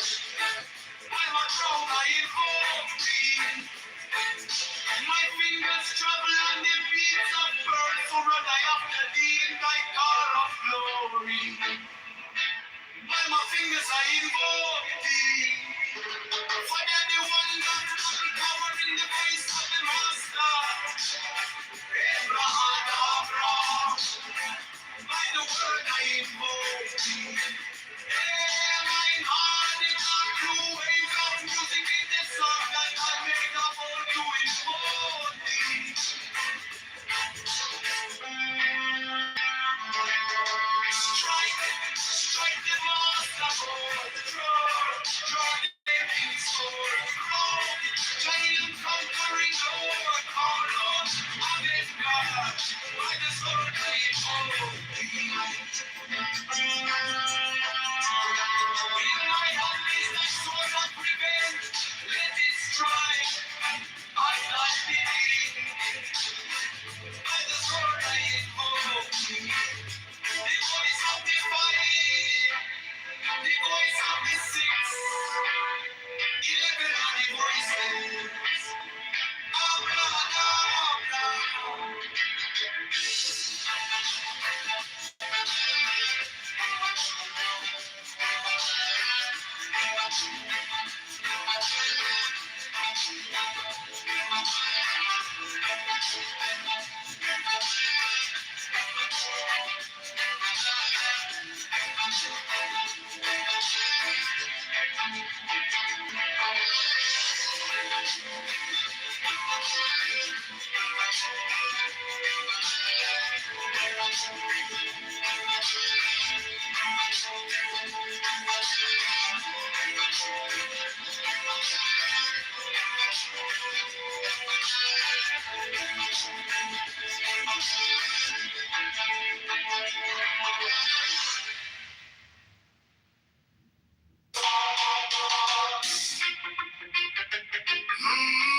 Mine is the head of the man, and my insight is keen as the heart.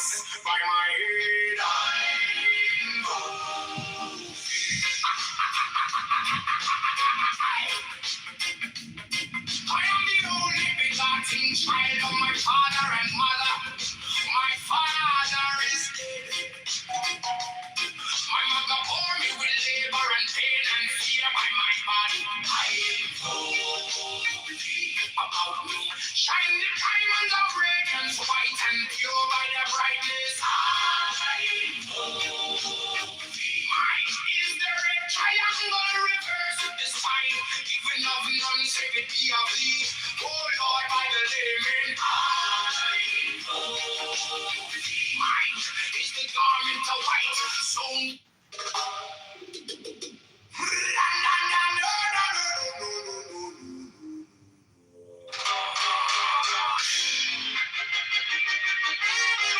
Mine is the head of the man, and my insight is keen as the ox.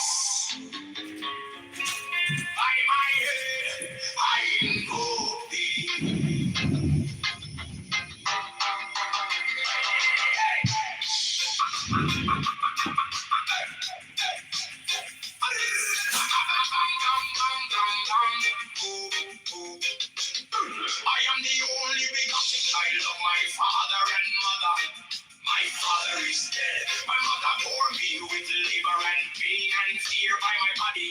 I invoke thee. About me shiny diamonds of radiance, white and pure.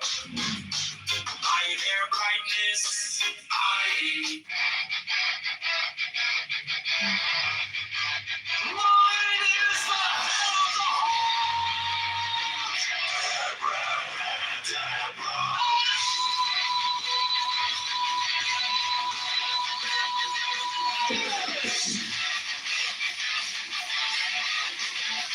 since I bear the rose and cross of life and life, giving the sign and each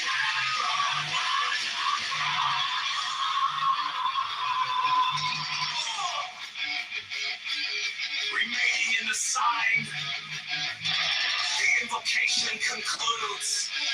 Therefore I say unto thee, come thou forth and dwell in me, so that every spirit, whether of the firmament, or of the ether, or of the earth, or under the earth, on dry land, or in the air, of whirling air, or of rushing fire,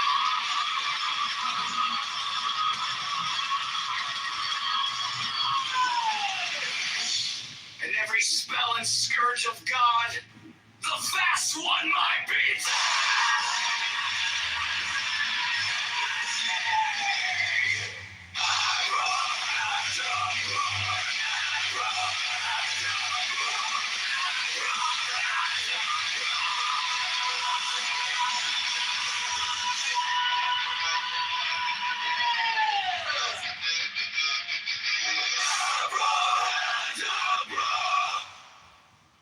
Mine is the head of the hawk,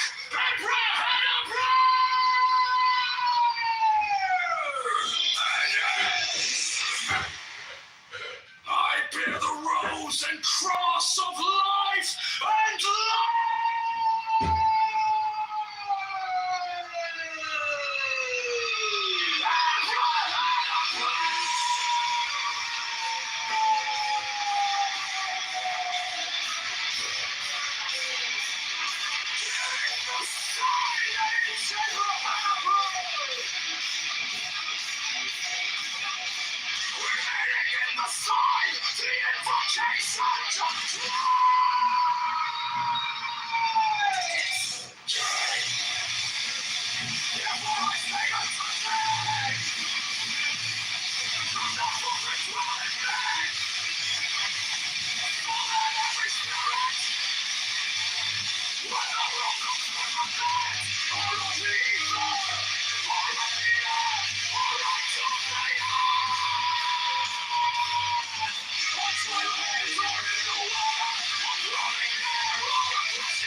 I bear the rose and cross of life and light, giving the sign at each abracadabra.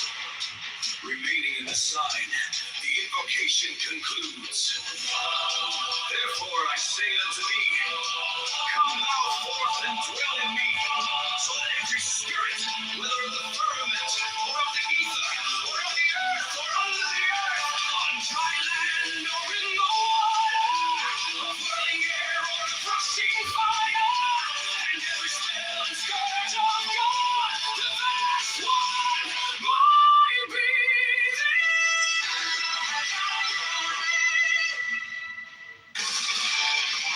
Mine is the head of the hawk, abracadabra, and ends. 6. I bear the rose and cross of life and light. Hearing the sign at each and abracadabra, remaining in the sign, the invocation concludes. Therefore I say unto thee, come thou forth and dwell in me, so that every spirit, whether of the firmament, or of the ether, or of the earth, or under the earth, on dry land, or in the water, or whirling air, or of rushing fire, and every spell and scourge of God, the vast one, might be thee.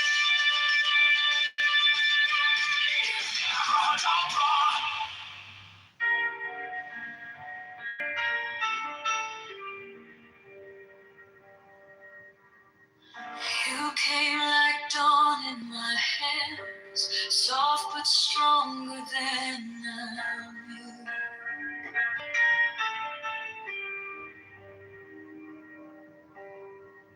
My fear turned gold in your eyes, and my whole night broke in two.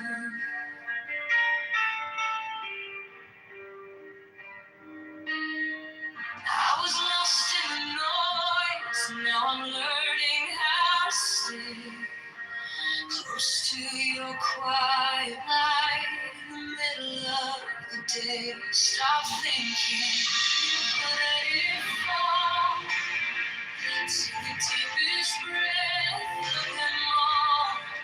Hold it close. Don't run from the feeling. One more second. You can start believing. Wisdom of God. It's God. Wisdom of God. It's love. Wisdom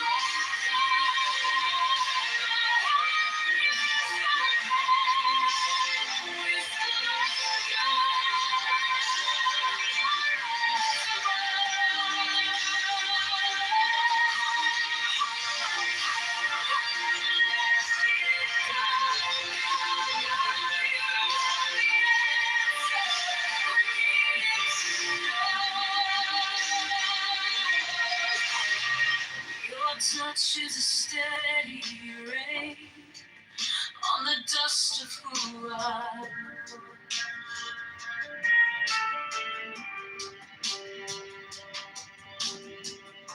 Every wound gets named and it fades in the hush.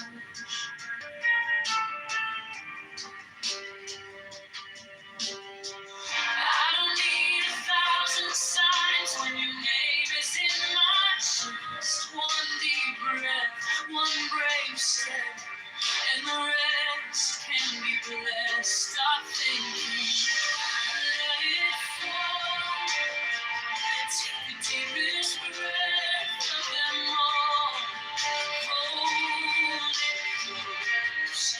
Don't run from the feeling. One more second. You can start believing. Wisdom of God.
twilight. In the middle of the day, stop thinking. Let it fall. Take the deepest breath. Hold them all. Hold it close, don't run from the feeling. One more second, you can start believing.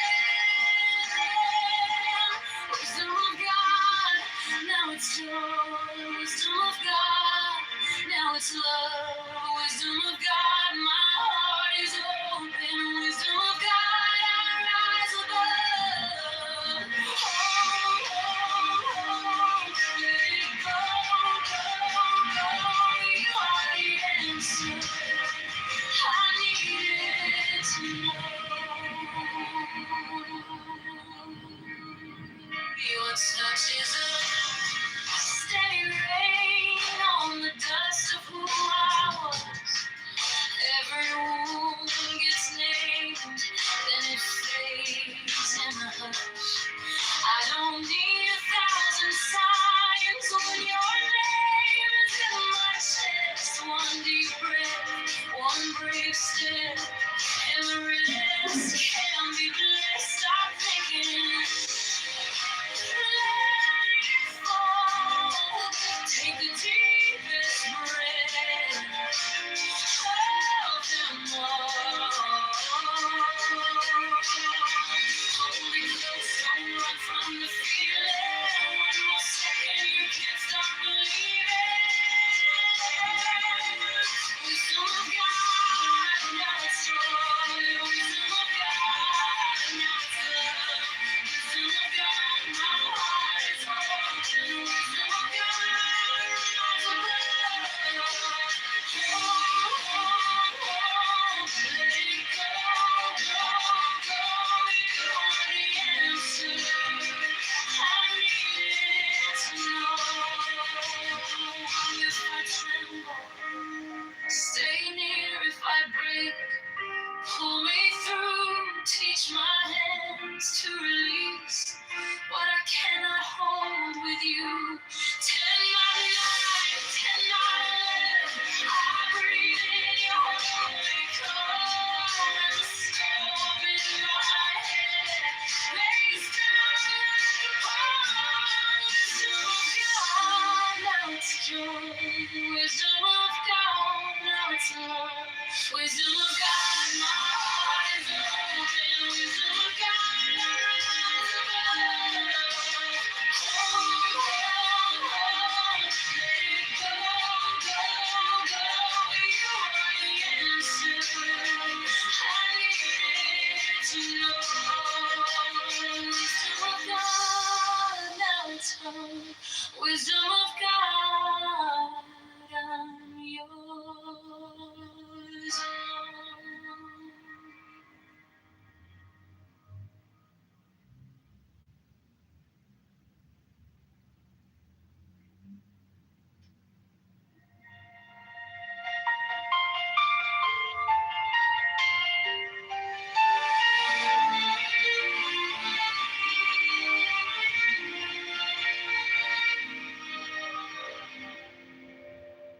Wisdom of God is now joy of heart, enlightenment. You found me in the quiet, with my hands still shaking. Now carrying the hurt, like a name I couldn't drop. Then you touched my trouble, and the whole room stopped. Stop thinking and your problems. Take the deepest breath of the day. All for 10, not 11. 10, not 9. Stay.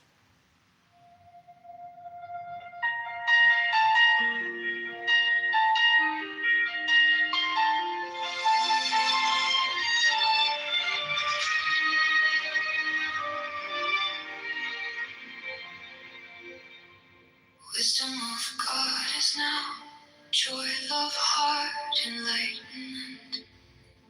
You found me in the quiet, hands still shaking. I was carrying the hurt like a name I couldn't drop. Then you touched my trouble, and the whole room stopped. Stop thinking, and your problems take the deepest breath of the day. Hold for 10, not 11, 10, not 9, stay.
since it didn't work out, but we at least had the conversation. Exactly. It starts with a conversation. You notice What would you say? This is one of the things I really believe, that a lot of people go into a relation, and clearly we only get what we accept. Okay. You hanging out with somebody, you guys tell me the sex is good, but this person's not good enough for you to give her your last name, or for the woman to say, I want to give you children. To me, that's a dangerous place to be, because guys, we think life is long. It's not. It's really short, guys. And why do I want to invest my life with someone that I know that I'm not going to be with, and I know they really don't want to be with me? They're just hanging out until something better comes along. And to me, that's scary. Yeah. I could be wrong, but I really think that the only time I've seen situationships going for a long time is just from fear. Wherever the fear is, I just don't see any other reason why, if it doesn't stem from like that being the root. That's why I was saying earlier, you'll know right away, usually. Well, sometimes. And someone was saying this, the younger you get married, potentially, the stronger you work through some of your bonds. Like, say you do go to college, but you get married, someone gets a job as a mechanic. You know the struggles. They'll move from here to there. Like, you'll learn and you'll grow through each of those things, and you'll see successful people adapt as they change careers. Because if you don't do it together, it's tough, because you might be set in your ways, you're in your 30s, you're ready to settle down, but you should have probably already settled down and gotten married, and maybe had a kid, maybe not. It just depends on your situation. But by the time you settle down, you would have had a future, and you could change jobs, you could change where you live, you might sell one house to move. You'll learn the financial struggles together, and the more you learn together, the more you grow together, I think. The sooner. Clubhouse. Hold on, DJ. Hold on. Do you know how many careers and opportunities I've got in life around the world become married? I'm in debt care, right? I can go to meetings and have opportunities with companies. And because I'm married, they look at me a lot more serious than someone that's transient or someone that's not going to be around. They know that I have a commitment to a wife when I was younger with kids and a home. They knew I wasn't going to be some fly-by-night person. They want to commit to someone that's already made a commitment in their personal life. And I think that's why you see a lot of these guys say, hey, I'm 30, I'm 31, and I've had 6, 7, 8 different jobs. Why? Because they know that you're not serious about making a commitment. And that's what I say is not fair. And you guys can look this up. How many men actually ask a woman to marry them in their lifetime in 2026? Google that one. See this. It's definitely interesting, because I think the younger or the sooner you get married, it's easier to venture on to a journey, like move house to house or apartment to another city. The younger you are, the more easier it is, and there's more adaptability, because you could be offered a job today where you're at, but then they could say, oh, he's so good, can we move him down to Tennessee? Cool. See, let me go after you, or after DJ. You want to go before you? Hold on. DJ, do you want to go? Yeah, I'm just amused at all of these experts in relationships. I think people should stick to politics, quite frankly. But this is such a nuanced issue. It's cultural. I mean, there's sociological, physiological, philosophical, psychological issues. People go to residency programs and they don't want to get married until they're done. So they've done 2 residency programs and they're 35 years old. There are people who get married very young and pick jobs in retail where they could get a job doing anything in that space just about anywhere. I mean, it's just the convergence of the career and marriage is just kind of fascinating to hear this discourse. The expertise on, marriage and love. Most people probably.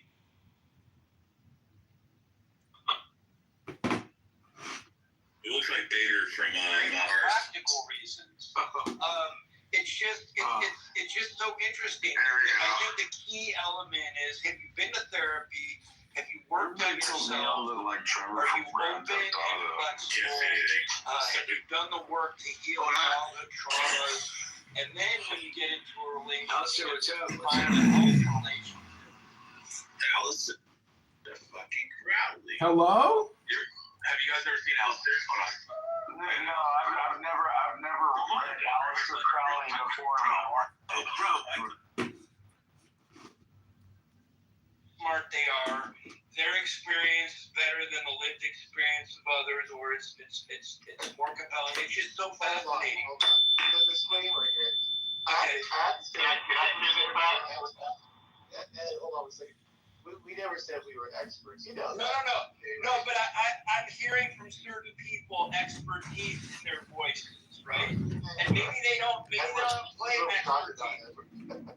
Maybe they don't claim expertise, and maybe I jumped the gun in saying that. But I think that relationships are so different. But the one thing that I think people find out is if they've worked on themselves and are more self-aware, and they don't come up from a place of judgment and criticism. They're open and flexible. Cool C said one thing that was, I think, poignant was the flexibility is a key element. But there are so many things that drive people. There are so many careers that people can only take on roles in certain regions of the country, or the quality of life,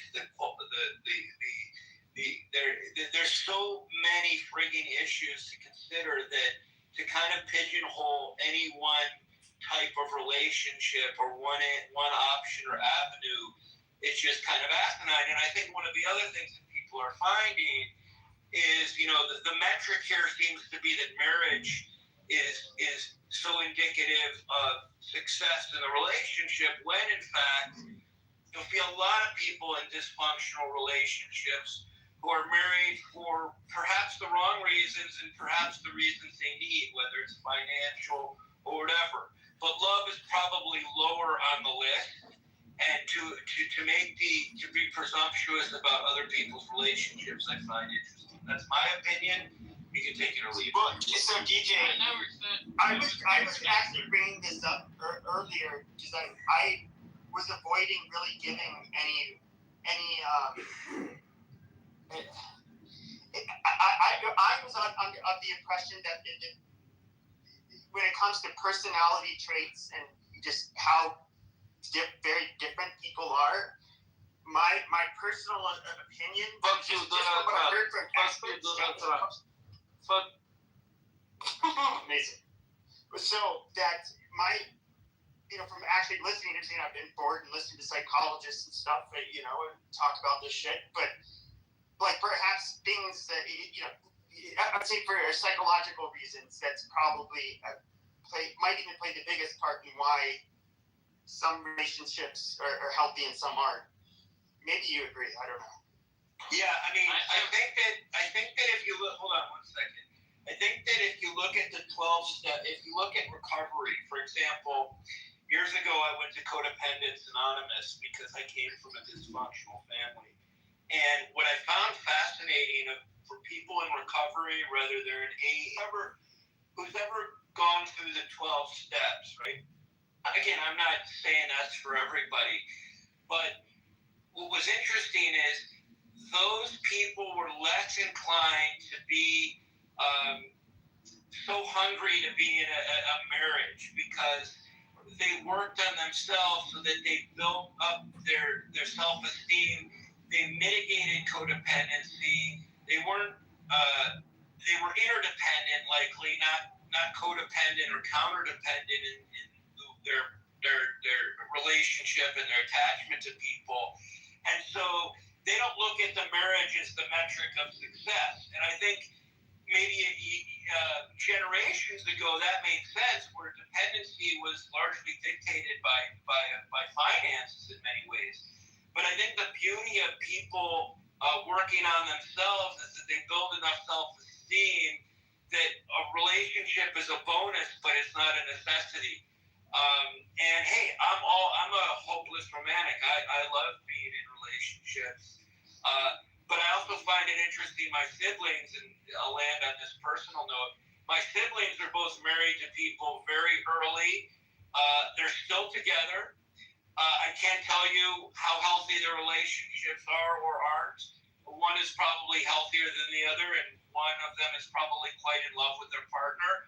But, I feel like, wow, in some ways they missed out on the opportunity to learn from all the relationships that other people who weren't married early got. So the grass might be always greener, but I think that to suggest that marriage is kind of the metric, or that you have to get married, or we never said that. Okay, maybe I missed part of that. So go ahead. I have a question, DJ. I just want to ask you a question. Because you actually came in and you said something that we're not quite positive, okay? And I'm using that term based on what you say. So, I come from a family of married people, okay?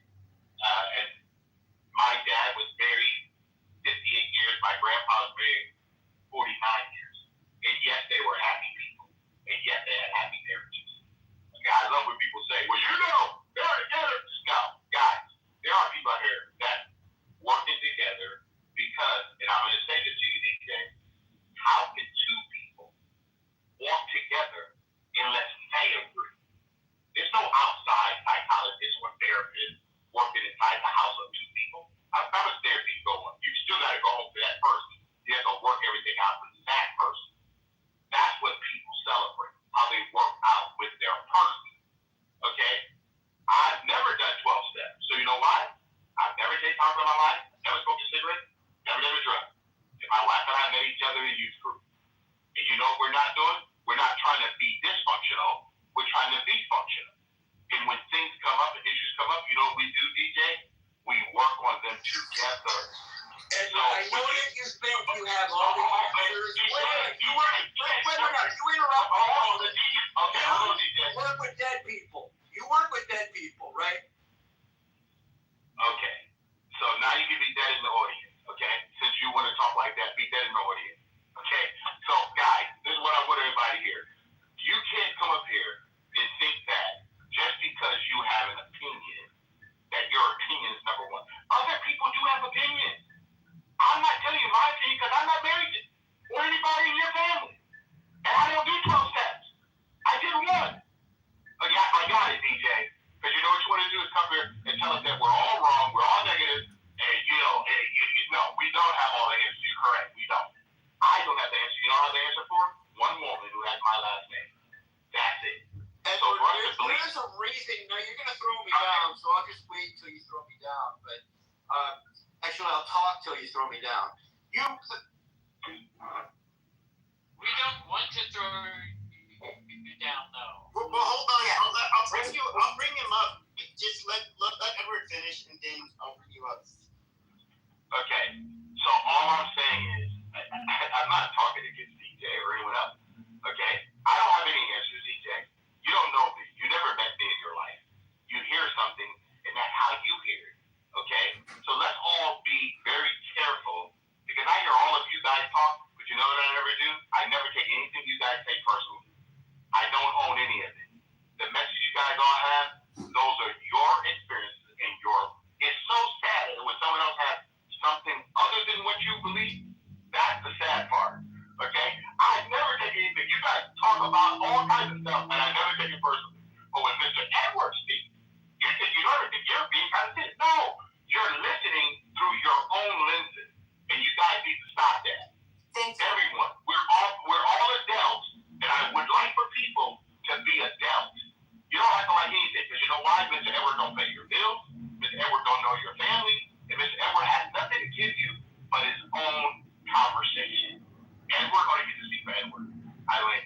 you, Mr. Edward. I appreciate that. We have some new people on the stage. Pascali, we have Infinite, and we have Coco. We have Chris too. Chris is on the phone. I agree. We gotta let DJ respond, obviously. Let him get it out. But let's not get personal. Yeah. Let's just keep it really about. So I apologize to Edward if I was offensive. I think that what's triggering is to hear someone say, and hey, God bless Edward, but you know, my family's been married. I'm the only one in my particular family who is not married. And I find it fascinating, though, that this notion of marriage and part of the problem is that we don't realize how unhappily married many people are. That's a problem. That's like an epidemic issue. But another thing is to kind of to be dismissive of 12-step. Everybody should be in therapy. Everybody should be in 12-step. It's not about pathology. It's about learning from institutions that have demonstrated empirically that they know what they're talking about and they've helped people. There is no way that people can get to this point. It's very rare that someone can find the kind of happiness and wellness doing it on their own. I mean, that to me, I don't want to say I find objectionable, but that is so rare that it's fascinating to hear anyone say that. Now, maybe Edward doesn't feel that, there are different avenues to finding success in life, but most people, by and large, need outside coaching or help. They're wizards if they can come up with it on their own. Okay, we're gonna go to some new voices. Hold on. So let's open the stage up. Who else wants? DJ, are you done? Can I just say one more? I just want to say one other thing. The other thing, though, that I do take issue with is that people are lucky if they're so goddamn well-adjusted that they don't need any therapy or any outside help. Now, in the Jewish community, where we've had a lot of generational trauma, most people embrace therapy. No, I don't care how fucking successful they are, they know that that's a resource that is out there that's to be taken advantage of.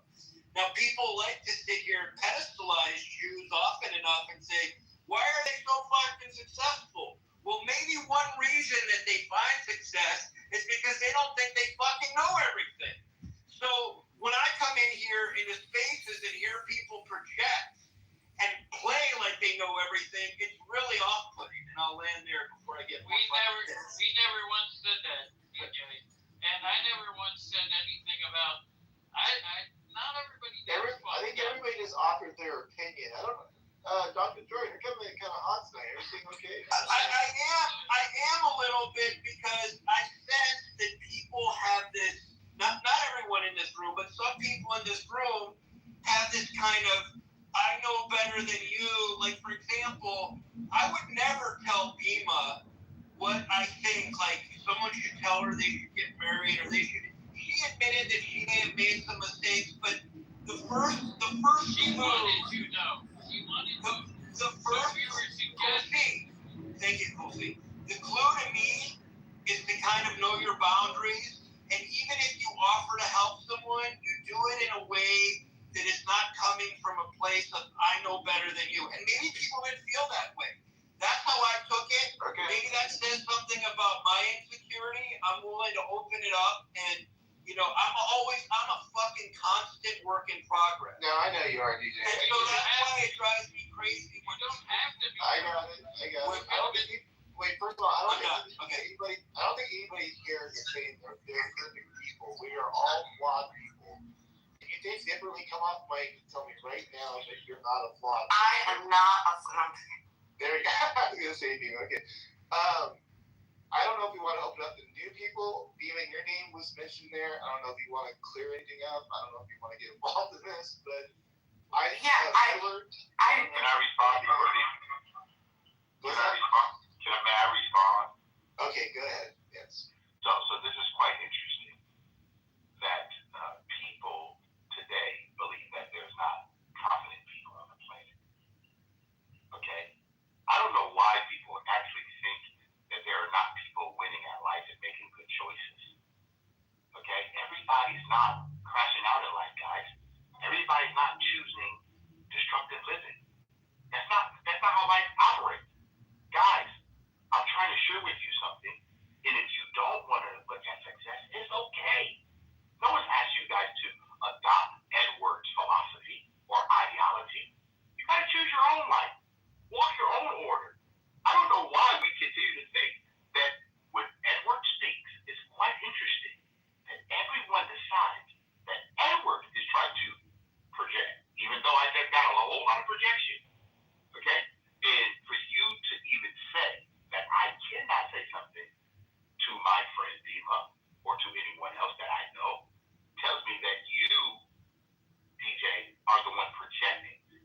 open the floor. I think we're just going to go back and forth too much on that part. Bertie, were you done? I forget if we. Oh, you. I don't know if you wanted to ask something of Bima now that she's on the phone. I don't know if you want to do that. And pretty much what I was gonna say. Okay. Yeah, I don't want to jump into the whole situation with DJ. We have different opinions, and that's fine. Edward said a sufficient amount of information towards that, so I'm gonna listen and then I might chime in later. Okay.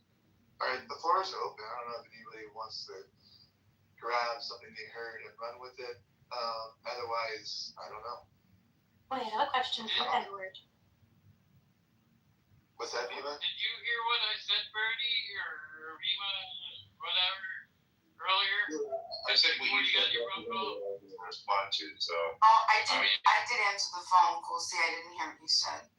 I was trying to just say, I mean, I was giving you some advice, but that's up to you to use it however you want it. I was going to say,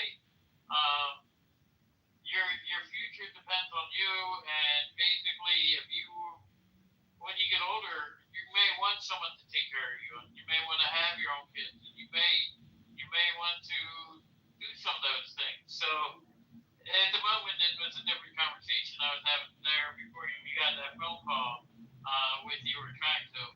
But I said maybe you should step up and ask him, and if you're really committed to him and you really love him and don't know if you guys can have kids or if you ever will, and I don't know how long you've been with them, but if it's something that you really care about, maybe stepping up and trying to, because one day, like, who's going to take care of you when you get that old and then maybe in the nursing home or whatnot? We're all going to die one day. Who's going to help? Bima, I am curious. Right, I don't know if he's still talking or if he's roboting or if he's being. Live the rest of your life. If he's not going to commit to you. Who was speaking there? Go ahead. Who's that? Sorry, that was me. I didn't know that Lucy was still talking. It kind of went robot in my head. But no, I was gonna say, Bima. I guess I'm just curious. Like, let's say hypothetically, you go to him and say, "Hey, I've been thinking more, and I think I want us to be married. Can we have the conversation at some point?" And he responds to you, says, "Hey, I actually am not interested in marriage at all. I don't feel like putting on a label, and I don't feel like that we go through that commitment because things are good right now." What would be your response to that in that moment? I wouldn't. At this stage, he's gone. Like, no problem. But that's what I'm saying. Like, that's not, and that's why I appreciate what DJ was saying, because it's just more complex than that. He's never said to me, like, "Will you be my wife?" in those words. No, he's never said that. But you told people you were married. Right. And honestly, I mean, I don't know how much he actually does that. I don't know. This is sometimes he'll say that to me.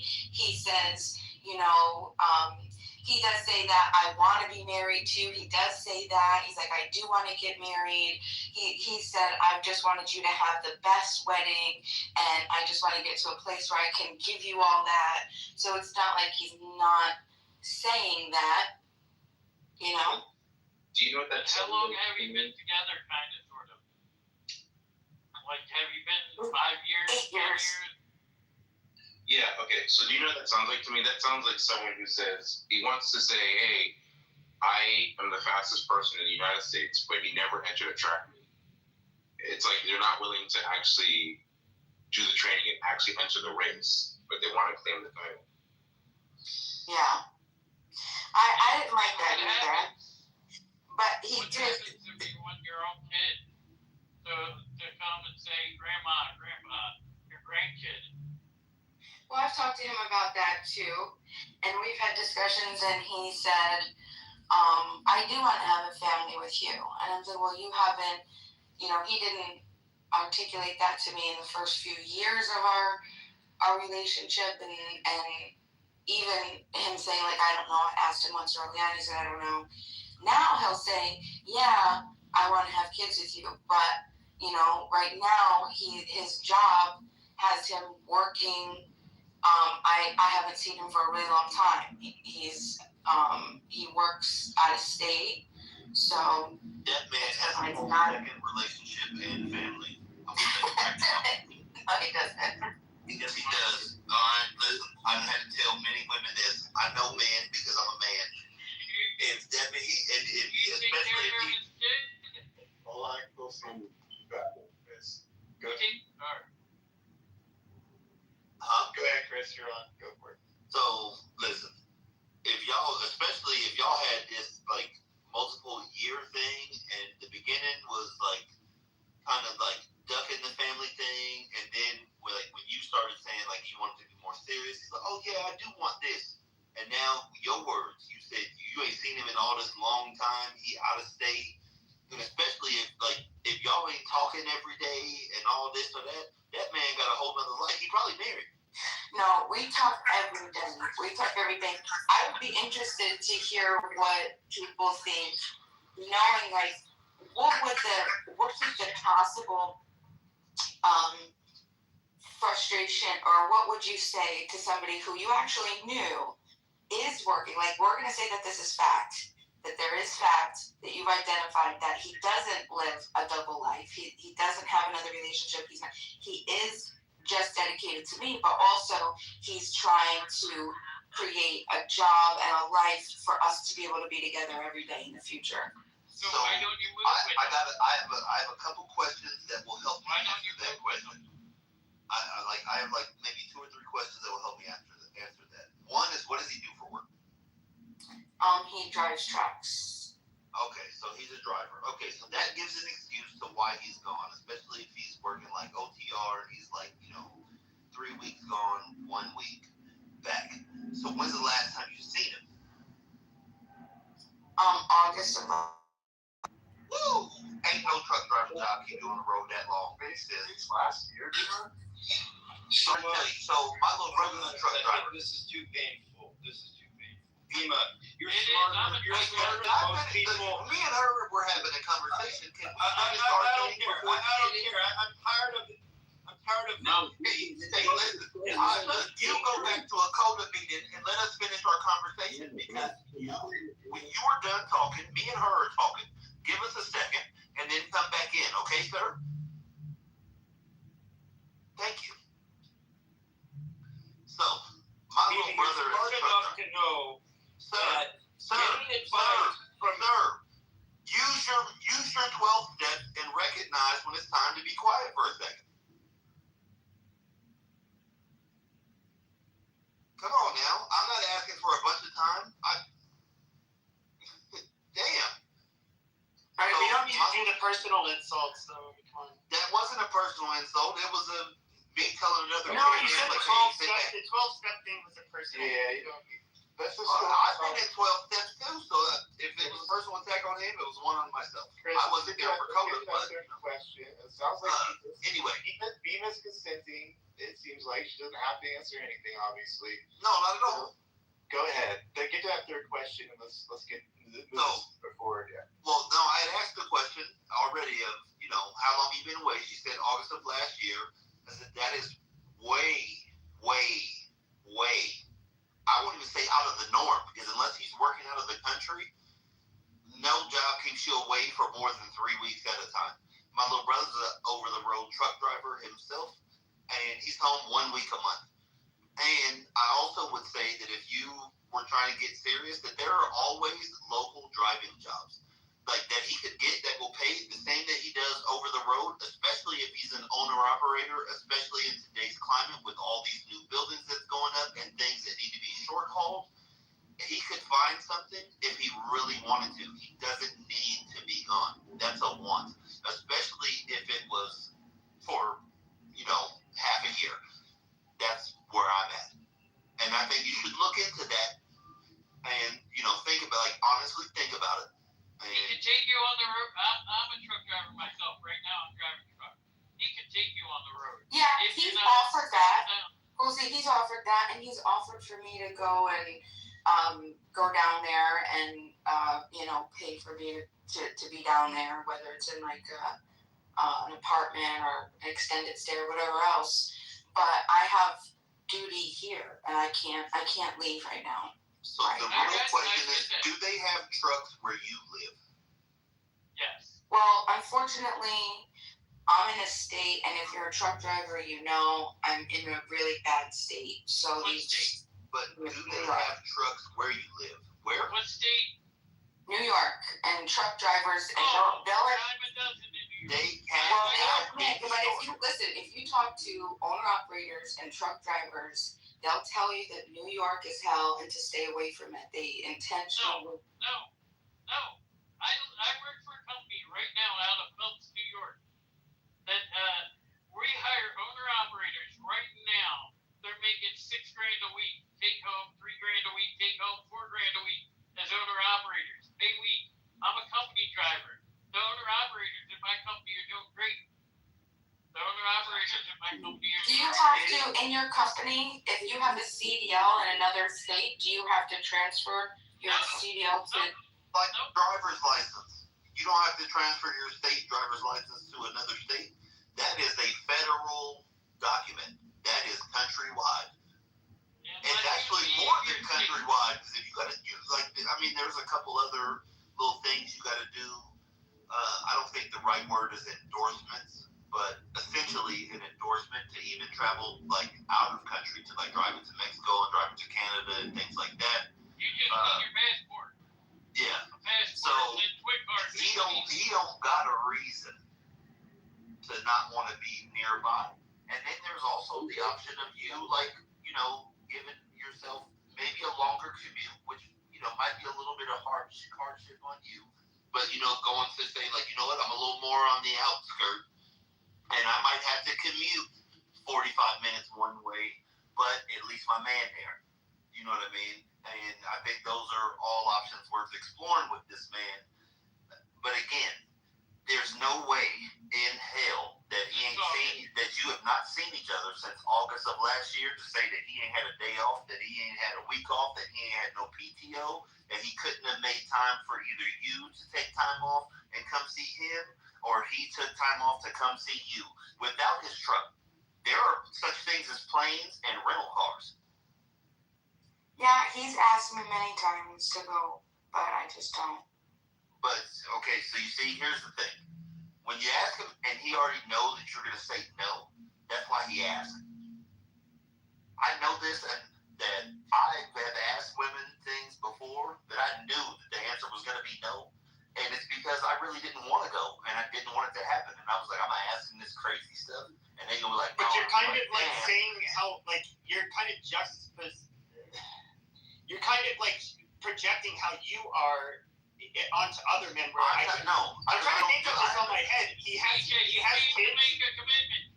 DJ. Okay. Hold on. Now he has kids, but I don't know how many, and with how many other women, or if it's just one other woman. I'm not going to ask. I don't know. It's hard to know. What are his financial obligations? Why is it that he's having to work from where he is? Where are his kids? Like, there's so many things that I just don't know. Pepe, I have been down bad. I've never not seen a woman that I was with for over a week, much less a year.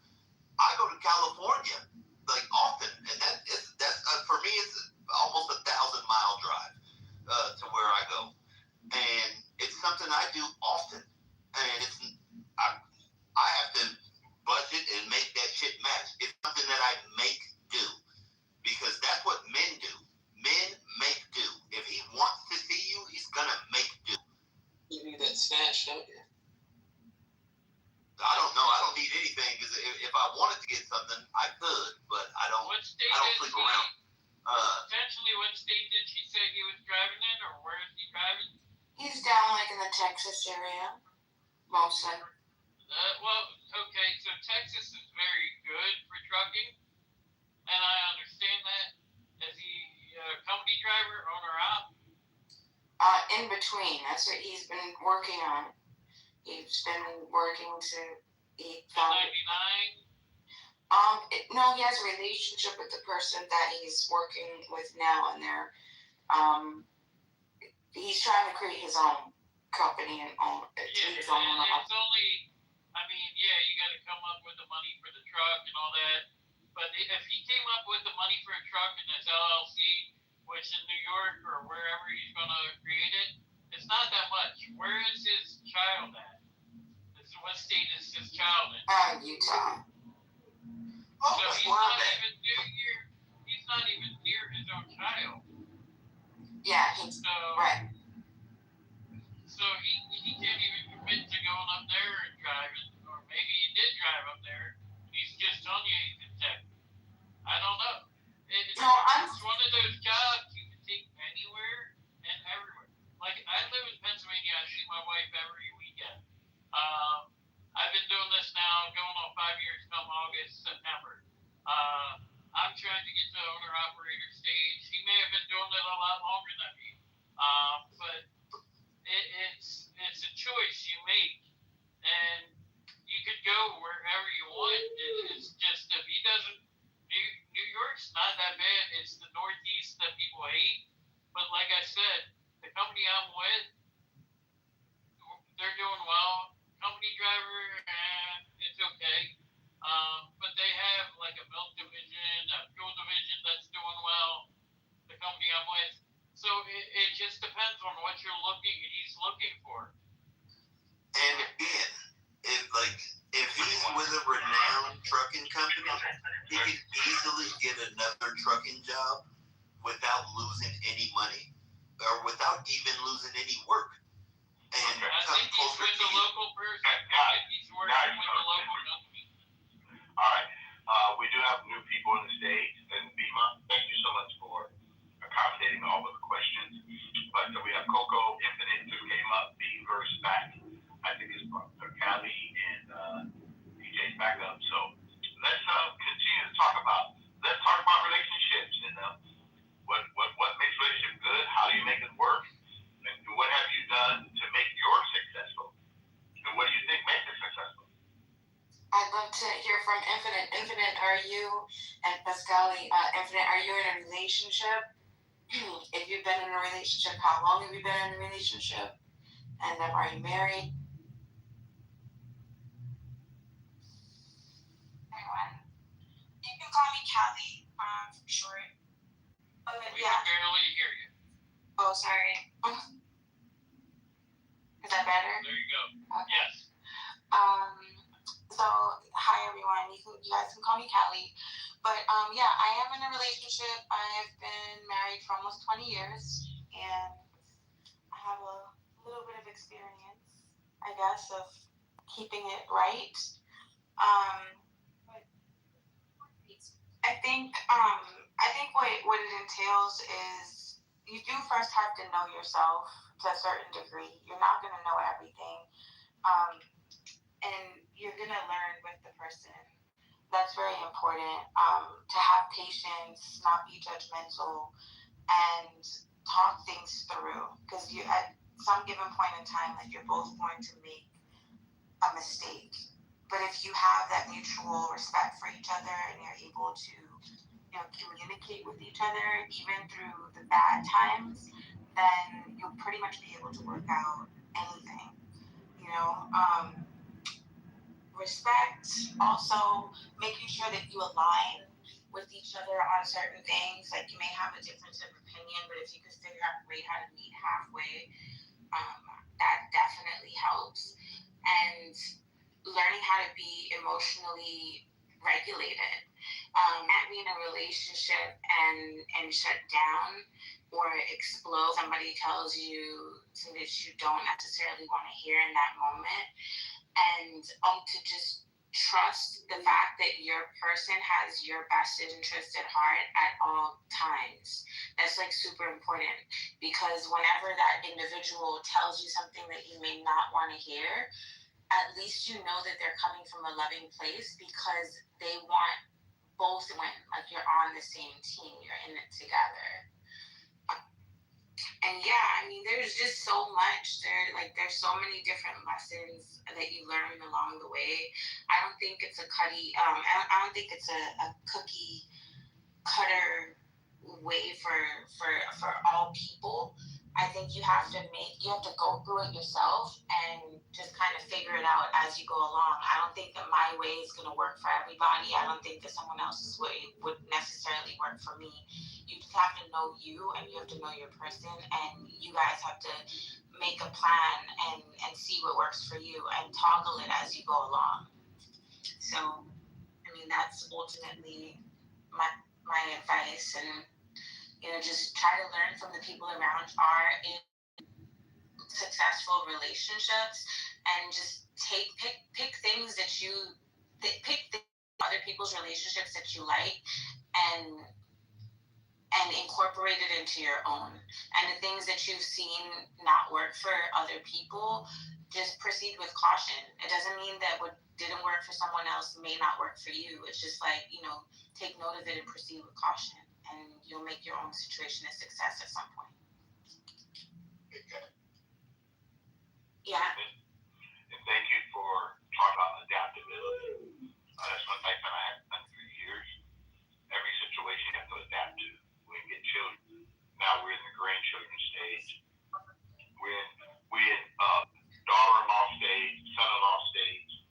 It's a much different place to be in life, and it's all about adaptability. It takes a lot, but I appreciate you saying what you said. And one thing my wife and I was said, there's no issue bigger than us.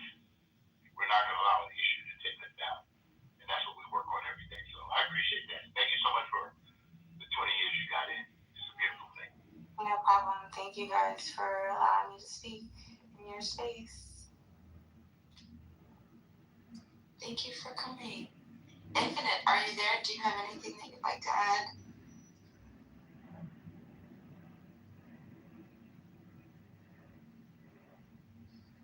Don't be shy. Don't be shy. Come on. I really hope for the young lady the best, the 8-year relationship. I really do. I mean, it's hard.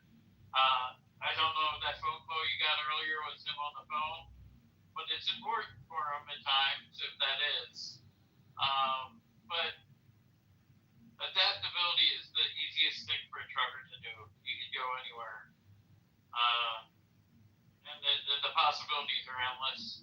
It's just the desire to do what you want to do. And if he's built something down there, then that's the difference. So I really hope for you the best. Being a trucker myself and understanding it. Sometimes it's hard to leave something though. Like people have said, I need to switch jobs. It's hard because at the same time as a company driver, I know there's a constant check. I know what's going on right now at the moment. It may not be the greatest for me, but the reliability is there. The insurance is there. Certain aspects are there. And that's kind of what makes it hard to switch and change as well, I think. Thank you, Kosi. I appreciate that. And I wanted to Go ahead, Kelly. Hey, I wanted to say something to Bima too. For what it's worth, like my advice to you would to really be to take into consideration what some of the guys tried to say to you. Sorry, that's my house talking.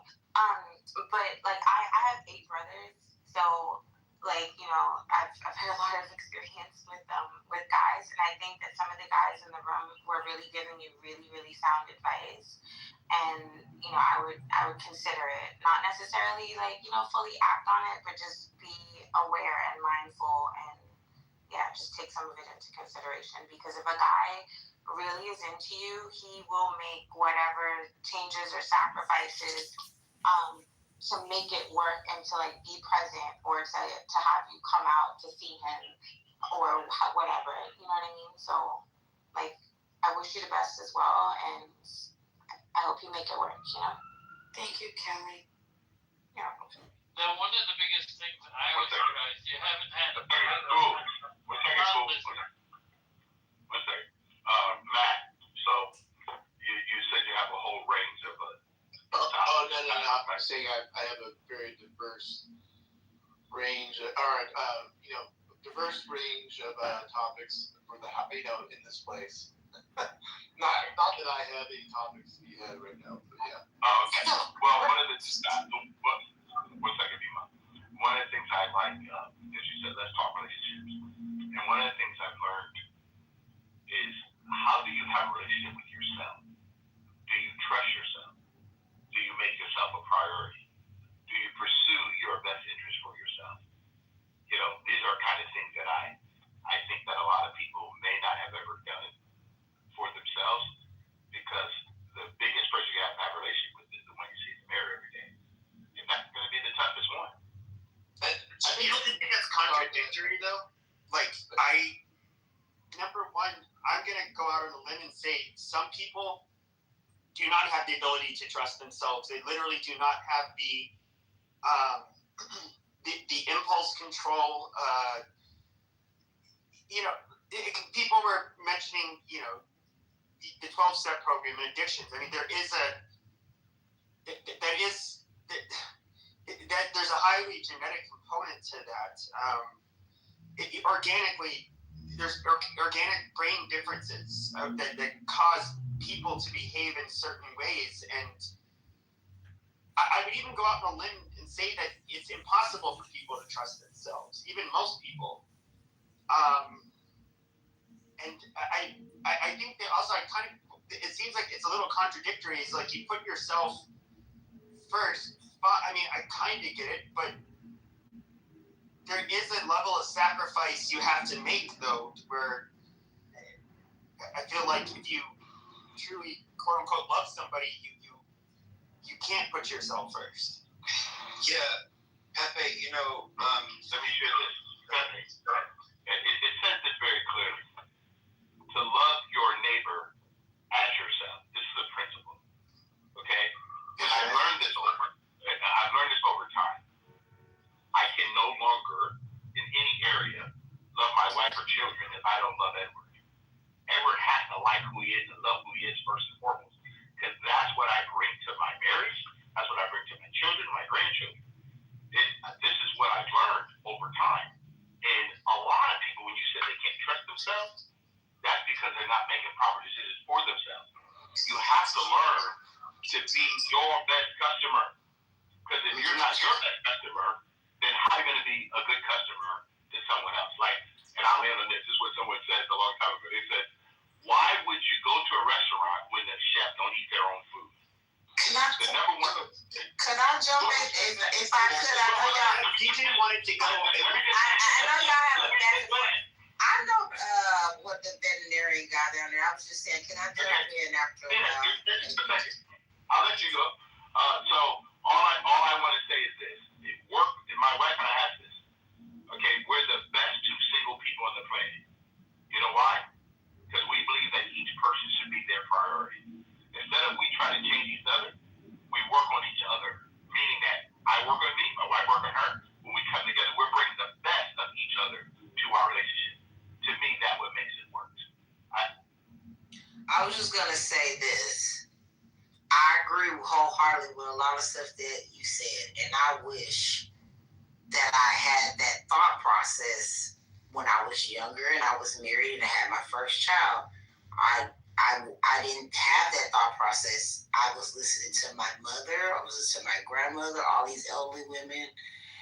And at one point in my life, I lost myself. I was just so focused on everybody else, the kids, the house, the husband, all this stuff.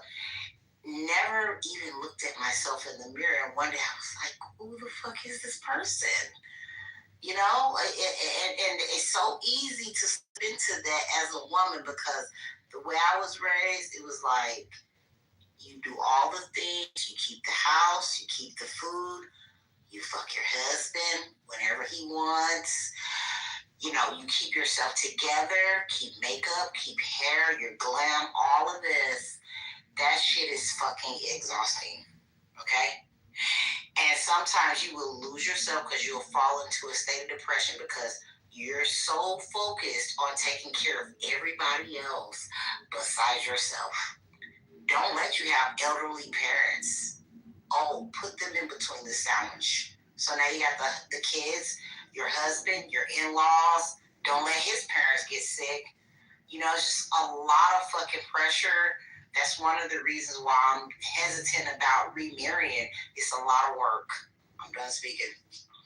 So, as I was going to mention, and thank you, Pepe, for sharing, you know, people charge clinical psychologists, psychiatrists often charge, $500 an hour actually here in Los Angeles, for example.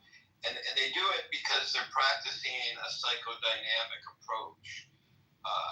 They're not telling people what to do or what to think. They're helping them come to these decisions on their own, which is why it often takes quite some time. And I would offer that Bima knows probably the answer, but she needs to come to this decision on her own.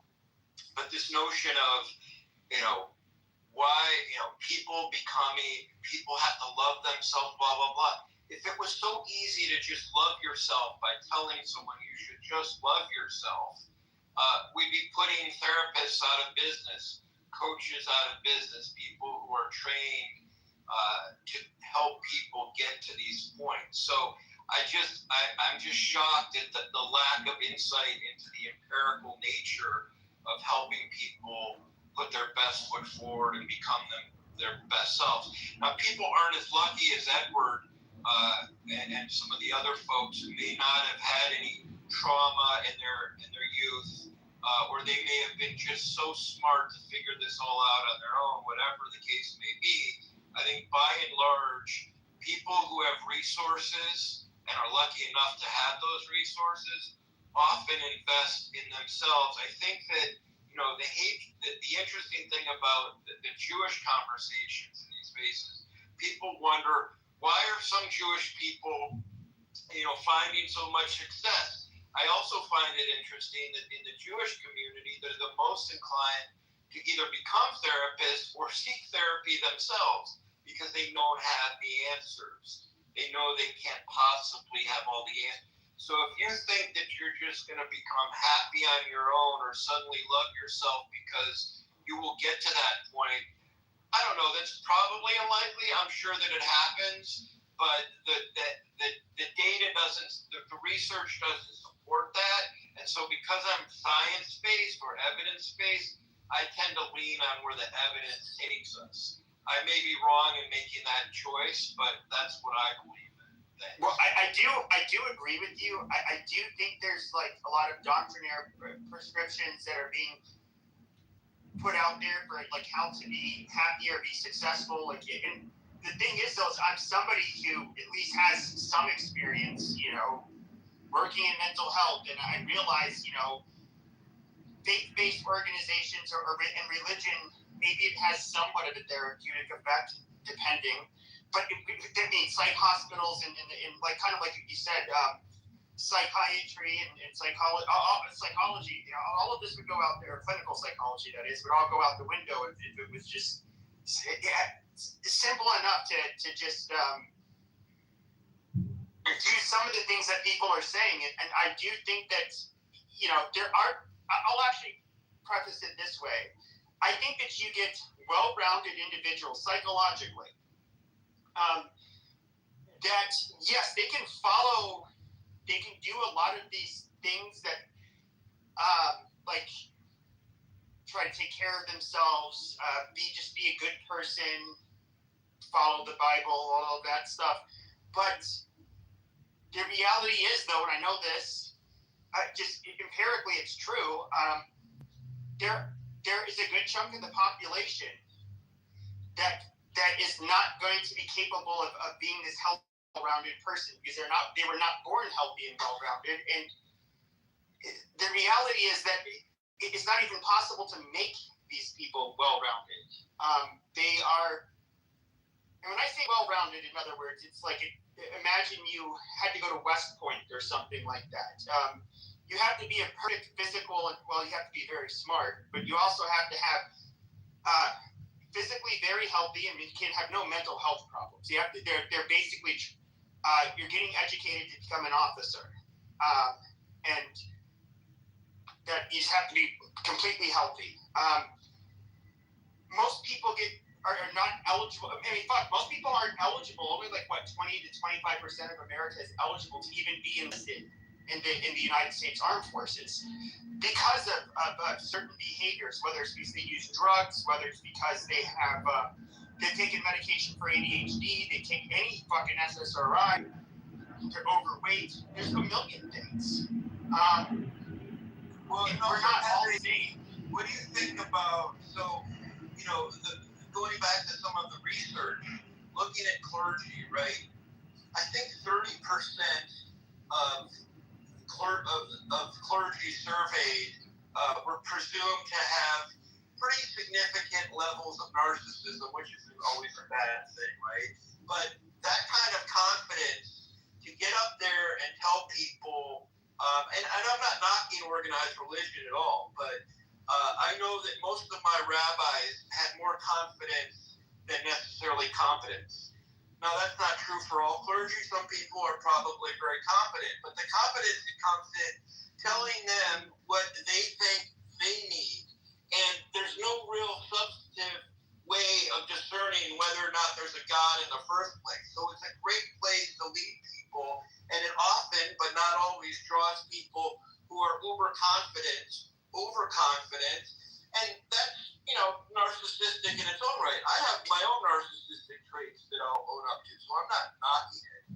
I'm just saying that the beauty of working with people who have worked, like therapists are all typically in therapy themselves because they're working on empathy every day so that they can better treat their clients and they don't get burned out, right? So I guess the whole reason that I'm interested in even the conversation is because I think when you talk about relationships, there's nothing better than first working on yourself, which is what some people have said. Edward alluded to it. Some other people alluded to it. Working on yourself is key. But you also get to a place where you're not going to necessarily be judgmental of other people for making whatever decisions they make. And I think Bima is really bright. And I think that, you can't, like, I remember, I'll land here, I remember needing to get out of a relationship with someone, and the therapist was never going to tell me, hey, you need to end this right now. Exactly. That's what I was thinking. Was the therapist a woman? Yes. So the therapist. Oh, no, she's not going to tell you that. I had a male psychiatrist even when I first told him, when I first met my ex, he's a woman's not going to tell you to leave another woman. Okay. Jesus Christ. But anyways, no, it is. I no offense to the other. I think they're well-intentioned men in this room. I get where they're coming from, and I don't think it was from a bad place. But I do understand. I can understand why Bima might be where she is, and I felt it would be personally inappropriate for me to tell her. And you know me, I have a big mouth, and I will run my fucking mouth. But I felt it would be very inappropriate and not in my place to tell her what she should do with her man. I mean, that's why I just kept my mouth shut. I was like, no, you don't know everything, and quite frankly, just keep your mouth shut. That's highly personal, and also Chris and Cool gave good advice, but the issue really isn't the guy figuring out the logistics of moving so that he can do trucking in a place that's more convenient for the relationship. Maybe he has attachment issues. I'm not a clinician. I'm just speculating here. Maybe he has some attachment issues. Has nothing to do with Bima, but he's got to find something for himself, find himself a little bit, and maybe they are ready for each other at some point. But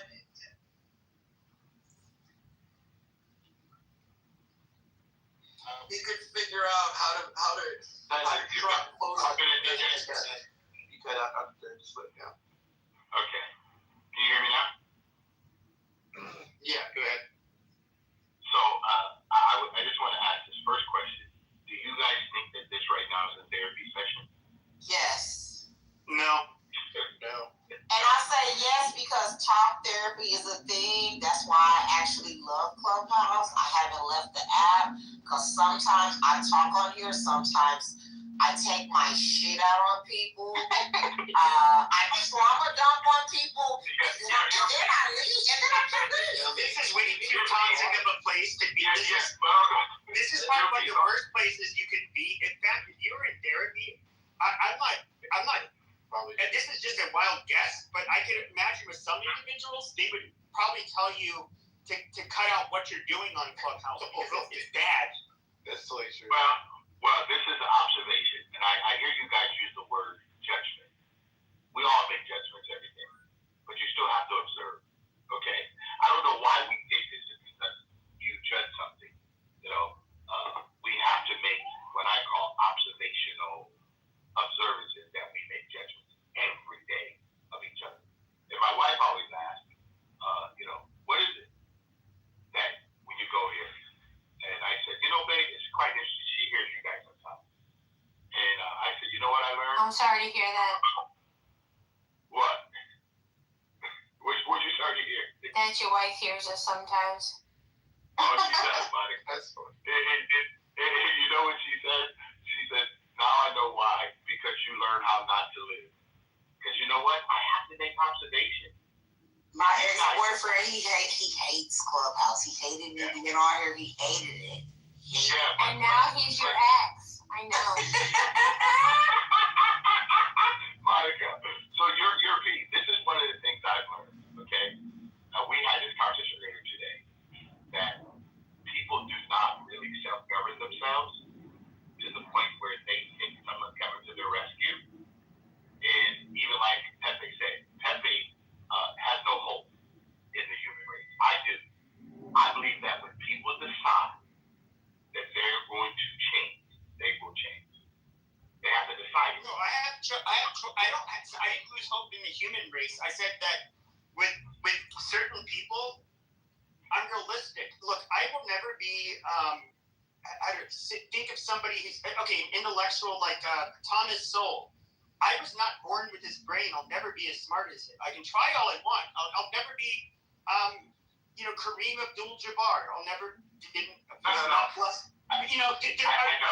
but just like when there's things with all kinds, when it comes to personalities and being prone to being an addict or having certain mental health issues or personality traits, that is part of the what makes us unique. And it's I think maybe why I am so hesitant when I hear people give. I think a lot of the advice, for example, that you give might be good for a good chunk of people, but I think that it's not necessarily going to apply to the people that have deficits in certain areas. But see, so Pepe, listen to this. I want you to hear yourself, okay? I'm saying to you, somebody got a hot mic. DJ, got a hot mic, DJ. So one of the things I say, Pepe, is that if people work on their own relationship with themselves and learn how they operate, I think things begin to change. When you make better choices, okay? When you decide that you're not gonna, some people do it. They go and stop smoking, okay? They stop drinking. They stop, being a pimp out here, just pimping everybody. Some people do this, Pepe, and I personally believe that every single person in this house has the capacity to do that. Self-harm is really, really sad. Okay? Really sad. I really believe this. Because a lot of people think that when they make choices, they don't believe that there's a way out. But there is a way out for all of us. But that's a hard choice that people make. And I believe that relationship starts with yourself. How you receive information, how you don't receive information. And when we talk to young guys on a regular basis, this is what we say to them. Remember, you got to be your first customer. Because when you're going to be a customer to a woman and to your children, they're looking to you for leadership. And if I can't lead them, I can't lead anybody. Hey, thanks for the invite. Go ahead, DJ. Yeah, so Pepe, I'm not in the recovery community because I don't do drugs, I don't drink. It doesn't make me better than anybody else. I did mention the 12-step thing, which I thought was helpful, but I want to follow up with what Edward just said. There's a reason that there are terms like egosyntonic and ego dystonic. There are people who do not know that what they are doing, they are not self-aware, or their values do not align with their behavior, and that is part of their pathology. And quite frankly, that's a lot of people out there. Donald Trump would be a good example of someone who is ego dystonic. He has no idea. He doesn't think there's anything possibly remotely wrong with him, and maybe there's not something horribly wrong with him, but he doesn't see any disparity between his alignment with how he values himself, sees himself, and how he behaves.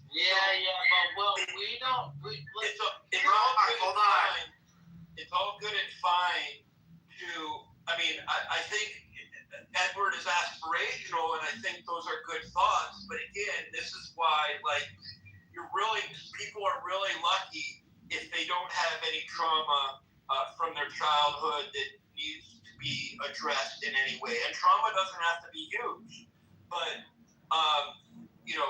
whether you're being reparented or you're working with a coach or a therapist, whatever it may be. I think everybody can continue. I can't think of a person on this planet who can't be working on themselves. I guess presumably by themselves, it's a lot harder to do, or with the help of someone else who's kind of an objective bystander, whether they're credentialed or not.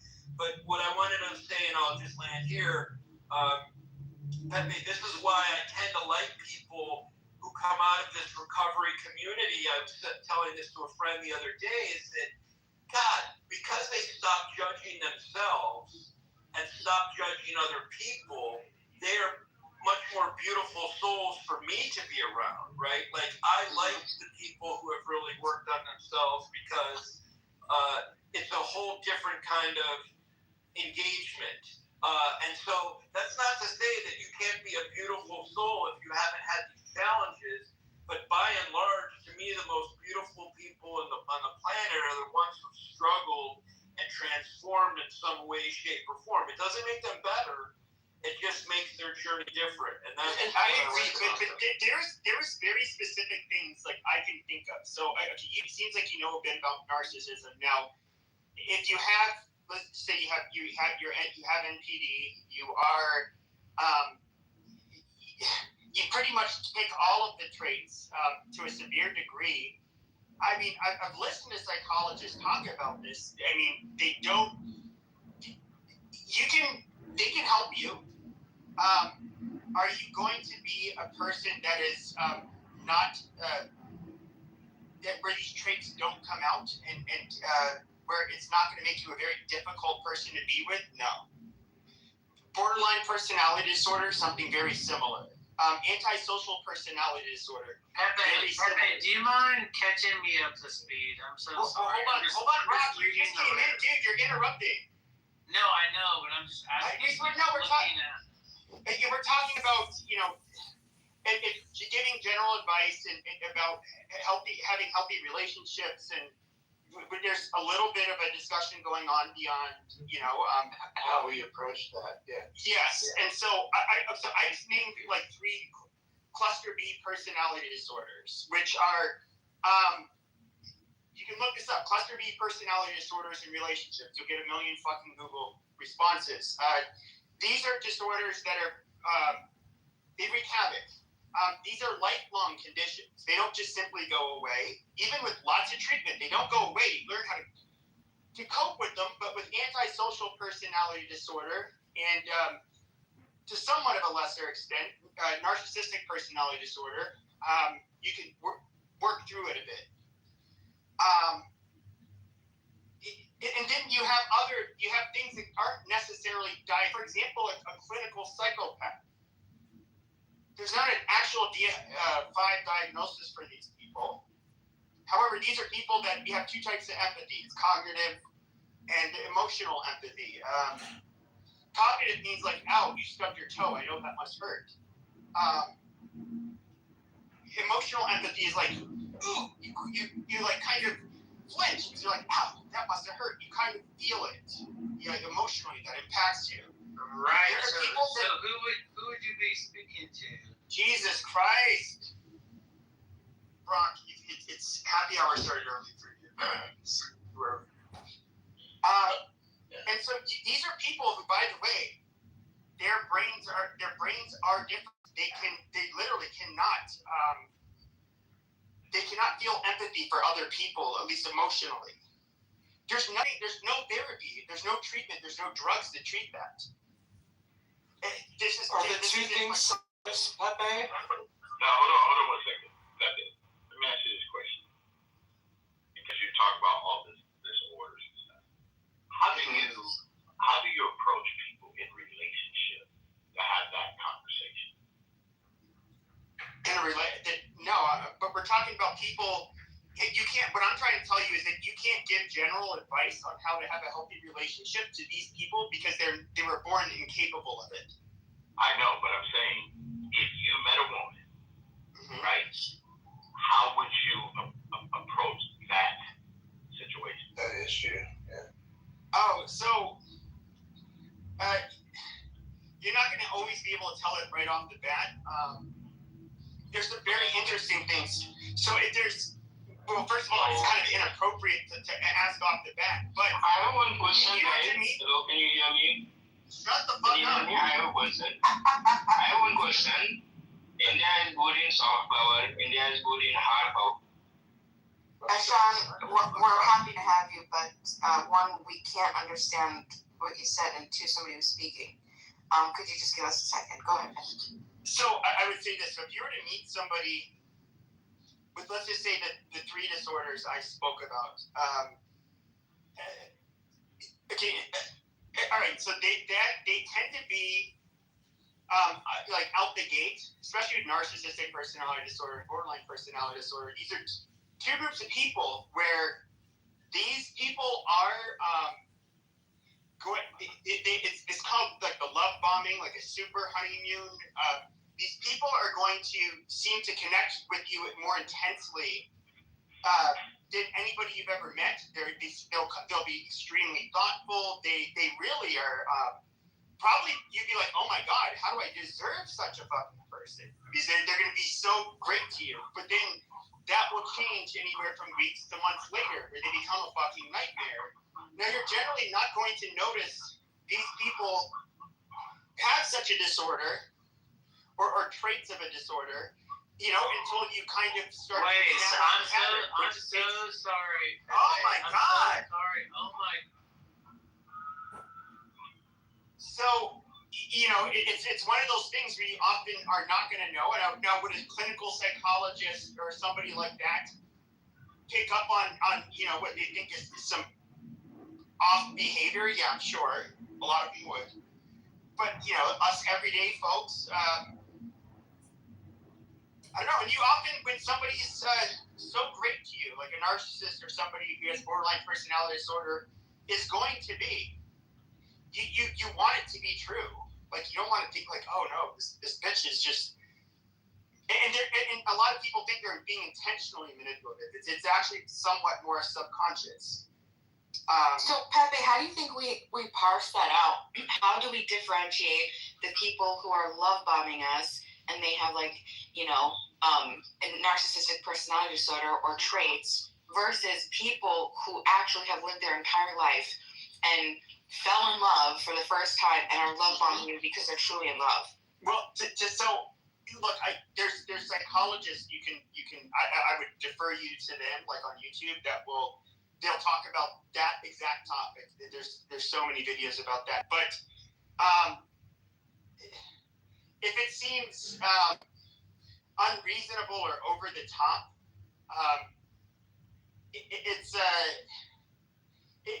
generally healthy relationships. This is speaking with healthy people. Healthy people tend not to start a relationship with a big bang. So they're not going to just I guess in other words, it's an atypical reaction to meet somebody and just be like head over heels in love with them right away. That's not a normal healthy behavior. Well, I didn't get to hear you when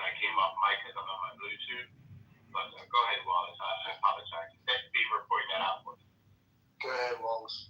Oh, I had nothing to say. I'm enjoying this. No, I was gonna ask Pepe though if those first two things he mentioned, if they're always together, or do you find those the narcissism, and then I guess it was you called it a type of personality disorder. Or borderline, and then there's antisocial. There was the first one you mentioned, so I was wondering if those two things are always like linked or they're cluster connected. B. They're cluster B personality disorder. Big. So in other words, they're in the same cluster. There's the shut your fucking mouth. So they there's a lot of overlap. So especially people with antisocial personality disorder, they're far more. I've heard, which it's loosely you can translate them to being sociopaths. It's almost a given that they'll be narcissistic.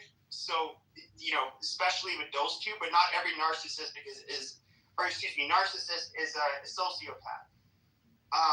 Okay, that's what I was looking for. If that, yeah, no, you said that. Thank you. Oh, I apologize. Yeah, Ishan, go ahead. Go ahead. What did you have to say? So USA is good partner of India in a strategic way. So despite having that kind of a strategic relationship with the USA, in the context of Iran and USA warfare, USA invited Pakistan to intervene and to play a role of mediation. Yeah, we're not talking about. Yeah, buddy, read the title. I know. You are talking about the type of personality. He gets it. We're very grateful to have you here. We would love, this actually sounds very interesting, and I would love to hear more. Would you be willing to come back when we're talking about that? Right now we're talking about relationships. So you are talking about the types of personality, like a Machiavellian personality, narcissist personality, right? Yes. So in my opinion, we should not manipulate anyone. So all these types of personality are leaned towards manipulation. We should promote healing. I can't even understand you. They lean towards what? Yeah, just being a little slower for us. I apologize. I am saying that all these are the type of personality leaned towards manipulation. If there is a thing of a healthy relationship, we should focus on the emotions. We should focus on the to become emotionally intelligent. We should not promote manipulation. Yes, I agree. We should not promote manipulation. We should not promote manipulation. But a lot of these manipulations that these people have are not intentional. Like, a lot of people don't realize that. Like, some of these people, they actually have a cognitive. They have a cognitively impaired brain. Like, for example, people with borderline personality disorder, they do things that you're going to say. For example, gaslighting. That is something that is notorious with narcissistic and borderline people. People that are borderline, for example, they do it subconsciously. These people they have a way where their brain puts things in an all good or all bad basket. Where you can do 100 things right, but you do one thing wrong, and then their brain puts you into this all bad basket. They can't look at you as who you are. It's literally. I don't think you understood what you were trying to say. Yeah, but hold on, Mike. So this is one of the areas. Guys, correct me. How many people do you actually have in your life like this?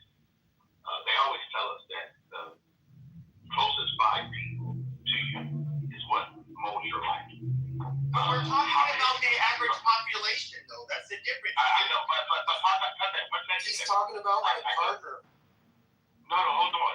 You keep saying we talk about the average population. I'm not bumping into these people. Okay?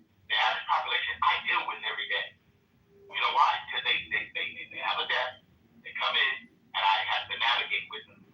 But that's different from having an intimate relationship. Intimate relationships is where you tend to really butt heads with these people. Pepe, I understand that, but Pepe, the way you're talking is that all of us are actually having encounters with these people every day.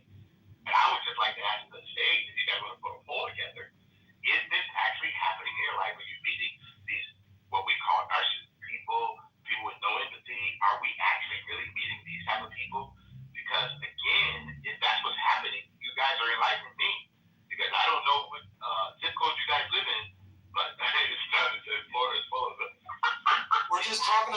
different types of relationships. I was having to draw from like examples that I knew off the top of my head, which are they're not uncommon, but you know, I don't know what it's under 10% of the people in America that would have those cluster B personality disorders.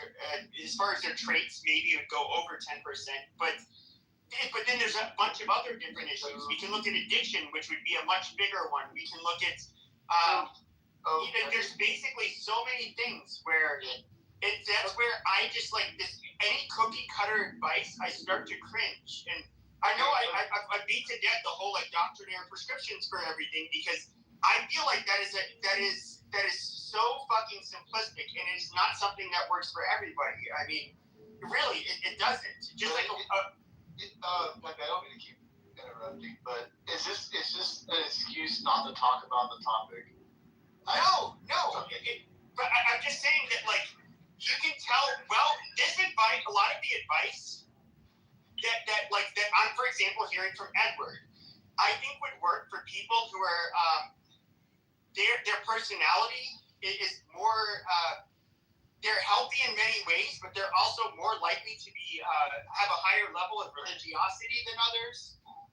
And so, like, this advice works for those people. But the reality is, though, is that I feel like most people, we are all on such a fucking spectrum that I don't know. I get it. I don't think we can all take this advice. I get it. It's like fitting a square peg in a round hole. I got it. We're all not going to have all the solutions and answers tonight, obviously. But we got to have a little more wiggle room to be able to have this conversation. When we start delving into personality disorders and type A, type B, type C, we'll never get a conversation going. This is kind of, I get where you're coming from. I don't know. I apologize because I brought us here, but no, move on. No, you're good, Wallace. You're fine. But I get where you're coming from. You're right about a lot of this stuff. If we all sit down with our future wife and husband and literally go through all this stuff with them prior to that, we would all have just perfect relationships, I suppose. But But one thing Pepe says, and he uses this all the time. Okay, I don't know why we believe that the order of a foundation of principles that happen to be religious, like to love your wife and to love your enemy and to treat others kindly and forgive those who speak evil of you.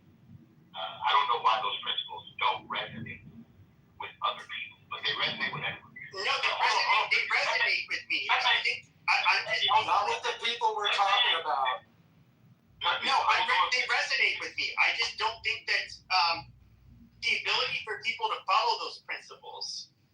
Okay, as a principled person, I think that is where there's a huge difference. I know, but Pepe, hold on, guys. I hear what Pepe's saying.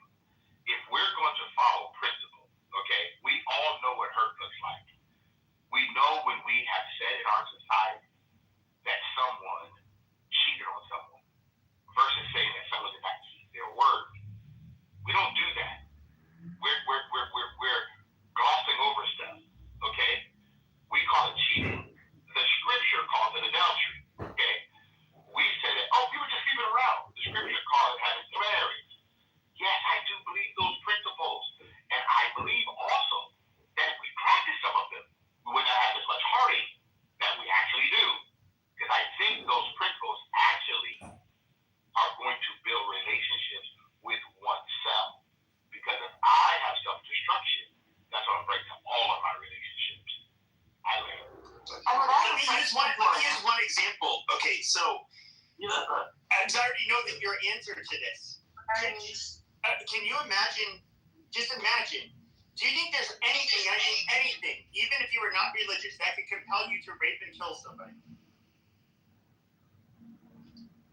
Do you think that you could be tempted by sin to rape and kill somebody? No, Pepe, it's not my motivation. No, I get it, but this is the difference. There are people who literally get their jollies off by raping a woman, looking at her in the eyes, and terrorizing her, and then murdering her. They have that temptation, but hold on. They have a temptation and a drive to do something that the rest of us do not have to do. That's why they do it. Because normal, neurotypical people would never do such a fucking thing. Why do they do it? I mean, listen to me. There's 8.4 billion people on the planet. 8.4 billion. And I promise you, there's probably less than 200,000 of those people on the whole planet. But for you to focus on that and not focus on the healthy, meaningful relationship, hold on a second, healthy, because all of us make choices every single day. All of us. And all of us choose what's good for us. But correct me if I'm wrong then. How many of us actually choose what is good for us? Can I interject? This is where we're doing like toxic positivity. This is toxic positivity. A lot of the things you're saying, Edward, Pepe right now, that's you guys going back and forth.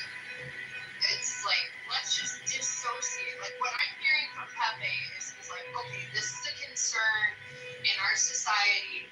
And I know what you're talking about. There are individuals that do this, of course. I'm a woman. I understand that these type of men exist, right?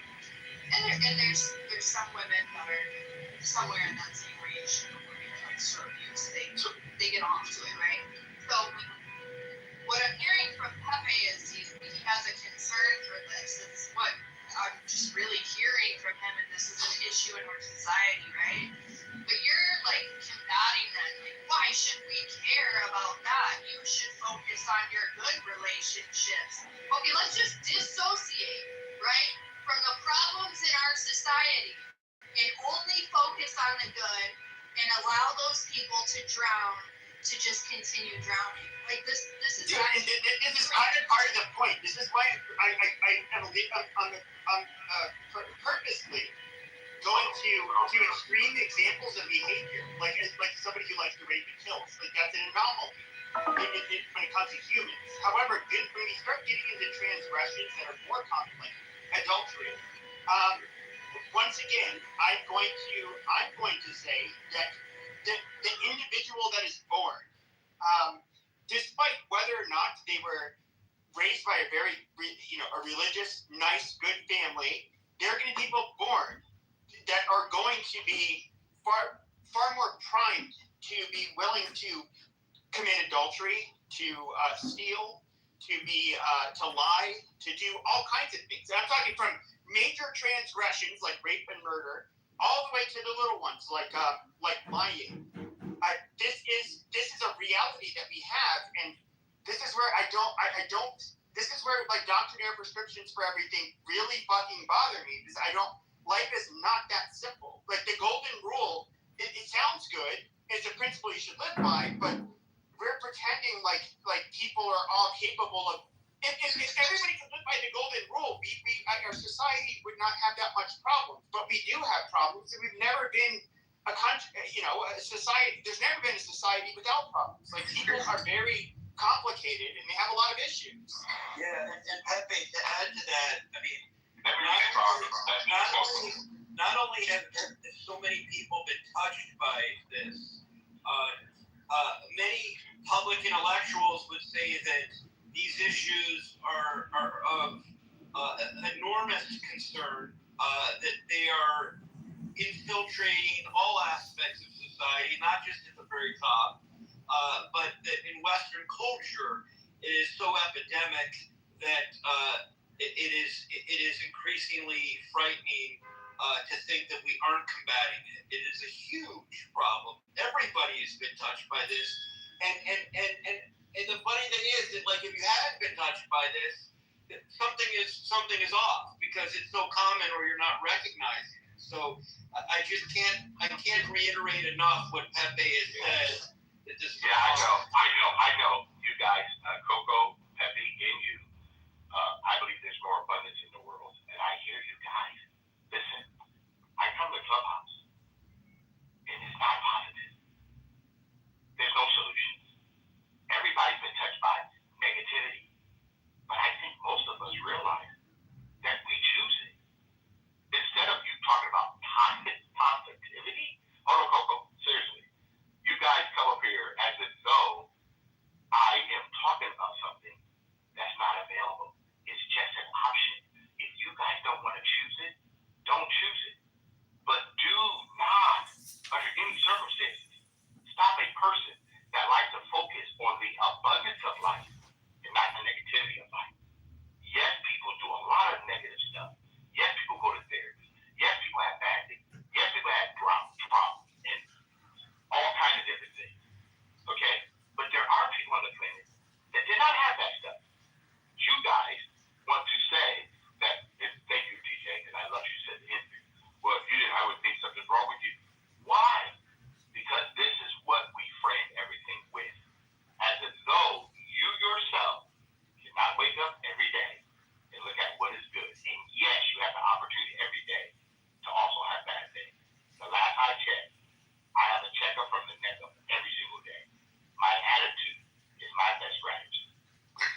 is uplifting, and I think Edward is unique, and not, and this isn't a negative, this isn't a pejorative. I think Edward is one of the few people on Clubhouse who is a success story and does believe in powerful, positive thinking, and I think that success is explained by that. But I do think that it would be unfair, and I apologize if I said I didn't mean to think that you were unusual and that or something was wrong with you. I'm just saying, I think by and large, most people today have been touched by this, and I think maybe you have a strong personality and an adaptable personality where you know how to deal with this when you see it. But I would like to hear, I mean, maybe you don't encounter people like this, but I think you're a charismatic person, and maybe thwart attempts by more dangerous people. You know how to, you're a people person. I don't know, maybe you could speak to that, but I know Coco wanted to say something. Yeah, I was just gonna say, like, you can definitely focus on positive relations, abundance, positive relationships you have, whatever, while simultaneously recognizing, there's people being harmed, there's people, you got to be able to, especially if we're going to talk about, like, having a good attitude, right? When it comes to this stuff, like, humbly, you have to be able to condemn and recognize harm and abuse that's happening. I don't think it's good to just, I don't know. I know what you're saying. I just don't like the way you're framing everything, and everything is coming back to the Bible, which honestly, you're trying to, like, push your ideas onto everybody. I know the last two things you said when you asked Pepe about why can't everybody believe in this? Sure, believe in loving your neighbor, loving thyself, and all of these things, whatever. You don't have to believe in loving your enemy. We don't all have to believe in loving our enemy, especially with these people, right, that we, Pepe and DJ have been talking about. I would never turn to a woman who's been raped by, some psycho narcissist that's, been beat up by him and tell her, no, you need to love him. No, fuck that, Not everybody needs to, like, believe in this kind of stuff. I don't like when people do this. Everything doesn't go back to the Bible. That part's kind of bothered me too. But I've kind of been glossing over that. But so Edward, admittedly, he comes from a very caring, loving family. A family with two his parents were married until old age. That's good.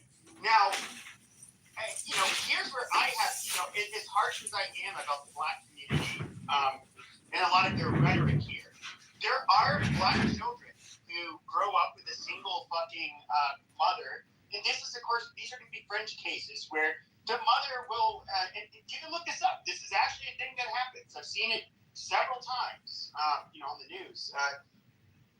The child is basically, you have a 4-year-old girl, 6-year-old girl, whatever. Yeah, we'll give you your drugs, but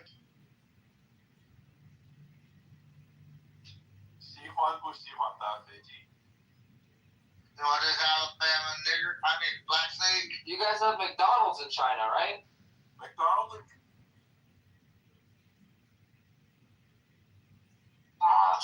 He doesn't believe in God yet. Yeah.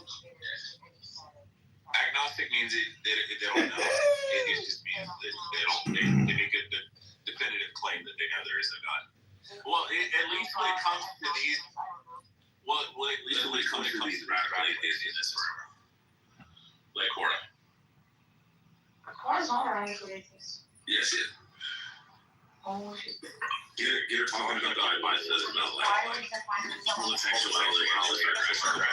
well, yeah, she just because she's doing like the Bible doesn't make her a radical atheist. No, she's in a radical atheist for everything. I don't think bronze age morality is appropriate to term. Yeah, see, radical atheist. There you go.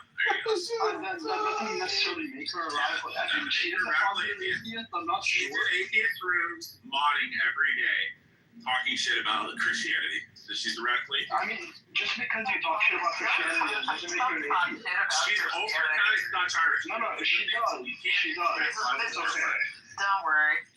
This is what he does. You can't expect much out of fucking Is this you? Well, yeah, Nargis, it's me. Okay. Click on Nargis. Click on my profile. You can read my bio. Yeah, I just added you.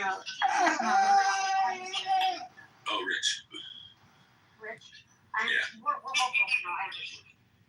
No, I'm not filthy enough. Hey, Rich, I just clicked on your profile. I'm a little confused. My cell phone just froze up, and now I can't use Clubhouse. What happened? Why is my phone frozen? I just clicked your profile to view your profile, and now my cell phone is frozen. What's going on? What is the code that you put in your profile? You put some kind of software code. Hello? Yeah. And John, the guy Aleister Crowley, is a Michelin Jew. His dad is a Jew, but his mom's not. So the Jew, yeah, just like all the apostles. Well, you know how like all the apostles are Jews and they followed Christ, they became Christians because they're Christ followers. It's the same thing. So all the Jews are waiting on a Messiah to still show up. They're like, hey, the Messiah hasn't came yet. Jesus isn't the Messiah. I'm a Jew who decided, hey, Jesus is the Messiah. It's just like your opinion. The truth is that Mashiach is now. Mashiach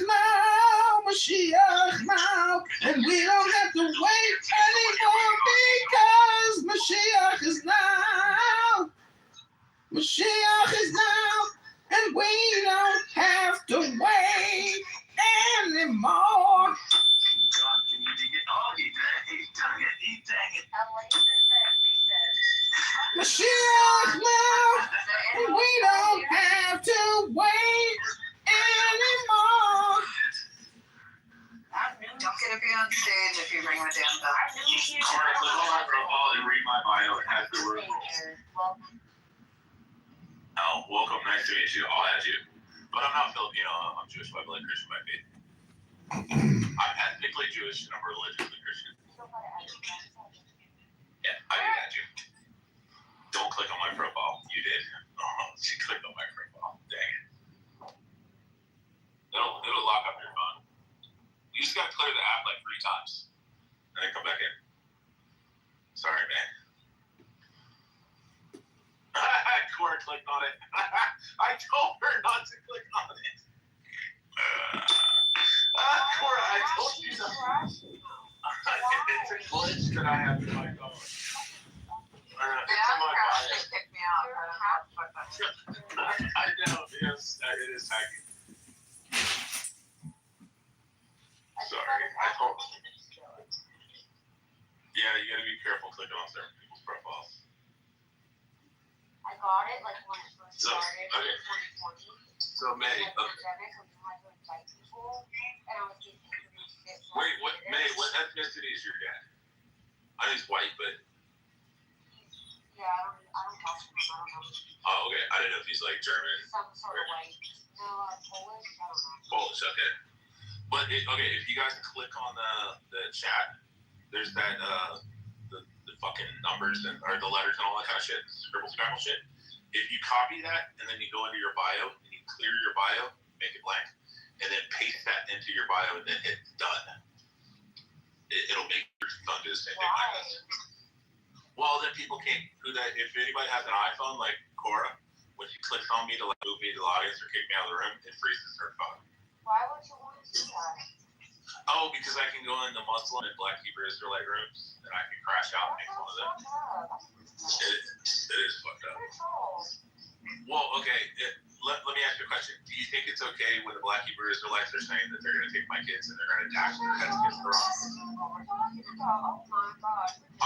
I'm justifying it. Okay. So the Black Hebrew Israelites. Okay. Does anybody think that it's justified for the Black Hebrew Israelites? Okay, cool. The Black Hebrew Israelites say that everybody who's not black or brown, Hispanic or Latino or any of this kind of shit are Edomites. They're from Esau and they're cursed people. And then when Black Jesus comes back, who looks like Wesley Snipes, they're gonna all get all like Super Saiyan powers like Dragon Ball Z, and they're gonna fly around, shoot laser beams out of their eyes, and they're gonna take all the white people and their babies, and they're gonna smash the babies' heads against the rock. Then they're gonna enslave the men, and they're gonna rape all the white women. So these are the people that I go into their rooms and I say, hey, you guys are a bunch of fucking retards. And then they say, hey, kick this guy. And they all click on my account and all their funds freeze up. And then they can't kick me. Then they have to end up just closing the room. And sometimes there's like 1,000 people in the audience. So I get them to close the room for me. Unless somebody knows what they're doing. If you had something to say that was genuine from your heart, I don't think you would be. What do you mean? Oh, they don't let people. So May, if you were to go in the room and you're like, I'm Filipino, they'd be like, oh my God, sister, you're one of us, you're a Hebrew Israelite.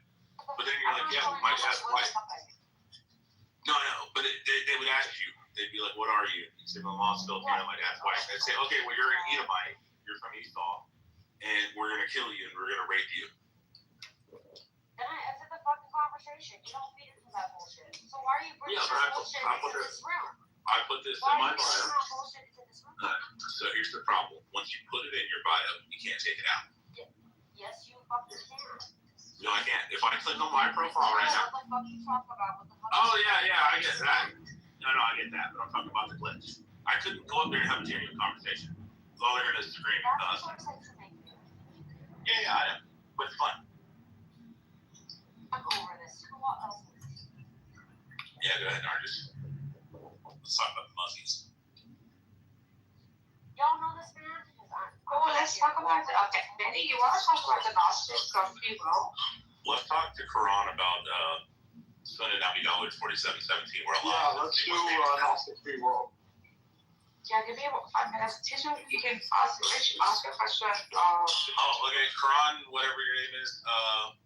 How do you justify the Sunan Abi Dawud 47:17, where Allah says, for the woman who buries alive her newborn baby, the mother and the baby both go to hell? What? Sunan Abi Dawud 47:17. I can read it. Hold on. I got it open. Yeah, she thinks. Bro, she thinks I'm annoying with this shit. Yeah, I can see that. Okay, my wife was an NBI agent, which is the National Bureau of Investigation. She used to deal with the Moros, the Muslims, the MILF, the Moro Islamic Liberation Force.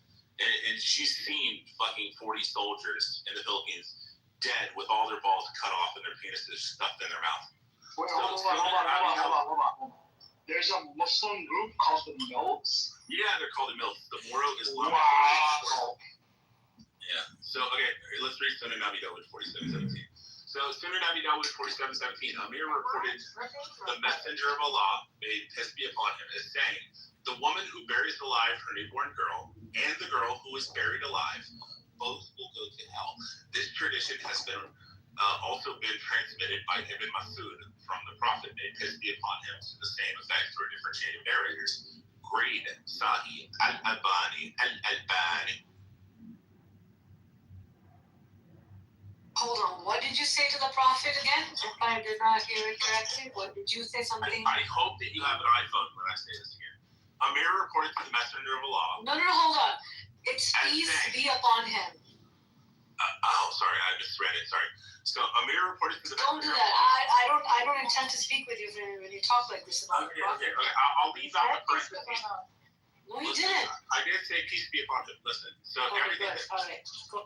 Mikhail's gonna crash out. He's a Jamaican gay guy from Canada. He's gonna start screaming all kind of shit. But so Amir reported to the messenger of Allah as saying, the woman who buries alive her newborn girl and the girl who is buried, meaning the newborn baby, is buried alive, both will go to hell. This tradition has also been transmitted by Ibn Masud from the Prophet to the same effect through a different chain of narrators. Grade Sahih al-Albani. Do you want me to share it in the chat? I'll share it in the chat. So you can read there. Yeah, it's 47:14, correct? 47:17. 47:17. Okay, hold on. Yeah, 47:17. Sunan Abi Dawud. I know that you're going to say that this is the tradition before the Prophet, but this is specifically the Prophet saying, which means this was after everything was revealed by Jibril. Oh, I'm asking May, why does Allah send babies to hellfire for the mother killing them? Do you think that's messed up? So, May, imagine you have a daughter, and then you bury your daughter alive. Allah is saying that you and your baby, who did nothing wrong, are both going to hellfire. By the way, that's not the only hadith that says that babies go to hell. No, I know that. I mean, there's another one where like God designed babies to go to hell. Yeah, no, it says he designed everyone to either accept him or not accept him. It's Calvinism. I tell the Muslims this all the time. It's Calvinism. Oh, straight up. It's determinism. Target bubble. All they're going to say is Allahu Alam means Allah, only Allah knows. Or they're going to say that this is a tradition before, which it was, but it specifically says that the Prophet said these things. So that was after Jibreel revealed himself to him. And he's reciting this. He's talking to his friends saying, this is what happened. Are you trying to understand or are you trying to make a point? No, I'm showing how Islam is false. You're trying to make a point, okay. Yeah, I'm making a point. I'm showing Islam's false. I'm just saying, like, if I was like an agnostic or atheist or a lost boy, and I was like, somebody was showing me about Islam, somebody came to me and said, yo, read this, I'd be like, what the fuck? Bro, like, they're not sending me born babies to hell? This is fucking wild. I'm not enjoying this. He does, Jesus, like, what did Jesus do at his birthday? Nobody click on the probably picture upset. or Nobody type click- that nobody thing click on his have profile. a spit all over your mouth. You're getting TikTok. Yeah. Galaxy's quiet. You don't have the fucking thing that I had my phone. He would be upset about my language, and he'd be upset about my disdain for Islam and Muslims. And he would say that I should be talking to them nicer. I agree. Yeah. But I also believe that I'm a sheepdog, and I gotta protect the flock. So when I'm debating Muslim Nargis, I'm not debating the Muslim. I'm actually speaking to the audience who's actually hearing it. So if there's like 500 people in the audience, and this dude has been talking to like 20 of them in the back channels and saying, hey, come to our like Quran reading. Like now they're just not. So, did you post the hadith in the chat? Okay, let's take a look. Also, please don't say that the translators translated wrong. Because they Yeah, that's why, because it's in direct contradiction to the Quran. No, I agree. But the Quran says you know how is it direct contradiction? Huh? So because everybody has a chance, babies are and all that, blah blah. But the thing No. How is it direct contradiction to the Quran? Do you know? Because people aren't born with sin. They're not born sin. Not necessarily, no. Well, not necessarily. I mean, this is what you guys read about Christians. Not necessarily. That's mentioned in the Quran. No, that's not mentioned in the Quran. Why is it a contradiction? Whenever I say the Quran, I mean the Sunnah of Islam.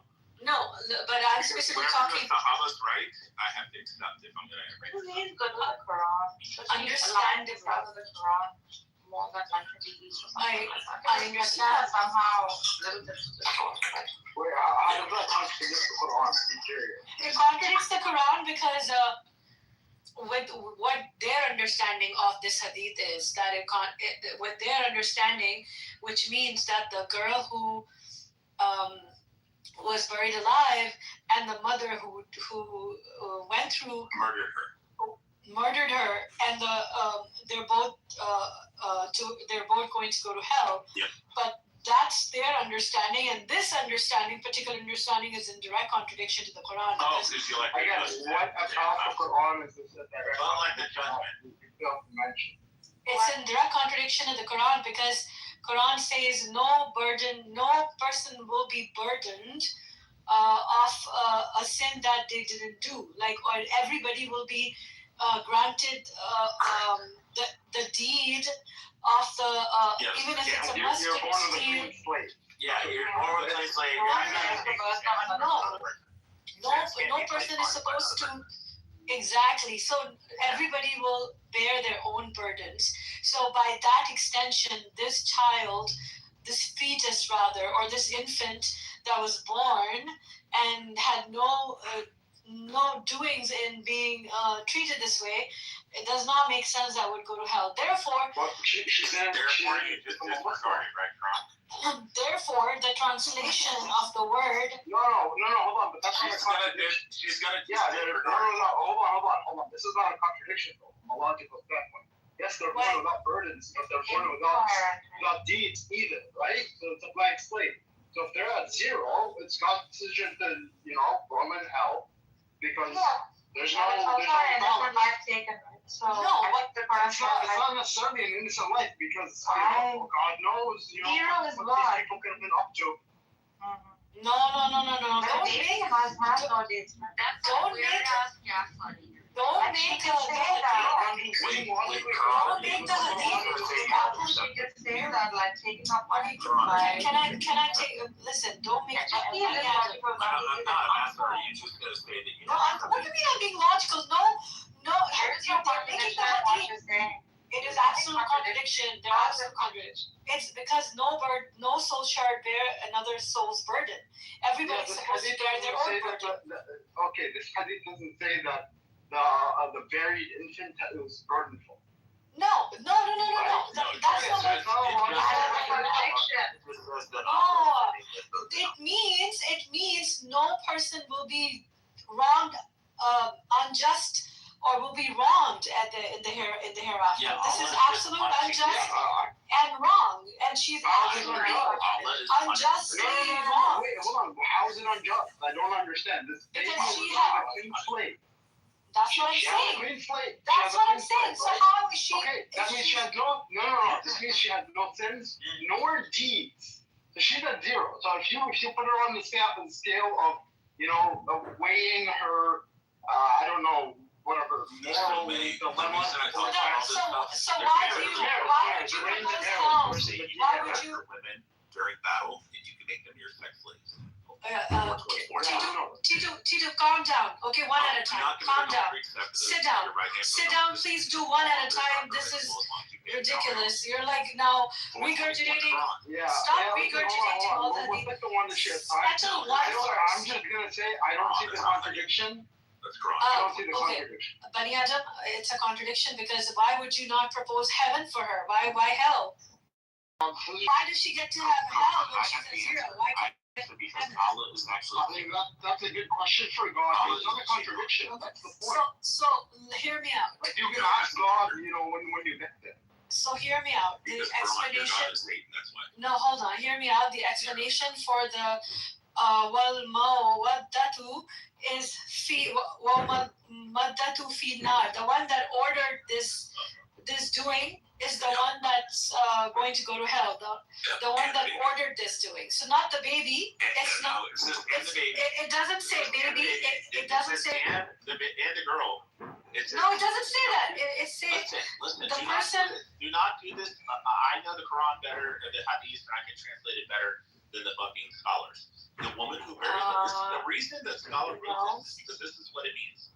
The woman who buries alive her newborn girl and the girl who is buried alive, both will go to It hell. doesn't mean what is the which Both. okay. What word does that? Both What plural or singular? What word did you relate to the baby girl? What word The woman from that? who buries alive. I'm asking you. You knew Arabic. You knew Arabic. Listen, I don't have What? Arabic. What Arabic word did you forget scholars? You just said The hadith is Listen, short. you're I telling love me the right now argument that before. you He's know- right. He's on. you He's know on the the translation of the Hadith. That He's is right. then That's scholars. good. And people have ran that argument. It's not the first time. I'm asking him. He said he claimed he knew Arabic. I'm asking right now. I'm asking you. Tell him, be honest. Tell him the hadith is shit. A new girl. That's all. I'm It's asking when you. it says the newborn. It's when it I've says heard the this newborn argument on the girl. Z. Can He's you not ask he's not him? lying about it. Why are you speaking on his behalf? No, just let me ask him this. He said, hold on. Titu. To rely on Okay, your hold on. Are you going to just keep speaking over me because it's no? Okay, thank you. I'm asking you. You said you have very good knowledge of Arabic language. No, I don't. Let me finish my question to you. Okay, I thought you knew. I thought you said I heard talking. Let her talk. I thought you said said the scholars who Stop translated talking. this. The sheikh who translated this knows more than you. This is why he works in Saudi Arabia. This is why he transcribes or transliterates all these verses from Arabic into English, and he wrote that both will go to hell. okay. I'm not What? sitting here and listen Okay. to like some lady on Clubhouse tell me that the Which? scholars of Islam I'm asking you. for 40 years, Okay. no less than this lady on Clubhouse. Okay. Who I'm asking you. technically shouldn't even Shut up. with me. I'm asking you. I'm not your husband. You're the one that engaged. Wanted to engage. You're the one that asked me the question. You wanna? I'm not a Muslim. So Okay. I'm not. P2. I'm not. Can you shut up for a second?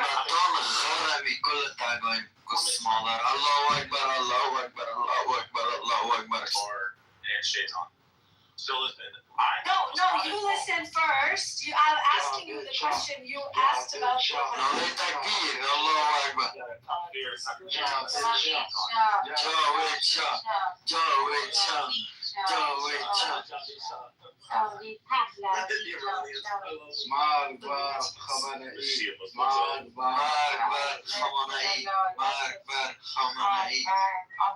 Oh shit, this guy's on the other side. Alright, Sidar, just move him down. So listen, I'm not, oh, she left. But I'm not a Muslim. I'm not at fault if I'm talking to her. She is a Muslima. She's an You should allow her, you should allow Dr. Z to answer. You're not allowing Dr. Z to answer. Let her answer the question. I'm asking you. Why did you leave the room? Did you click on my profile? No. I told you not to click on his profile. I'm not clicking on nobody's profile. I'm asking Click him. on his profile and click your. I'm asking him how did he not use the scholar's brain. I want him to use his brain if he has any understanding about the hadith like he's claiming. To let me know what word in Arabic did you associate with the baby girl. You're not listening. Okay. I'm asking you a question.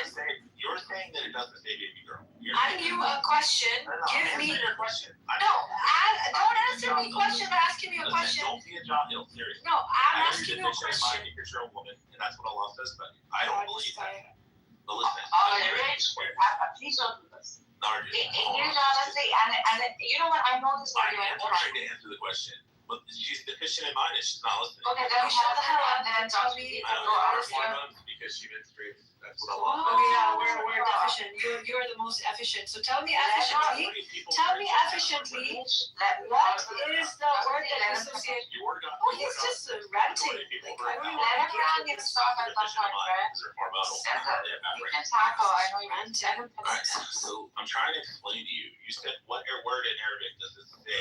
Baby girl or little girl? Yeah. Or baby. I'm telling you. I don't give a shit what you say. Okay, then shut up then. If you can't deconstruct the hadith with me, then be quiet and sit down. Nargis, does this not make any sense? If you're not deconstructing the hadith with me in Arabic, He's probably 70, 80 years old. If it's studying it, he's a baby. Why are you because he's not being an honest intellect. He has like a doctorate. In English that it says the newborn baby girl in both. And some ladies, some rando. No, it doesn't say that. It says the one that ordered the killing of the baby. Yes, that's what it says. No, it doesn't say that. It says the other one. No, it doesn't. Nope, it doesn't say that. Will go to hell. It doesn't say. It doesn't say that. It doesn't say that. They pissed me upon him. Fuck you. Fuck you. Narrators. Great Sagi Al-Albani. I can't click on his profile. Just what? It kicks me out. He's being completely disrespectful to our private. Be like that, Rich. You think we have a good argument? Who the hell is he? Kick him out. My mom is getting angry. Me listening to this garbage, bakwas. Yeah. Mom, because he's making. Let him know. Somebody kick him out. I know how to get around his. Cora, thank you so much. How do you get around that thing? Don't click through to his profile. Just hold it till the contextual menu comes up. Oh, okay.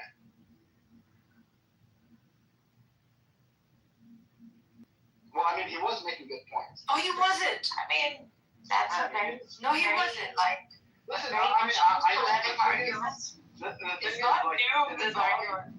It's not new at all, but the thing is that, like, I don't even see why it's problematic. Why you? Yeah, but that's not the God of the Quran. Is even worse. No, He's not a bad God of the Quran. Wait, hold on. I mean, He's a just God. were there not innocent children in Sodom and Gomorrah? There's also, it's what? I mean, we're talking two major cities did not have children. That's not even horror stories. I feel like it. No, I know, yeah, there's more from the Bible. I agree with you on that, like the genocide of the Amalekites and the No, only one clearly you doesn't. could. No, but Only one you could from the Quran would be the Kitover story. that one too, yeah. So clearly there's, I mean, Sodom and Gomorrah is a big one too. We're talking about two major cities in the region, as described, and completely being obliterated. Yeah, there would be children, must. So, including like potentially newborns, right? Whatever. Yeah. So yeah, it's clearly, I don't know why this is problematic for Dr. Z. Yes, It is problematic because the Abrahamic God, as described by every tradition, does kill kids. it is problematic because Quran says, and when the girl buried alive is asked for what since she was killed. At-Takwir, it's 81:8 and 9. It says when the girl buried alive is asked for what since she was killed. So hello, Quran is in direct contradiction with this stupid understanding of the Hadith, which is not what it's saying. Understanding of that, that's exactly what it's No, it doesn't say that. Dr. Z, my Arabic might not be the best, but I can read it. He's an Arab. Dr. Z, this is a very famous polemical argument they bring up, and it's true that the Hadith does talk about the child. So you can say the Hadith. You can just call it slow all the time. The thing is, you guys don't have the guts to do that. Well, there are two things. There are two things. Something that is wrong. Either the Hadith is problematic. Either the Hadith is problematic if the Hadith is in contradiction with the ayah, right? Or the Hadith is mistranslated. You need to look at how the Hadith is mistranslated. Problematic. There's it's not mistranslated. It is mistranslated then. No, it isn't. Why? On what basis are you saying it's How mistranslated? many Hadiths will you call mistranslated? Can you please read it to me in Arabic and tell me what's wrong about it? Just call it out. Come on, we'll read it together. Because the word Why don't you start? Huh? Why don't you start? What word is problematic? I don't know if it's not nice. You stand by truth. No, the problematic part is that the word mu'addada, I think mu'addada is translated as infant. Versus, does it mean the person who called for the burial, like the person who ordered it? So there's part of the translation that could possibly mean this, because it can't be the infant in the hellfire, because the Quran. Yeah, it is. It can't be, but the Hadith is there. Yes, the Hadith is wrong. Call out the Hadith, but you can't do it because it needs guts to do things like that. Call out the Murjah, call out the technique. There's so many other ways in which like history has reached us. It doesn't have to be this particular way. Like live in the pursuit of truth. Call it out. In fact, he does it. He has his own method. Why are you stuck with it? No, I'm saying there could be two things. Any hadith that is in contradiction with the Quran is obviously discarded, right? That's my first rule. This is why. What went wrong with the way they were marking this hadith? Why did they mark it? Something is off with the technique. Hold on. What does Mark say? How do you know it's Mark saying? Because it's a Sahih hadith. You think that's the first time I'm hearing this polemical argument? How is this a Sahih hadith? It's not a. Look it up in Bukhari, bro. It's a Bukhari hadith? Yeah, I think so. Muslim or Bukhari? No. Which one is it? I've heard this many times. You can either call out the one who narrated it, you can say that, I don't know, I really think Ibn Rajab is very problematic. Do the usuli method, like rational method of aligning it with the Quran. If it doesn't align with the Quran, toss it out. That's how Shiites do it. Like, use other people's techniques. People have figured out that. What do you mean other people's technique? We know that anything that is in contradiction with the Quran is a problem. What did I say the first time I heard like this understanding is in contradiction? I said So the Sunnis reject that. No. My hadith teacher taught me this, that any hadith that is in contradiction with the Quran has to be graded accordingly, even if it's mentioned this that. Other line? It could be questioned, because if the hadith is in contradiction, then no, excuse me, no, we're not. This is a Shafi'i. This is a Shafi'i teacher, and he's not a Shia. You know how important the chain is for Ilm Rijal? Why is it called the science of men? Because you're seeing of men that are transmitting it. No, not necessarily. Sometimes there is a problematic. I'm telling you the technique that is used. Sometimes there's a problem. I know, but sometimes in the line there could be a person whose memory is messed up, or who is known to have weak memory, or a character, questionable character, or if this person is not. This person is not even a Salaf or Tabi'in. He's someone, 3-4 generation, who heard from his dad, So you have to see exactly the source. Like, I know Ilm Rijal does that. That's the job for them to report accuracy, but it is what it is. Sometimes if it's in contradiction to the Quran, then you gotta take that as the main critique. Like, you gotta take that as the main argument, that this hadith is in contradiction with the Quran, because it is twice, 2 ayahs I gave you that contradicts it. One ayah is the one that no other soul will bear another soul's burden, and then Allah asked the buried alive girls, what sin were they buried for? So those are verses in the Quran. What does that tell you? That tells you that this Mas'ud. Okay, it is Abdullah ibn Mas'ud hadith. The woman who buries her baby girl alive and the girl who was buried alive are both in hellfire. Okay, so this is a very common polemical argument that most people use against hadith purpose. These are famous debates also happen. Sunan Abi Dawud collects all sorts of hadith. They are not necessarily sahih. They are also questionable. One Mahmoud that means the ones that were married on.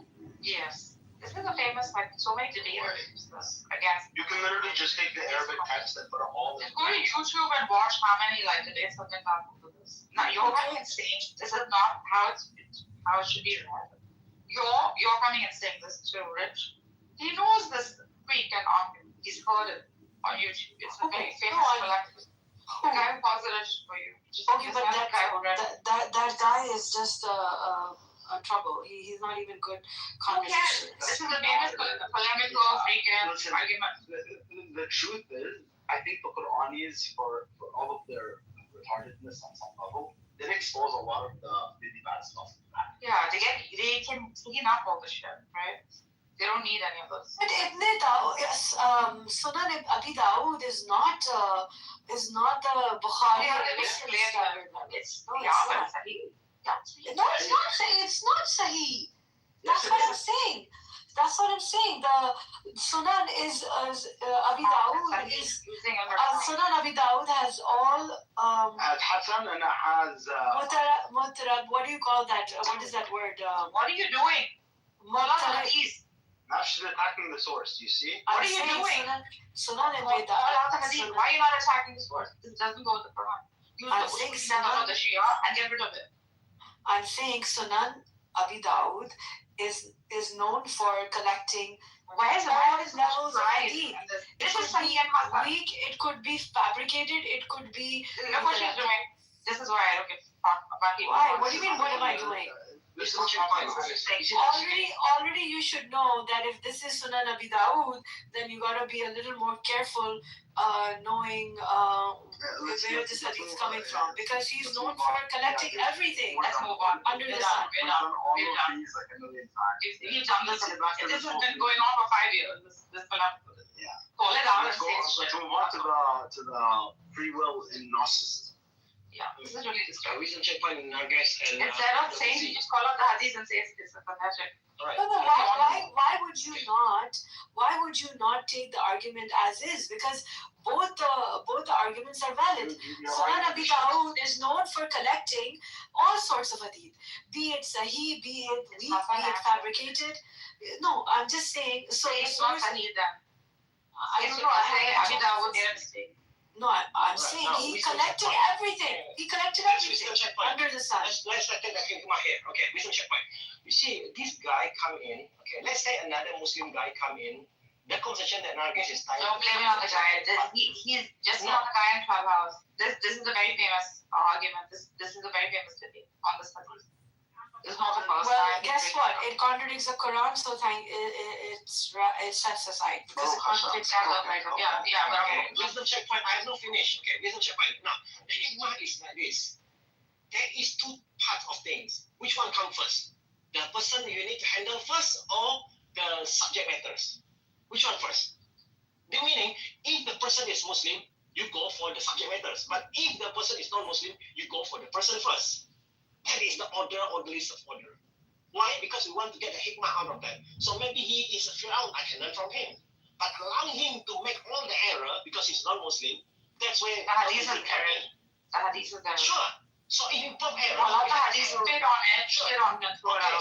Okay, because it interferes with the justice. Yeah, wisdom checkpoint. Sure. Let's say the hadith is error. Let's say the man is error. Which one I want to errorize first? I want to errorize the man first before the hadith. Yeah, first you have to go after the man because that is the very no, my point is that is the sequence of studying Marjan. The sequence is the chain. Second, the problem, and the third is whatever.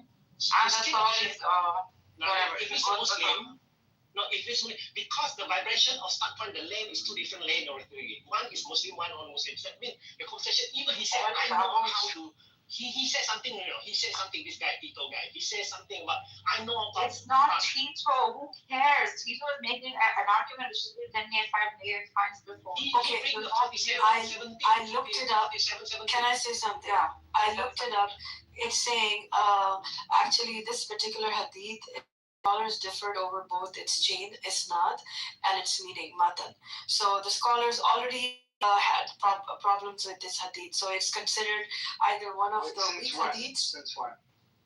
What do you mean when? Since when does the scholars have problems? That's what it said. Since they started debating on it. Some scholars consider part of its chain itself. He's also talking removing hadith. But you can actually go and say, see because it appears to contradict stronger Quranic principles. It is considered a weak hadith. So shut down a weak hadith and be like, oh, look at this.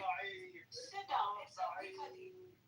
It is a weak hadith. It is by interpretation and both by us. Yeah. So sit down. I'm sorry. That's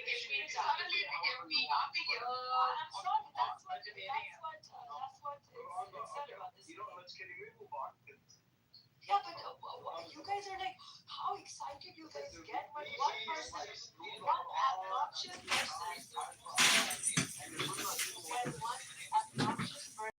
brings up a weak hadith, the level of excitement that trails within you. Why would I have that? Why would I have that? Excitement that oh my god, hits to the roof, to the next level that you guys want. You can say Benny is motivated. Why would I be motivated? No, shut up. You instigate that. You say Benny may be motivated. Why am I motivated? Why would I get happy? Any idiot. I was just waiting for you to do it. And you'll be like, yo. Your excitement shame on you to be who will never ever shame on you, Steve. The level of excitement that runs through your blood when you hear a weak hadith. I was excited. Call out that fucking hadith. The audacity to bring a weak hadith and be like, we got this. We know what we're talking about. Listen, you took your the one you want, bro. The audacity to bring a weak hadith and everybody else gets on that bandwagon. Love you. Look at that. Okay. Bandwagon. What do I get from it? What do I get from it? My question. I was waiting for you to be honest. I was hoping you'd be honest. Get the wisdom hikmah. Stop the honesty. Just stop the honesty drum. 47, 17. Okay, 47. No, you're dishonest. Any Adam, did you not see this? Yeah. Bring another weak hadith and then dance around it. Dance around it. Bring another weak hadith and do You're fucking religion. I don't care. Okay, the hikmah here. You see the hikmah? There's no When you hikmah. look at Hikmah is okay, hang on first. Okay, the hikmah is this. people that save their religion and then don't. Let's imagine this. There's not even 47, 17. God look at 47, 17. God look at that moment. Wow, there is this now. There's this soul. There's everybody in the room.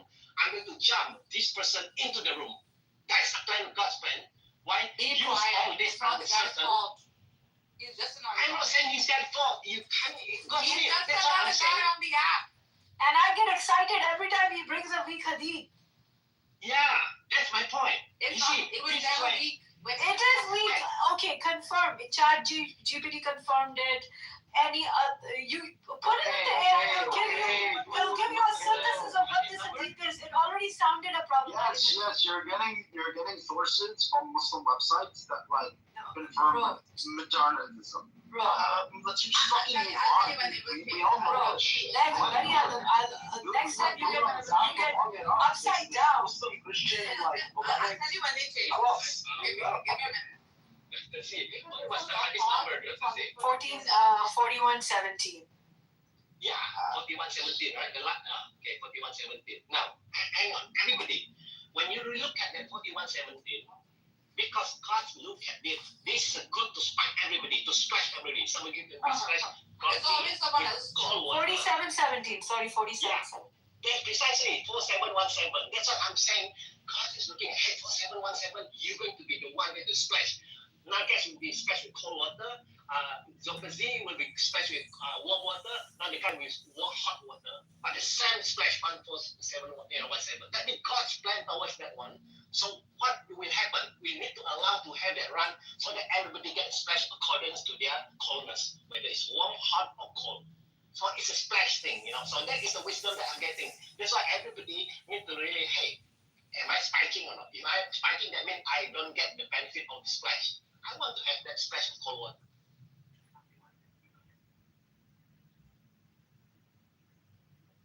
Always someone else's fault. It's from the outside. They did this to us. They are to blame. They are at fault.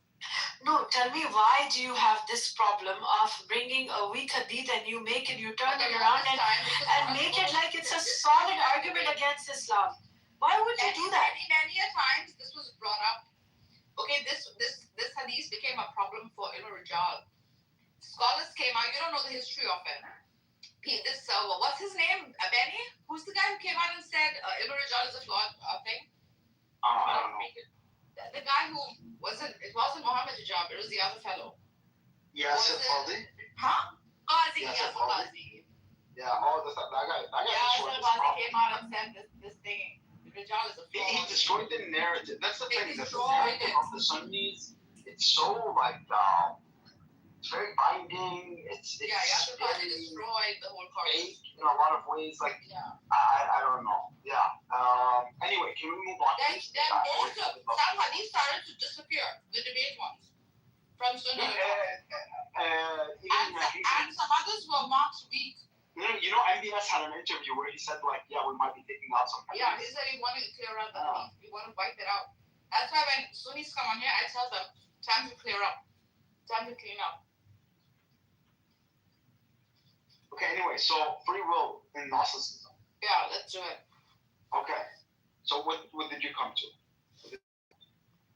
I found something very interesting. They have an interesting way of looking at free will, right? It's not libertarian free will. Okay? It's not like because libertarian free will in and of itself is quite, sorry to say, it's a little bit retarded. Because it has no causal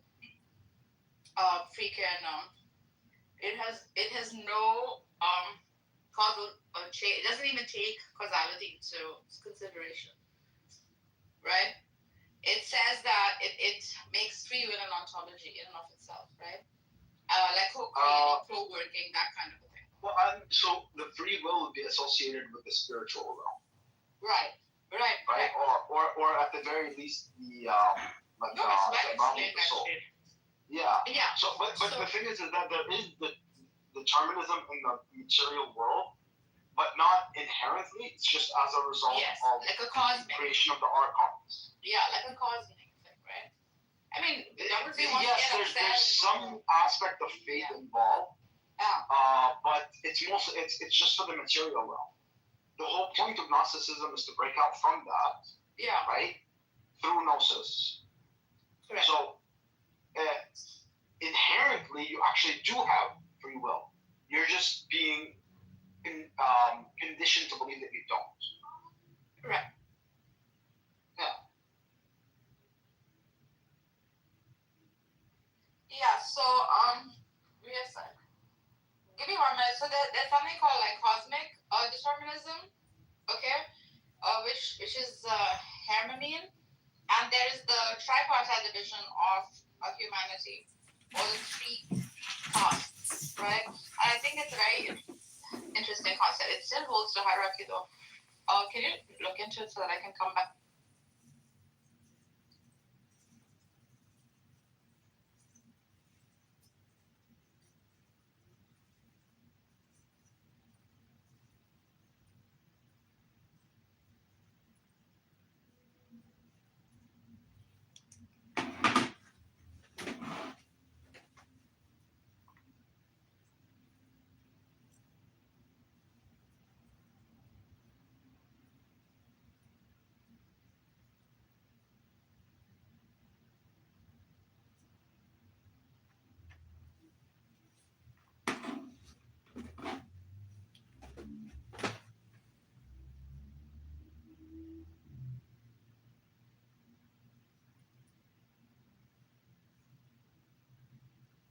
All of those points, but I don't think he's a bad person whatsoever. And the last thing I'd want to do is say that he's a malign influence on I don't think anybody's accusing you of anything. So just to be clear, it's kind of weird because it's like, we're trying to have a debate about like these psychological things, right?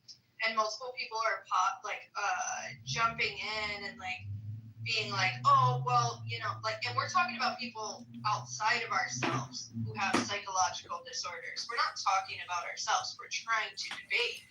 And, you got people just being like, I can't finish. Oh, you didn't finish? Yeah. Okay. No, I really didn't. I mean, I don't understand why there's this necessity to have to redirect. I mean, if I'm not involved in it, hold on. If I'm not involved in the debate, if what I'm saying is not attributing to the debate, I don't know why you're responding to it or trying to counter it. Did Coco run away from me? Yeah, she left. I don't think she did. I think she didn't catch that I was asking you to finish your submission. I think it's gotten really messy there. So, other than that, the debate has been really good. This has actually been by far one of the most intense debates. What's wrong? And by the way, Edward, you have not seen me trolling this whole. How many hours has it been? Like 3 hours. You've not seen me troll. You've seen me being so proud of you. Speaking my mind. Dude, hell yeah. So since I have to defend where I came from, though, and I'll rest right here, I was going off of what Bhima had talked about and added to Bhima's praise for Mr. Edward. That's all it was. I was in line with with what had been talked about prior to it. Joe, you're another guy. We know you're a good dude. We've disagreed on things, but I don't look at people who disagree on things as an enemy or as a bad person. At the end of the day, we agree on 90% of issues. Yeah, but you know what? Let me ask you a question. Do you know what a saint is? A saying? A saint. Oh, a saint. Somebody who is canonized. At least in the Catholic Church, somebody who's canonized. It's a sinner trying, bro. We're all out here trying. We're just trying to get better, trying to improve ourselves. A saint is just a sinner trying. I just want to add one thing that Pepe said. You know, I think, and I also want to say that yes, having heard Edward many times, you know, I did get triggered and I owe him an apology, you know, because he sees people's whole lives, their families every day, and most of us just see a snapshot of things. And I get into the psychobabble and I have to apologize for that. But I want to say something that Pepe also was alluding to, and I think the people who write these self-help books, the content itself may be very good, but I do agree that the people who are willing to go out there and, you know, put this stuff together and push it on people are,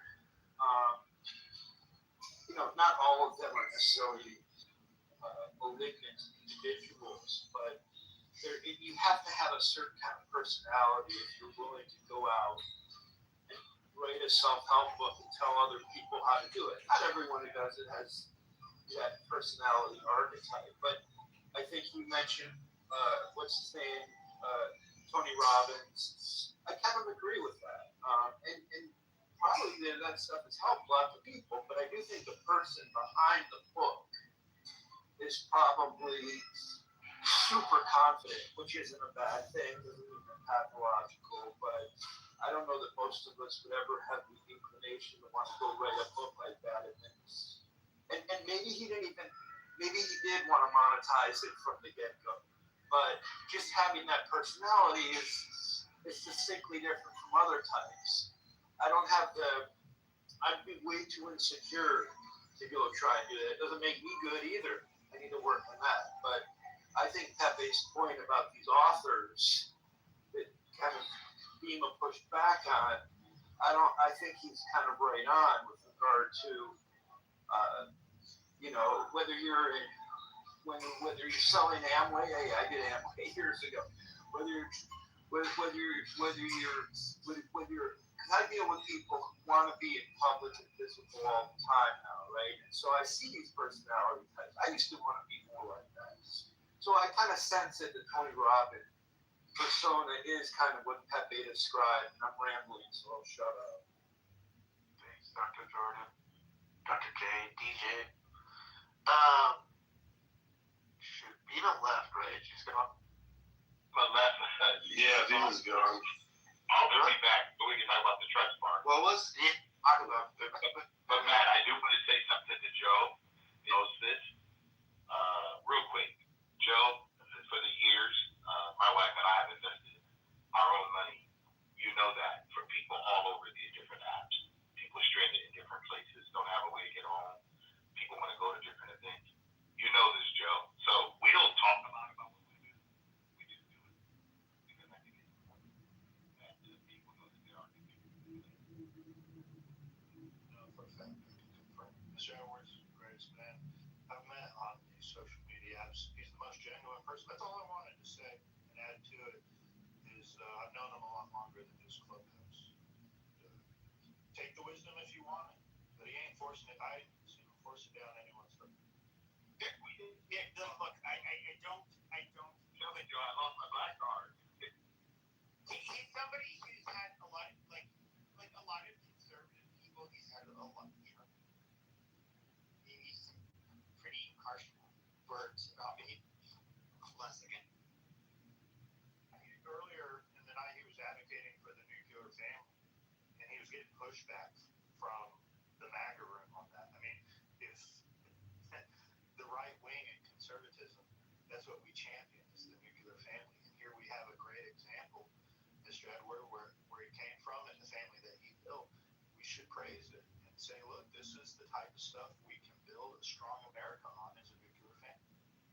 We agree with him on a lot of that. It's not, maybe part of the problem here is that, we'll have nuanced conversations here amongst people on the right, and then, it's not me trying to knock him. I know Edward, he gets pushed back from other people on the right as well, but I don't think any of us think of him as like I think he's literally a really good individual. Probably much more, dare trustworthy person in myself, and I'm not trying to belittle him, when we have these conversations. But I do think that when we have these ideas that are different from each other, behold, the reality is that the left, they are going to have these differences of opinions, and they're often going to be on steroids.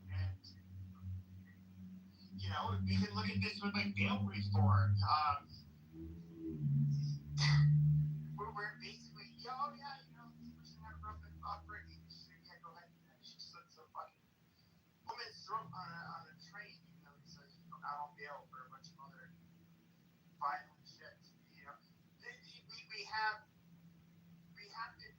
I do think that where there's a huge difference is that you have people on the left that are basically going to push for. There's anti-holding people accountable, and on the right, you do want to hold people accountable more for their own decisions. But I do think it can be rather unhealthy to go to the extreme in either direction. I'm not one of these like bail reform people who thinks like you should just let people out. It used to be that if you were a rich person, you commit a serious crime, you were given your pre-trial release directions or orders, and you could not commit any crime, pre-sentencing at least. Otherwise, your bail would be revoked. And I'm not against the idea that poor people or people who can't afford bail, they're given the same conditions. That's fine. But the whole idea is that you have to return to court without committing other crimes and victimizing people. But what we saw was that this whole bail reform bullshit, it ended up just being like, you committed a crime while you're waiting sentencing for another, or trial for another serious felony. Oh yeah, we're just going to go ahead and let you go, cut you loose. That is bullshit. I think all of us here agree with that. But at the end of the day, it's not. I don't look at. I don't think any of us look at Edward as an enemy. Literally, we don't. I don't think I want to speak on Edward's behalf, but I'm going to anyways. I think he doesn't want to be centered. Edward's been the conversation this whole time. That's not what he was looking for, right, Edward? If I had to guess that right. What's that? You're here for the relationship, man. Mima, are you there? I am. We're not all victims. We are not. Joby, get in there. Go ahead, Joby. No, get your going there. What do you got? That's all I wanted to say. I mean, everybody's playing a violin, and we are not victims. We own our lives. Own them. Stop fucking around, crying like babies. Only with an asterisk. Okay. I will. Okay, but hold on a second. Somebody and I have to use extremes, but like, if somebody is born obviously mentally retarded, say they have Down syndrome, an IQ of 60, they're chromosome short, they literally are not the same. Do we hold them as accountable as those of us that are not with Down syndrome and are born with an IQ a couple standard deviations higher than? Obviously, we don't. Help them find joy. God damn. Help them find happiness. Yes, we help them find joy, but we are not going to hold them to the same standards that we hold each other. Like this common fucking sense. Say that again.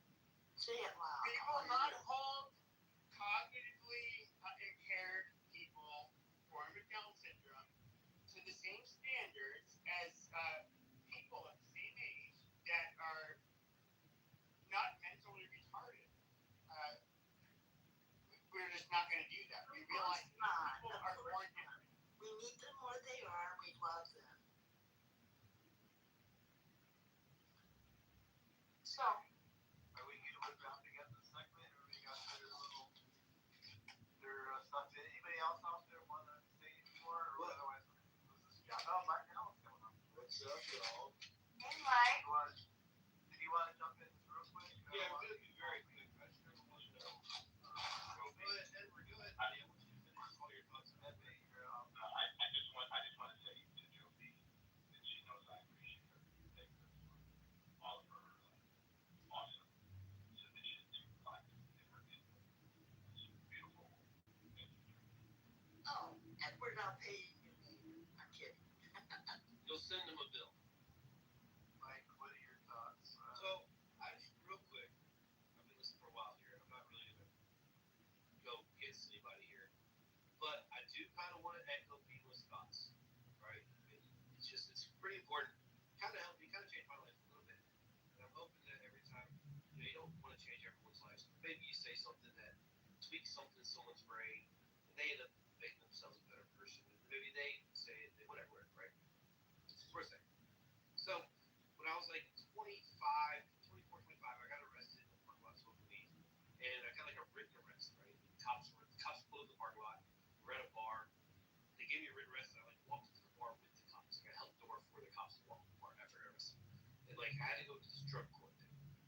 And part of the drug court thing was 6 months. I had to go to like these meetings, right? These NA meetings, AA meetings. And I just do meetings, right? It's part. And I started like talking to people, and then the people that were in the rooms.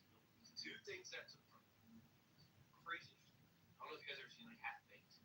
Where it's like, you in here for some marijuana? And I was like that. And I was in there with like people that like fucking OD like fucking 3 times. It was nuts, right? But I had to do it. Two things I took away. What's that? That show, it's so irritating. It's hilarious. Yeah. So Bob Saget, what? You in here for marijuana? Here's something, whatever. So, the two things I took away was this. One, you never make decisions when you're angry. Because like they did these studies, and literally like when you're mad, your IQ actually lowers. It's like when you're dumb, like when you're mad, you make dumb decisions or whatever. I forget they did. They gave you an IQ test. And they came back a week later and like aggravated the shit out of them. Like the room was hot. They had to wait a long time to wait for like they just aggravated them. They did worse, right? So it's like when you're angry, don't ever make decisions. Just make a bad one. The second thing was this. It was focus on yourself first. And it was like, it wasn't about like focus on yourself, like kind of what you need to do is like get yourself right. And then everything else falls into place. Like you don't even gotta worry about it. And the way it was like approached me was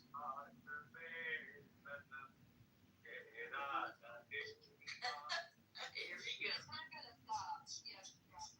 okay, so the way it was approached to me was that like you have a group of bad friends, right? You're hanging out with people. You don't need to like think about how you gotta get away from them. If you focus on yourself and get your mind right, they can't physically hang out with you.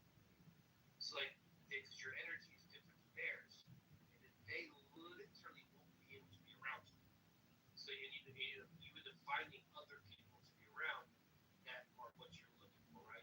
So it's like it's this weird thing where everyone focuses on how to take the outside circumstances to get their shit right, but when you focus on yourself, everything falls into place. You don't gotta worry about any of that because you're living right, and the energy like comes back to you in that way. It's fucking crazy, but it's so fucking true. Like, it's the craziest fucking shit in the world.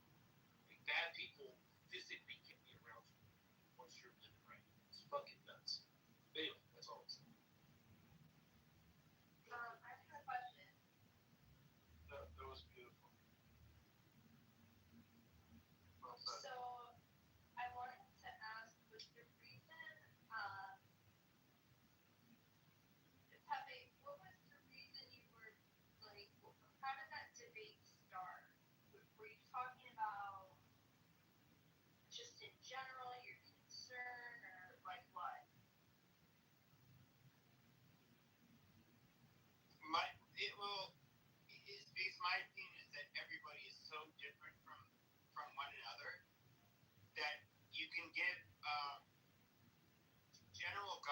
opinions, which some people are going to think is like the best advice, which it is for some people, but that people are so different that it's not, we can't all navigate life given the same advice. Yo, Pepe, how big is your penis?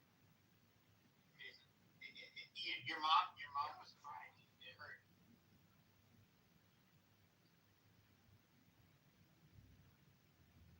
Well, I don't know if I thought, but Mike Allen, good job getting Infinite off mic. Don't think we didn't notice. We've been trying to get him off mic all night. Did Infinite say something? I don't remember. He did, but he responded to Mike's contribution. I mean, maybe this next segment isn't as exciting, but I like what Vima brought up the next topic about trust. Do you want to explore that a little bit? And then, like, I don't know if we're all tired out about this subject, but we flip the title around or something else. But Vima, what do you have in mind for that particular subject? Well, that might be a little too complex to open up right now. I have a question for the room for men and for women. I'm curious to the men. Could you tell us, women in the room, what you think the biggest lie that men tell dating, like telling dating, and then for the women, I'd like to hear the women tell us what you think women, what the biggest lie that women tell men in dating. So, would you men be willing to open that up? Before they meet on dating apps, like at what point? Just during dating, it could be the biggest lie that gets told, and most frequently, and like what have you lied about frequently in dating? Money, PB size. I'm gonna be honest. I'm gonna start with lies because I don't. I'm somebody who looks at like if you lie, you have to deal with the fact that you lied. It could be more. It could be more innocuous too. Like, wait, am I using that word right? Innocuous. That's not harmful, right? Okay, so maybe it could be something more like, I'm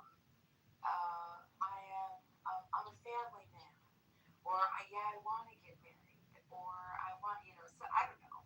It could be, something like, oh yeah, you like dogs, I like dogs too, and you might not really like dogs.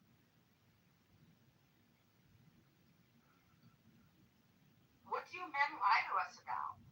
You would probably get more answers if you asked it the other way around, where men, what do you think women lie about most? Women, what do you think men lie about most?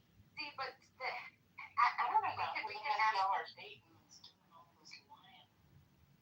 I would like that's a good question, but I guess the men would have to figure it out, right? That's why I want to go into the psychology of the men. Like, what do you know? Things like their height, what they look like, how much money they have, what their career is. If they lie, by the way, you catch a man lying, jump his ass immediately. There's zero excuse for lying to a woman about who you are. That's correct. But like personally,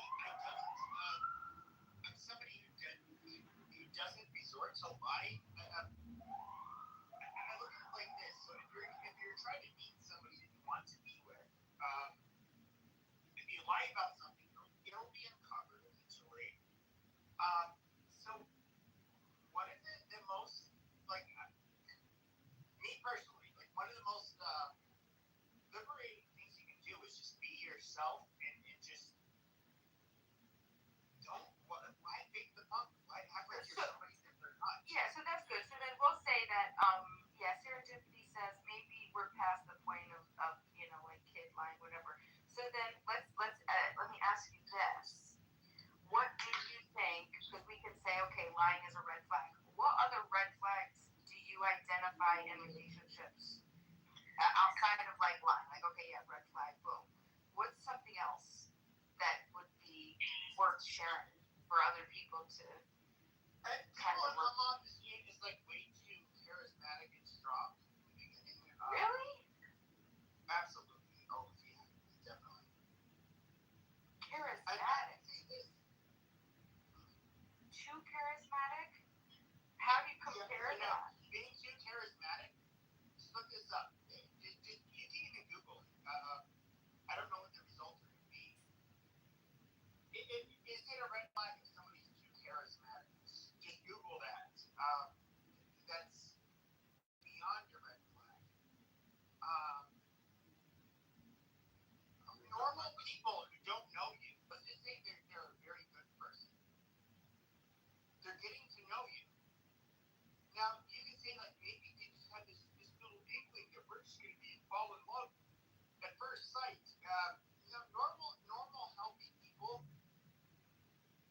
generally they're going to get to know you, who you are as a person.